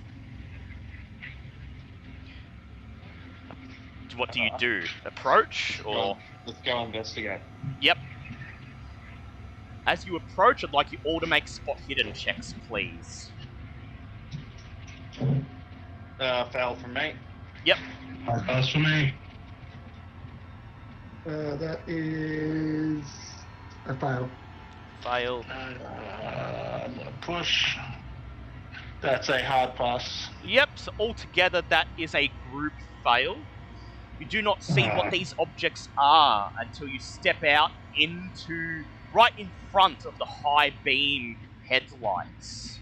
You find 2 people lying dead on the pavement, a man and a young boy. You instantly recognize the man. It is Francis Corey. Damn it. The boy is crumpled up in an awkward position in front of the car, wearing a Boy Scout uniform and obviously dead. Francis lies at the side of the car on his stomach, a crude wooden spear protruding from his back. Blood from the numerous wounds form a dark pool around his corpse. Please make a sand check. Well, it's time to throw up again. That's a pass. Yeah, it's still pass. Fail! Okay. What I guessed! For a pass, it's a sand loss of 1. For a fail, it's 1d3. 1d3. Okay. I almost failed that time. Phew. What would you like to do? Alright. Cause of death on the boy. Yep, make a medicine check, please. I don't have medicine. Someone else find out the death Do you just gesture towards it and Arkansas goes ahead? Why don't you just actually have a nat 1? You know, actually, let's just try for that one. Let's Just see. try. Arkansas. Well, Only take taking this. pictures of this. Pokes him with a stick. Yeah, he's dead, Jim. Yeah, he's definitely dead, Jim. Yep, would Arkansas like to make a medicine check? Can try. I've only got extra 5 in it, but no, that's a... I'm just gonna have to pop inside for a second. Yep, and feed just the cats. Organize, Yep. Well, yeah, and organize dinner with Ben. See what's happening. Yep, Alright. sure. We've got See, maybe okay. 20 minutes I'll to be go, back. I reckon. I'll be back shortly. Yep. then fail on a medicine. Yep. So you kneel over the corpse, but in limited visibility, and the fact that the rain is quickly washing away all of the telltale signs that may determine a cause of death. You're unable to tell anything. Though as you stand up, you do notice a dent in the front fender of the car. Is there any, like, other marks on the car, or? You see maybe a couple tiny flecks of blood. And, sorry, were they in front of the car or beside the car, or? If you were to hazard a guess, it looks as if this boy was hit by the car full on, probably running in front of it, maybe even towards it. Oh. Right. Oh, You okay. have no idea you have no idea what happened to Francis, although you could guess that his death followed soon afterwards. So, how big is the dent in the front of the car? Oh, it's about the size of a football. Okay. Yeah. Is there anything inside the car that would allow us to know whose You vehicle take it a is? quick search inside the car, and you find nothing in there save for a shotgun, presumably Francis's, that he's left on the back seat. Right. Myra's going to take the shotgun and see if it's loaded. You take the shotgun, you flip open the barrel, and find 2 shells inside. Oh, is it a double barrel? Yep. Okay. I'm going to take it. Alright, Myra takes it. Is there anything on the boy which would identify who he is? Nothing aside from his Boy Scout uniform. There's no name tag or anything like that. Double barrel shotgun. However, you may make a hard spot hidden check, please, Arkansas. Just Arkansas? Yeah, well, you can too if you see Arkansas is examining the body, want to have a look. You can both attempt it. Just a real quick, Dale. Yep. Is this a 20, 16, or 12 gauge shotgun? It's a 12 gauge. Thank you. That is a 12, so yes, that is a hard. So, Pass for me as well. So Mike Moxley and Arkansas lean over the boy, and you notice that his mouth is wide open, as if he was screaming at the time of his death. And you peer into his mouth, and and glimmering in the headlights, you see small black globules hanging at the very back of his throat. Oh, Jesus. I didn't want to get pictures. This is beyond messed up. You can take a picture if you want, though. I'm sure no one would begrudge you. I don't know. I feel like there's a limit to what I can get printed on a newspaper. I'm pretty sure kids is a limit, man. Yeah, probably dead kids is not going to get printed. Yeah. Arkansas just makes a note of this and make sure that there is only one person who is going to be examining the bodies. Yep. You press onwards past this ghastly scene, and you spot evidence that a group of people have recently climbed the steep, muddy embankment on the far side of the road. Climbing the slippery embankment on the other side of the road proves a challenge, as it's raining heavily and there is mud rolling down the side of the embankment, making every step taken up it extremely slippery and dangerous. And so I would like everyone to make a climb roll to please attempt to climb the muddy embankment. Can that be pushed? It can be pushed. Good. I'll spend 6. Oh, I got a hard pass. Hard That is pass. In order to Great. save my dignity. Yep. Regular pass. Regular pass. Pass. Alright, I'll Regular Pass. and that is a pass for it is a pass for Dr. Eugene as well. The steady rain has soaked the earthen embankment, turning it into a mudslide.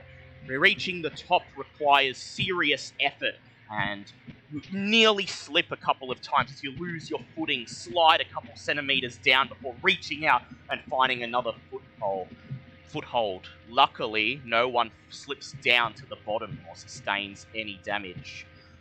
You don't sustain any damage at all as you make your way up, but the mud just adds to the misery you are all probably suffering out here in the rain with dead children, lying on the periphery. So, I would like to say who's got the highest climb? It's probably going to be Carisberg. With the plus yes, 10, I've got a 74. 50. Yep, alright. Mine's at 60. So Carisberg, as your climb is the highest, you reach the top of the embankment first. And as soon as you reach the top of the embankment, you crawl up, pulling yourself up onto the plateau, and then as you climb to your feet, you take a step forward to get onto more solid ground. Please make a spot hidden check.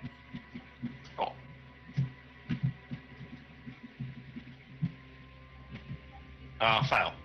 Fail. You do not see the tripwire that has been laid out at the top of the embankment waiting for you.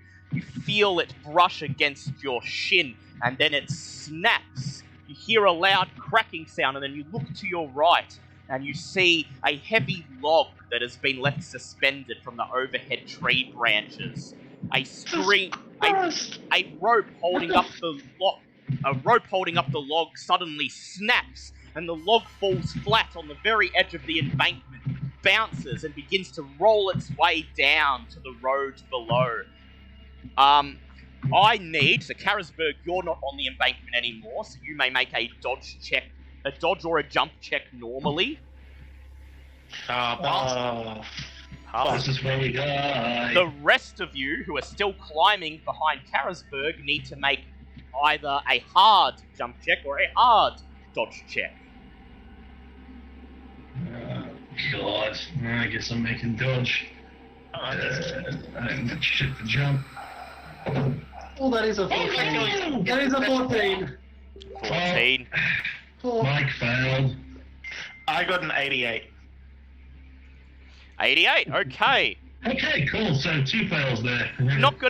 So Mike Moxley failed, and Moira. failed, and so did Dr. Eustace Earl. So the three of you scramble to get out of the way, but the log slams into you, knocking you off the embankment and nearly crushing you, and you each take 5 points of damage. Oh fuck, I'm down to 4. I need Myra and Mike to please make con saves. Is it half your max HP or half of your current HP? It's just any more. If you ever take more than 5 damage in one go, that's Okay. No, that's a 98. 98. So I Mike. got 59. Hey, we're both fucked. Mike Moxley falls unconscious, and you spend about half an hour slowly getting him back to the top of the embankment, wasting the better part of an hour to do this. Meanwhile, my ribs are rebroken. Yes. Arkansas, you can't do a first aid check, but you may attempt a medicine check. Oh, it's better than nothing. Nope, and the push is that is a 2. That is a 2. Okay, so you can. Would you like to do it on Myra or on Mike? I'm still conscious, so... Yeah, so Mike. So a critical medicine check is 1d5 HP. Okay, so Mike Moxley, you recover 1 HP, and after Arkansas addresses your wounds, you regain consciousness, cursing yourself as you find yourself still lying in the wet, cold mud at the top of the embankment as the rain pours down at you. This is seriously not worth the... By the way, if you had saved Chief, he would have detected the tripwire and warned you. I'm going to use a first aid on myself. Yep, go ahead. Let's see. That's a 20, so that is a hard pass. Hard pass, that is. Your major wound is healed, and you gain 1 HP. Arkansas just looks at him and goes, "You can't keep doing this to me. We need each other to... we need each other too much."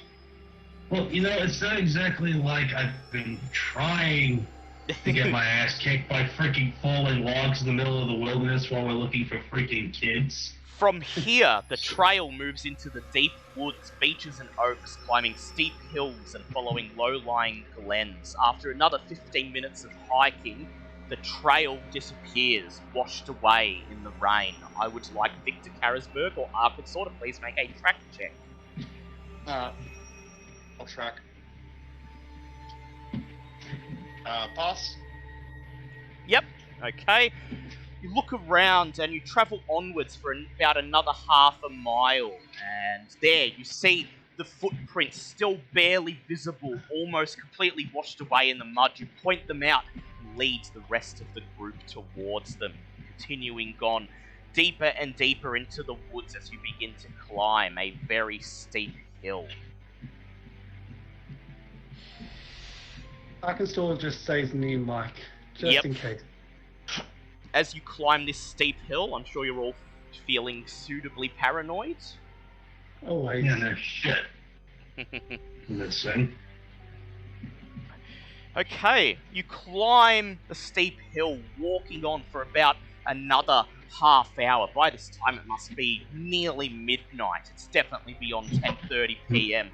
Behind you, Winthrop just clutches the rifle in his hand, and you see it visibly shaking. He reaches to his belt, unclips an electric flashlight, and turns it on, illuminating your path up the muddy hill ever so slightly. Eventually, you come to the edge of the tree line, and there, between an opening in the trees, you spot a group of young boys atop a domed hill about a quarter mile away. Each of them holding flaming torches that illuminate the scene. The scouts are standing in a circle on the hill, with two boys in the center of the circle, one of them kneeling while the other stands behind him. As you watch, what would you like to do? Did we say that this is a formless spawn of some sorts? That it may be parallels to it. Can I cast contact formless spawn while still hiding in the bushes? Yes, you can. Okay, so that's D3 SAN and 3 MP. So 3 MP, that brings me down to 8 MP. A D3 is in chat. One again. One? Yay, Okay. I got lucky there. So this will take a few minutes to cast this ritual. So while Myra kneels down, closes her eyes and starts murmuring under her breath, and you recognize that she's casting the spell she cast last time in Greenland. What would you like to do?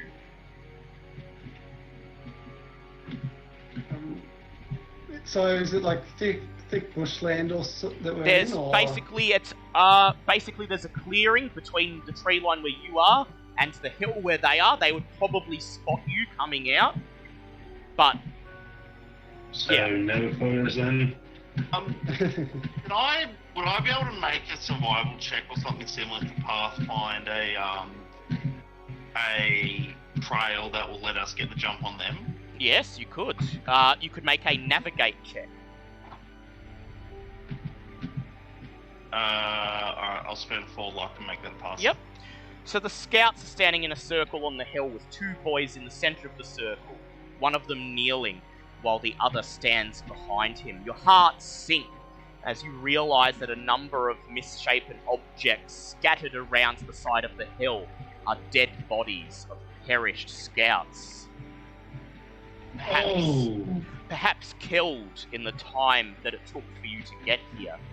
As you watch, the boy standing behind the kneeling boy plunges a knife into the back of his victim's head, followed by the encircling scouts falling upon him with spears and jackknives. In a moment, as a fountain of red blood sprays from his sprays from the back of his head, showering the other scouts. The rest of them fall upon him with spears and jackknives. I'd like everyone to make a sand check, please. Even me, even though I'm kneeling with my eyes closed. Yeah, you don't see this, so you're fine. I finally found one. Fuck you. Fail. Pass. Okay, that will be a sand loss of 1d6 for a fail and 1d3 for a pass. So 1d3, okay. 4 points. Okay, so this is my first fail for the day, and I decided to go big or go home, because that's a 6.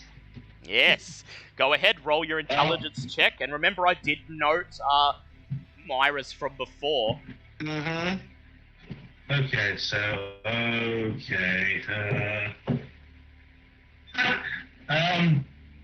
my intelligence is 80, I rolled an 80.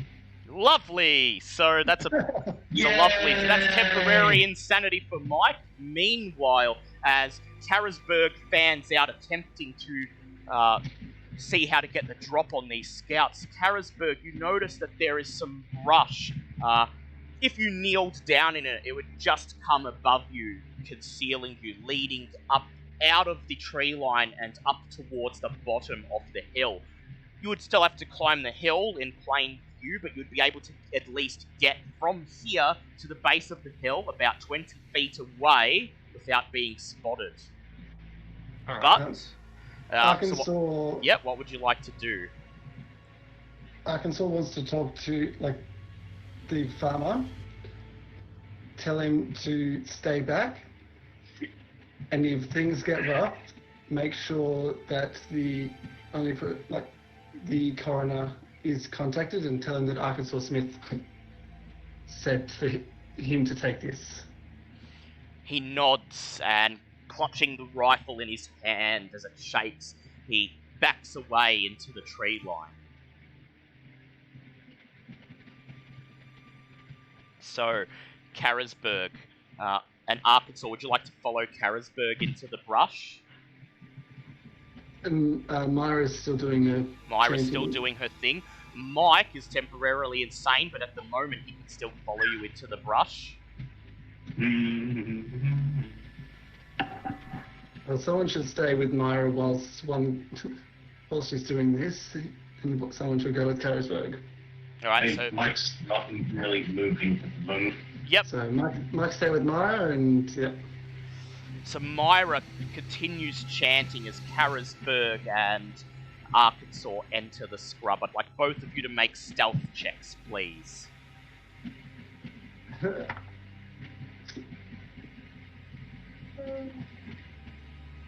Oh, that's a 19! Failed? Okay. No! Normally I'd say that's a pass, but I still have this to take into account. It's at this moment, Mike, as you see your two friends moving through the scrub, as you watch the scouts on top of the hill hack away at the boy they've killed and then casually toss his corpse over the side of the hill and it begins to roll down into the mud. You decide this is the time for the money shot. You waste no time. You waste no time assembling your camera. You sit it on top of the tripod and pull the cord, and the flash rings out in plain view of those on top of the hill. Oh, I think it's good next to me. Fuck you. This is the second time my camera has potentially gotten us all killed. At the same time, Myra completes her ritual. She feels the formless spawn moving into her mind. She's just about to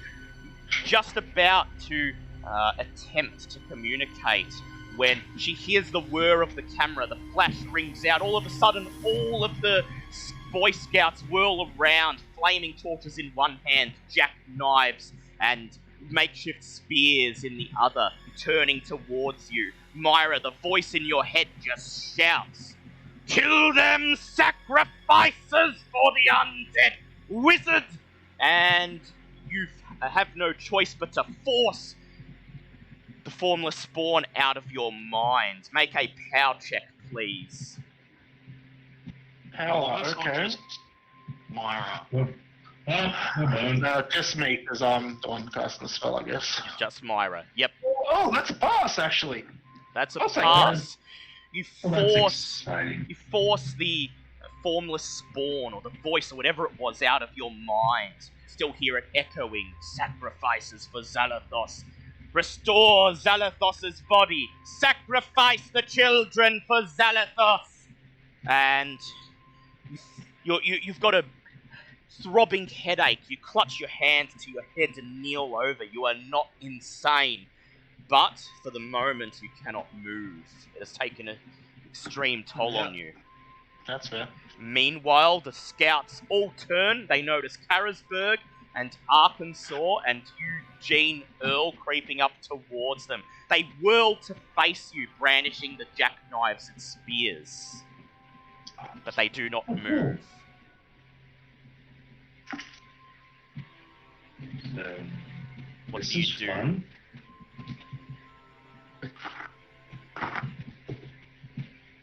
Well, I sit there still. Yep, you're sitting there still. I'm clearly just sitting there with my camera going, yay! Such a Carisburg, Arkansas, what would you like to do? Just Alright, has my position been compromised? Yes, you've all been compromised, except very possibly Arkansas, who's just But they're lying not- flat down in the scrub.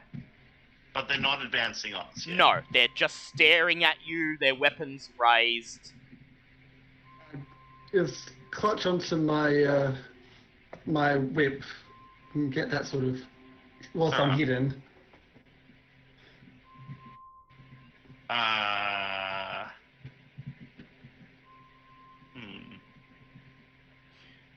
The silence, the tension is enough I'll to draw- stop your heart. What do you do? I'll draw my gun Yep. and just have it ready, wait to see what happens. Yep, the Arkansas, you're just going to stay lying down in the scrub. Stay hidden and sort of get my whip. Yep. Eventually, the Boy Scouts silently disperse, allowing their leader to emerge. You see Elijah Corey, recognizable from the photos of him in his family home, step out onto the edge of the barren hill. He looks down at you, and his eyes glowing like a burning flame. He asks... Cool, I'll try and put a bullet between his eyes. Alright, go ahead. Make a firearms check as he opens his mouth to say something. That is a fail. Can I push this? You can push it because you're not technically in combat yet. This is just the opening volley. Alright, I will use 2 points of luck to make that a pass. Yep. Bang!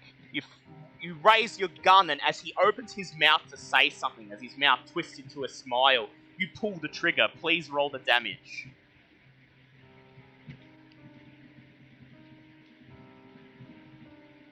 Uh, 7 points of damage between the eyes. 7 points of damage. Boom! You see his head shatter like a watermelon. Everyone else audibly gasping. Dr. Eugene Earl huddling over in the scrub and going, "Oh my god, what the... It was a child!" And fingering the vial of potassium bromide in his coat pocket. Elijah... Not yet, not yet. Elijah, his head just pops, remains standing for only a second. Then, he clutches both his hands to his chest, and his headless body starts convulsing violently.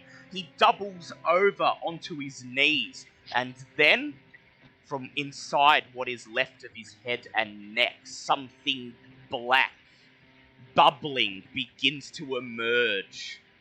Alright, I just keep shooting. Or not, you will in a second. I'm gonna get you to roll fucking... dex checks. I'm gonna read it. Yep. Transfixed within mere seconds, the headless body kneels down. A large mass of formless black matter roils from inside his neck, spilling out onto the ground in front of him as his headless body collapses into the dirt. as the formless black matter spills and unfurls in front of him, you all hear a voice ringing out throughout the hill. Zarakuakal! At this, all of the Boy Scouts turn in unison, facing the black formless mass. Then, they clutch their hands to their heads, and one by one, with a sickening pop, their heads explode, expelling smaller black formless masses in a shower of blood and bone. The formless masses congeal into... The formless masses, at least 10 of them, congeal into 3 or 4 large pustules of black ooze. And then they begin to roll down the hill towards you. I would like Arkansas and Victor Karasberg to please make dodge rolls or fighting brawl or firearms to try to dodge these formless, mini formless spawns that are now rolling down the hill towards you. That's a pass on my dodge. Yep. That is a regular pass. Regular pass, yep. So Arkansas, you hug the ground and you feel the black formless slime slide over your body while Karasberg leaps out of the way. The 3 smaller pustules continue rolling ahead towards the tree line, while the thing that spilled from Elijah Corey's neck congeals in the spot, twisting over itself, bubbling and roiling, but not moving yet. Mike, you are insane, so when you see the formless spawns rolling towards you, you decide it's time to take a photo. Please make a photography check. Ladies and gentlemen, we'd like to welcome you to the worst case scenario. Please hold. Oh, I mean, that's a hard pass on the cap on the photography. So, you know, if I die, at least I'm going to leave a wonderful reward on my epitaph. The camera whirs, the light bulb flashes through the valley, just in time for Myra and anyone else watching to see one of the black formless oozes launch off the ground and leap towards you. Yay! 112. I can't move. Oh, you can... Yeah, you can't move yet. You can... You get a chance in a sec. The black formless spawn lands on Mike Moxley's face. It wraps itself around his neck, sticks out an appendage and forces it down his open mouth, and you hear him gurgling, and choking as the thing begins to choke the life out of him. Mike Moxley, please make a con check. I'm gonna spend that 9 luck to make that a pass. Yep, con check, so you take only half of the first bit of suffocation damage. So that is 2 points of damage as this formless ooze wraps itself around your mouth and blocks out your vision and hearing and starts to choke the life out of you. Okay, Arkansas, what's your dex? Arkansas, Karasberg, and Myra, what are your dex values? 55. 55 for Dex. And Myra? 55. 55. Okay, well, Myra, you're the one who hasn't been moving, so I'll allow you to make a power check. Power check, okay. It's a fail. Yep. You see the formless mass on Mike's head pulling him to the ground and choking him, and you want to help, but you can't bring yourself to move. Sitting there kneeling on the ground, you hear a squelching sound and look up and see 2 more of the spawns billowing towards you. Please make a dodge check. Dodge check. Okay, I need to beat a 27. That's a 72. Right numbers, wrong order. You can push it if you like, because it's not combat. Oh, it's not got it. Okay, yeah. Well, may as well. They're just coming towards you. That's a pass. That's a pass. You muster up all the strength you have and make yourself fall flat on the ground, and you feel the slime ooze over you. You look up and watch the two of them roll away beyond the tree line, and then, once they're about two meters away from you, they stop and they begin to hiss. Steam begins to pour off them as they begin to dissolve, finally destroyed by their exposure to the air. Oh. Okay. They don't live very long. They've been surviving inside these boys' bodies, so they're Okay. yeah. I'll take it. There's still the one wrapped around Mike. Okay, Kara's Maybe shooting the kid in the head was the correct choice all along. well, actually, the correct choice was subduing him and forcing potassium bromide down his mouth, but that would have been... I must have missed that part of the adventure. Yeah. Okay, so what would you like to do, Karasberg? I would like to remember that can of gasoline that I bought, the jerry can. I'd like to get a survival flare. Yep. And put the cap in it. The top bit in it. Yep. And then how many of the formal Susans are still up? So, there's one wrapped around Mike's face. The other two minor ones are now dissolving. They're dead, and there's just the main one that came out of Elijah's head. And the main one's still... It's still just sitting there at the edge of the hill, just roiling, and perhaps it was stunned by you shooting it. It doesn't seem to be moving towards you or else doing anything. Actually, I might go assist with the one wrapped around the face of Myra. Yep, around the face of Mike. So you do have the jerry can. Do you leave that for Arkansas? I'll leave that. Actually, no, I'll hold on to that for the moment. I won't make the preparations. All right. What I will do though is I'll crack the safety flare, holding it in my hand, and I'm going to try and burn the one that's wrapped around Mike's face. Yep. So please make a dex check.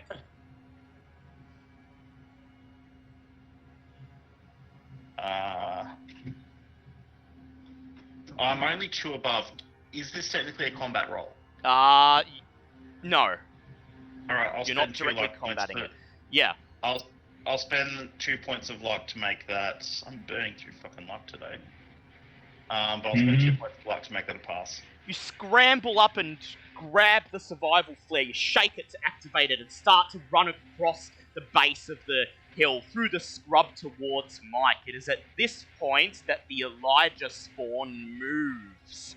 With a sickening, squelching sound, it extends a formless appendage, twisting it around like a rope, extending it out to the length of 10 feet or more, and whips it towards you. Please make a dodge check. Sure. Fail. Fail. It wraps around you, and as soon as it touches your skin, you feel burning as whatever it is acidic begins to eat into your skin. Particles of the black appendage itself grows thousands of tinier black appendages that, like fishing hooks, dig into your skin. You take 3 points of damage, and the tentacle begins to pull you towards the Elijah spawn. Alright, change of plans. Instead of using the survival flare to burn the one on Mike's face, I'll use it to burn the tentacle off? Yeah. Yep, okay, so please make a dex check to to activate the survival flare and press it against the tentacle. Pass. You press it against the tentacle. You feel the hooks feel the hooks suddenly withdraw from your skin, dropping you into the scrub. Take another 1 point of damage as the tentacle roils. the embers of flame burning away at it. It quickly withdraws back into its main form. Arkansas, what would you like to do?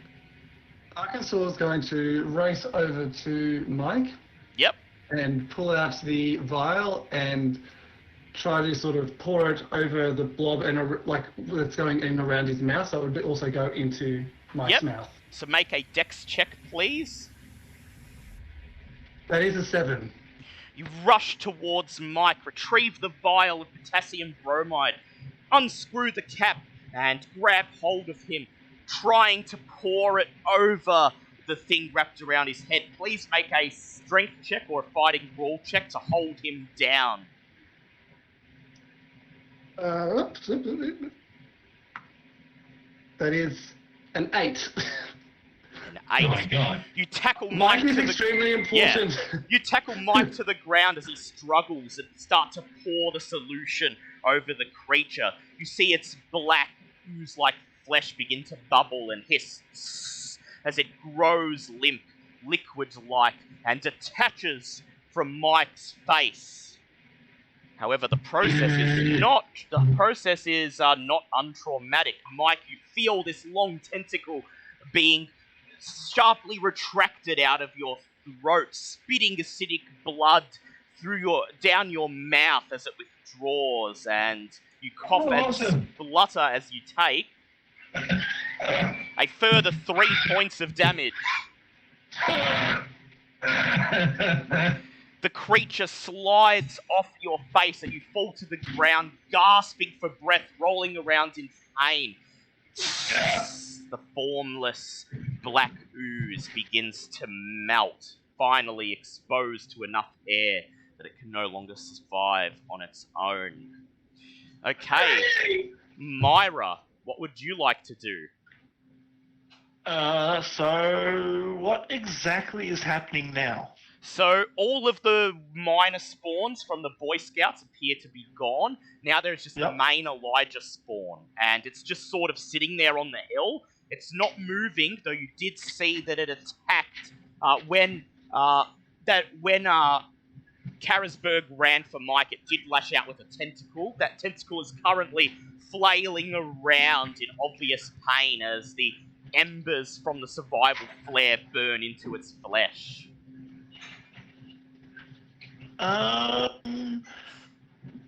Can I grab a vial of the stuff from someone? You've got one of your own. Oh, okay. I would like to pour that. Yep.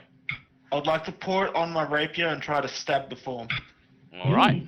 You grab the solution, smash the bottle, and dip the end of your rapier in it. And you withdraw your rapier, and you run towards the formless spawn. Still flailing its tentacle, it sees you coming and attempts to strike out at you. You may make a dodge check with advantage as it's wounded from Victor's survival flare. Okay. That's a failed dodge check.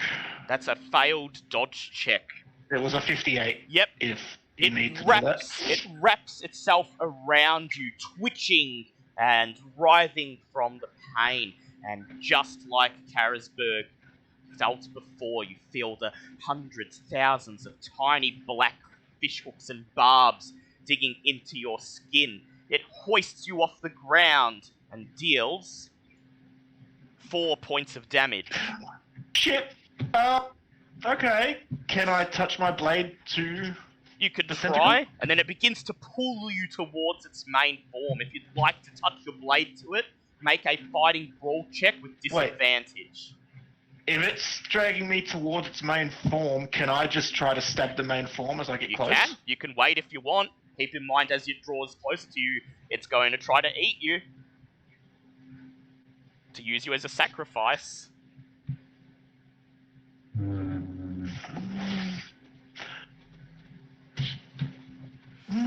I am barely conscious. Yeah, I'm going to wait, and as soon as I get within attacking reach with my rapier, I'm going to try and stab the main body. Very well. Karasberg, you are up. What would you like to do? Okay, now I'll prep the jerry can? the jerry can. Yep. So it's currently just sitting up on the hill, is it? Yep. Just sitting there. It seems to be pulling people towards it. If this is indeed the consciousness of the undead wizard, then you can assume the ritual was designed to restore him to his proper body. As the ritual was interrupted, it appears that he doesn't have his full body, so all he can do is attack you at range. Interesting. Alright,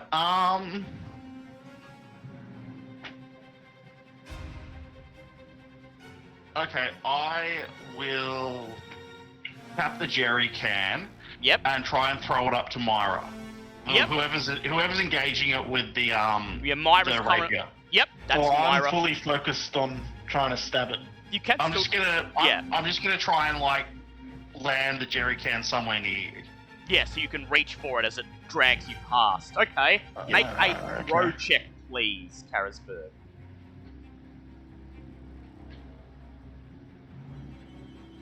That is a fail, but not by much. Make a luck check, please. I have sweet fuck all luck. No, it's fine. You hurl the jerry can, and it looks like it's flying towards Myra, and Myra reaches out to grab it, but she accidentally knocks it with the back of her hand, knocking it away. The jerry can tumbles down the side of the hill, and the gasoline begins to leak into the mud.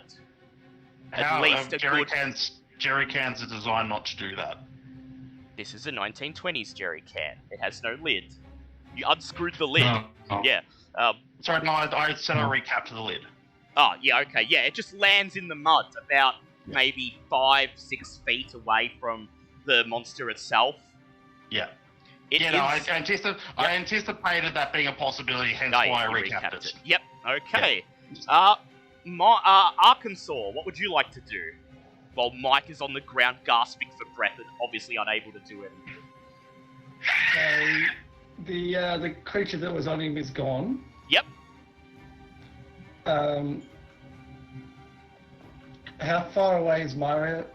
She's steadily being dragged up the hill towards the creature. She's How far away is she from? About 10-15 feet away from you. So leaving Mike sort of trying to keep him hidden behind something so he doesn't get attacked, use my whip and try and slice the in front of where Myra is. Yeah, so try to distract the tentacle enough so that Myra can break free. Please make a fighting brawl check.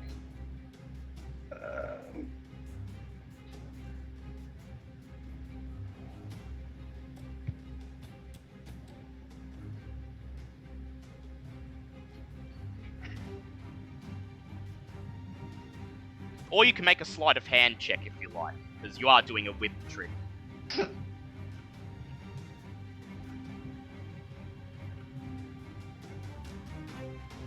how did we do? Regular pass. Regular pass. Whoosh! You run ahead and whip and lash out your whip. Not to fight. You're not fighting the creature, but you whip out to distract it. And as you strike the portion of the tentacle that's still burning from Karasberg's survival flare, you notice it loosen ever so slightly its grip on Myra. Myra, this may help you as it's now your turn. You're waiting as it drags you closer up the hill, and you see the roiling, bubbling black mass that was once Elijah, what now remains of the undead Hyperborean wizard Zalathos. How close am I to it now? About 10 feet, steadily being dragged closer and closer. And when you're about 5 feet away, the tentacle lifts you up in the air, right above the creature itself. And okay, well, now I'm going to try and stab it because I'm 5 feet away. Yep, okay. You may make a fighting brawl check, and it will be normal because the tentacle is loosened enough from Arkansas.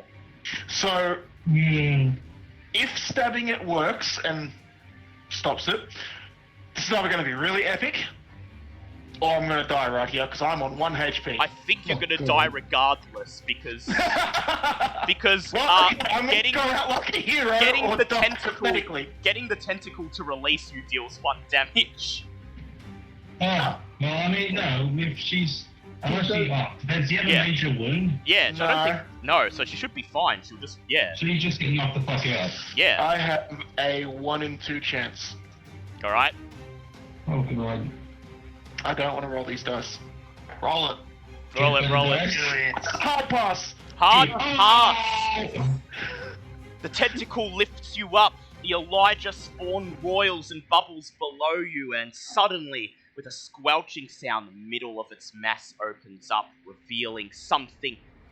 Some kind of mouth. There's no teeth, no tongue, nothing that would make you think it's a mouth, but it begins to rattle as it sucks the air towards it, as the tentacle begins to lower you down into it, and you hear a voice in your head.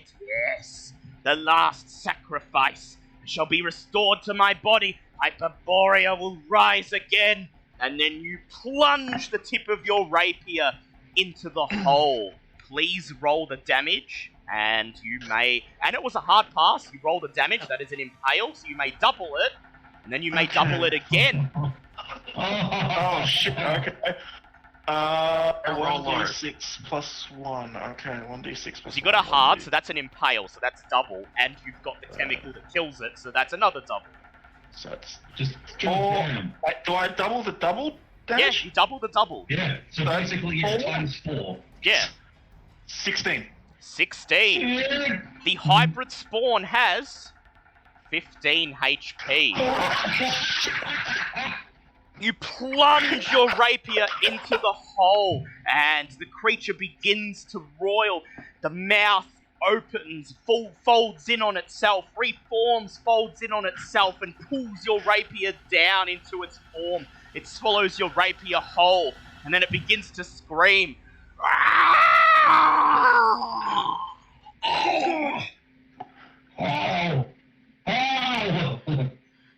Steam begins to rise from its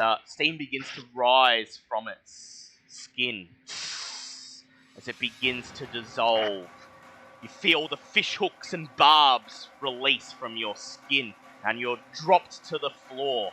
Thump! 1 point of damage. You pass Okay, so out I'm and are I'm now unconscious. Yeah. But you have no major wounds. You have no major wounds. no major wounds. Yeah, so you're just dying.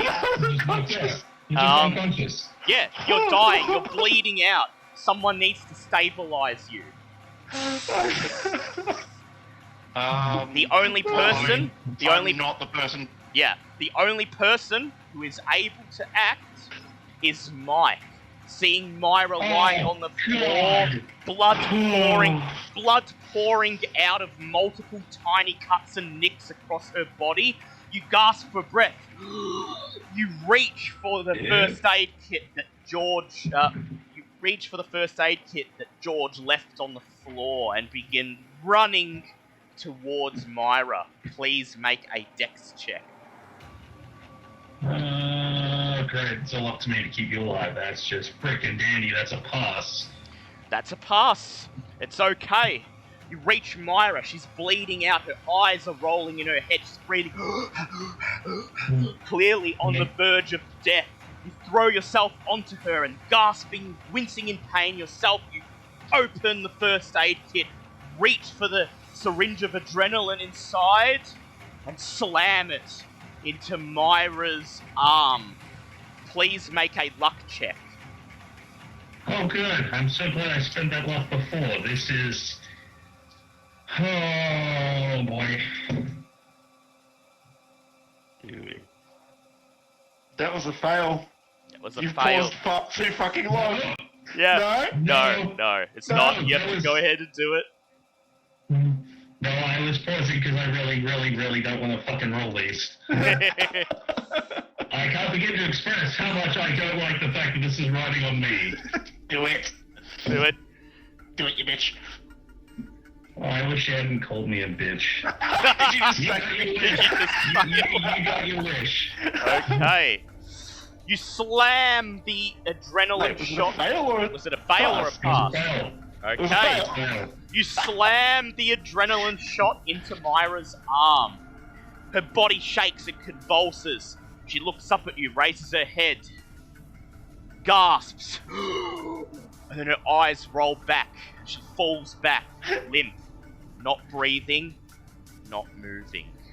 Give me a hero's And then, about 10 seconds later, she sits bolt upright, gasping as the adrenaline takes effect.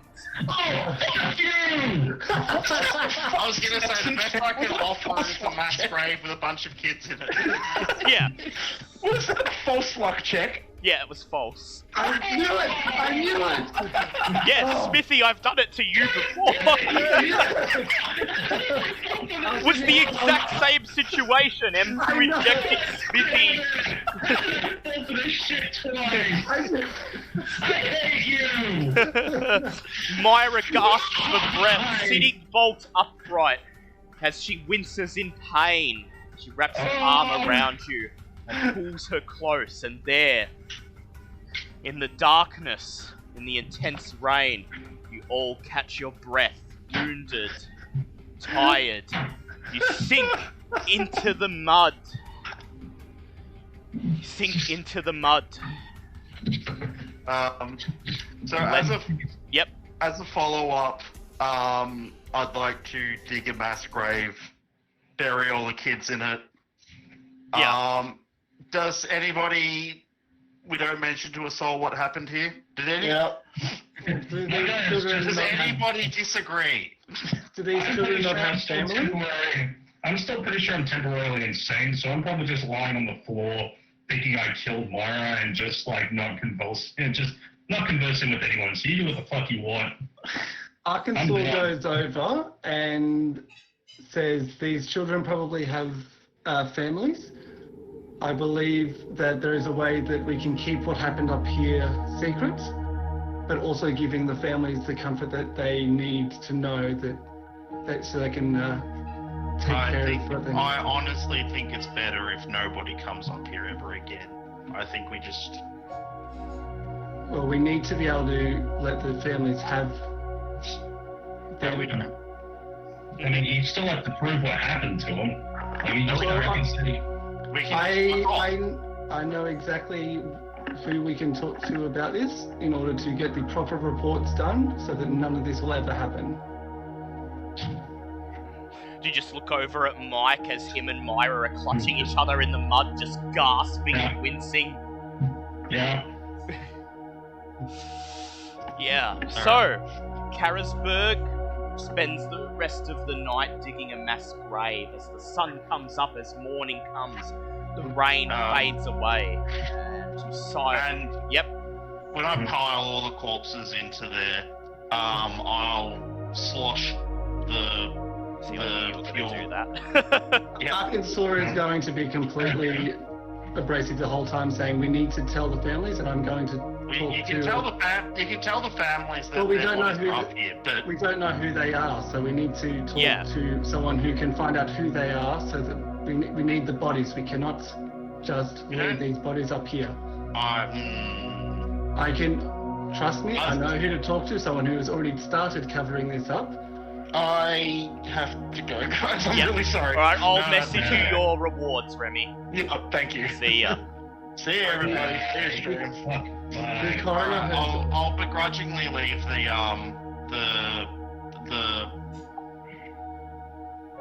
watch me to be up to you though. so we can get I rid haven't- of any evidence of the blobs that are out there, but the bodies we need to save.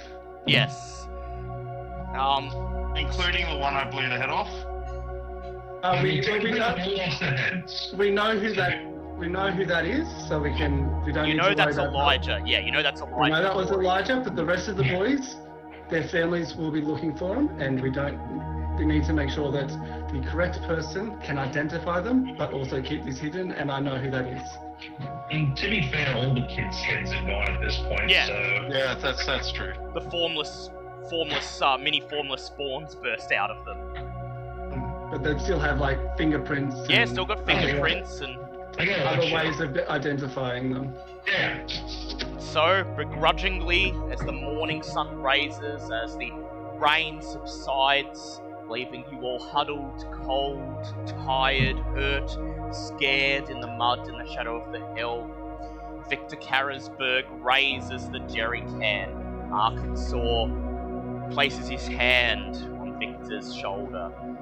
Victor slowly lowers the jerry can, places it at his feet, turns, and, gun still slung over his shoulder, wordlessly walks into the tree line, leaving the bodies unburnt in a gravesite in the mud Victor spent all night digging.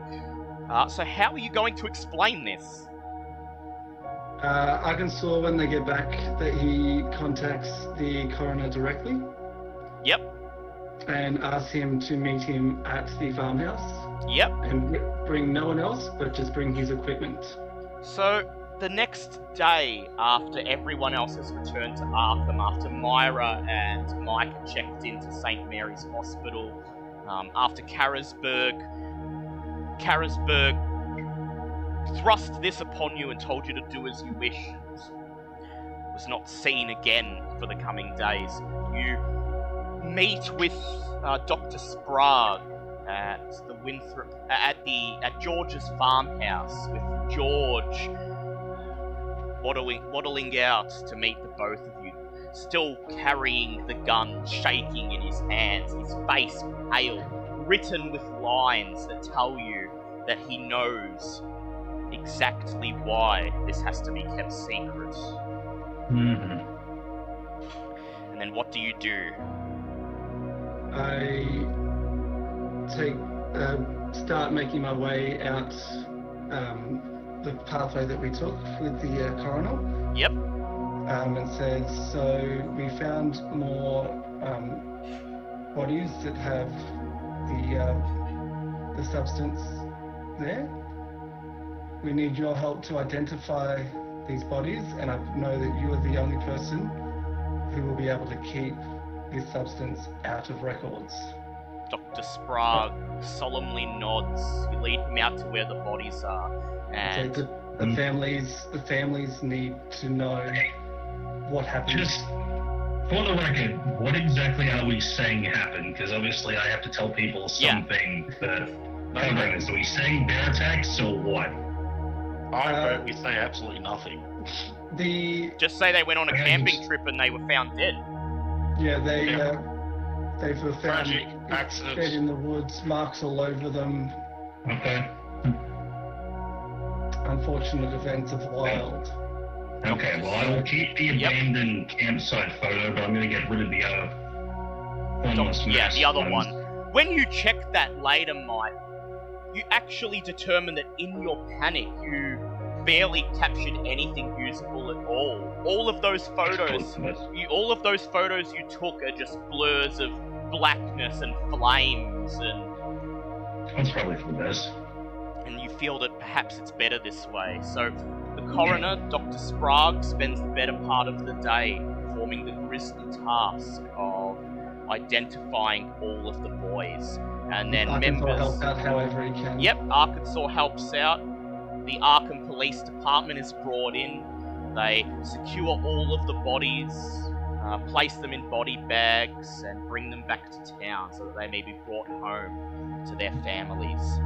Later that week, an article is printed on the front page of the Arkham Advertiser. I would like you, Mike, to please make an own language check. Okay. That's a 5. It's an extreme pass. We used you about 5 minutes ago. The article on the front page of the Arkham Advertiser, complete with the picture of the abandoned campsite, the fire still burning, the canvas tents blowing in the autumn winds. What is the headline? Best I could think of off the top of my head right now is just Camp Terror. Camp Terror. 10 boys, a scoutmaster, and a parent, all discovered deceased a short distance away from their campsite. The coroner releases no details to the public other than stating that their cause of death is unknown, undetermined, is officially listed as misadventure. The paper sells like hotcakes, but the families in the month to come are unable to grieve their lost sons. They never find closure. The answers of what truly happened are never revealed. And that concludes episode 4, Wasted Youth. Rewards. Okay. For discovering the cause of the juvenile delinquency, that is 1d6 San.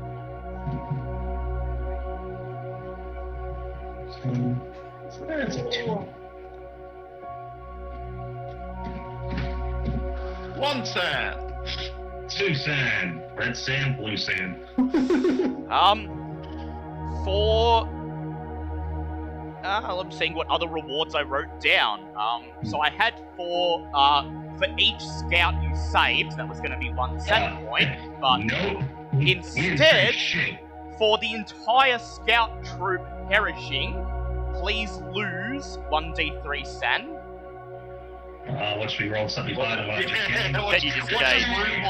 Let's just lose more sands. I went up 2 and went back 3. Yeah, so you're down 2 1. steps forward, 3 steps back. However, I'm pretty sure I still had more sand than I've lost the sand. so basically you lost 1 cent out of that. And then finally, for destroying the formless spawn body, the remains of the Hyperborean wizard Zalothos, you each gain 1d6 cent. Okay, come on, big one. And 2. I literally am 1 off where I started. I'm pretty sure I'm back where I started. I literally went 2 forward, 3 back, 2 up, so I'm quite literally where I started. Your Cthulhu Mythos skill increases by 1d6. It's that's 2, okay. that'd be great. There's my 6. There's a 5. Sorry, what was the last one? Cthulhu Mythos skill increases by 1d6. Yay. You may increase any 3 of your skills by 1d6 each, or 1 skill by 2, or 1 skill by 2d6 or 3d6, any combination you like. And then finally, you may make a luck check. If you fail, add 1d10 luck. If you are below 30 luck, add 2d10 luck.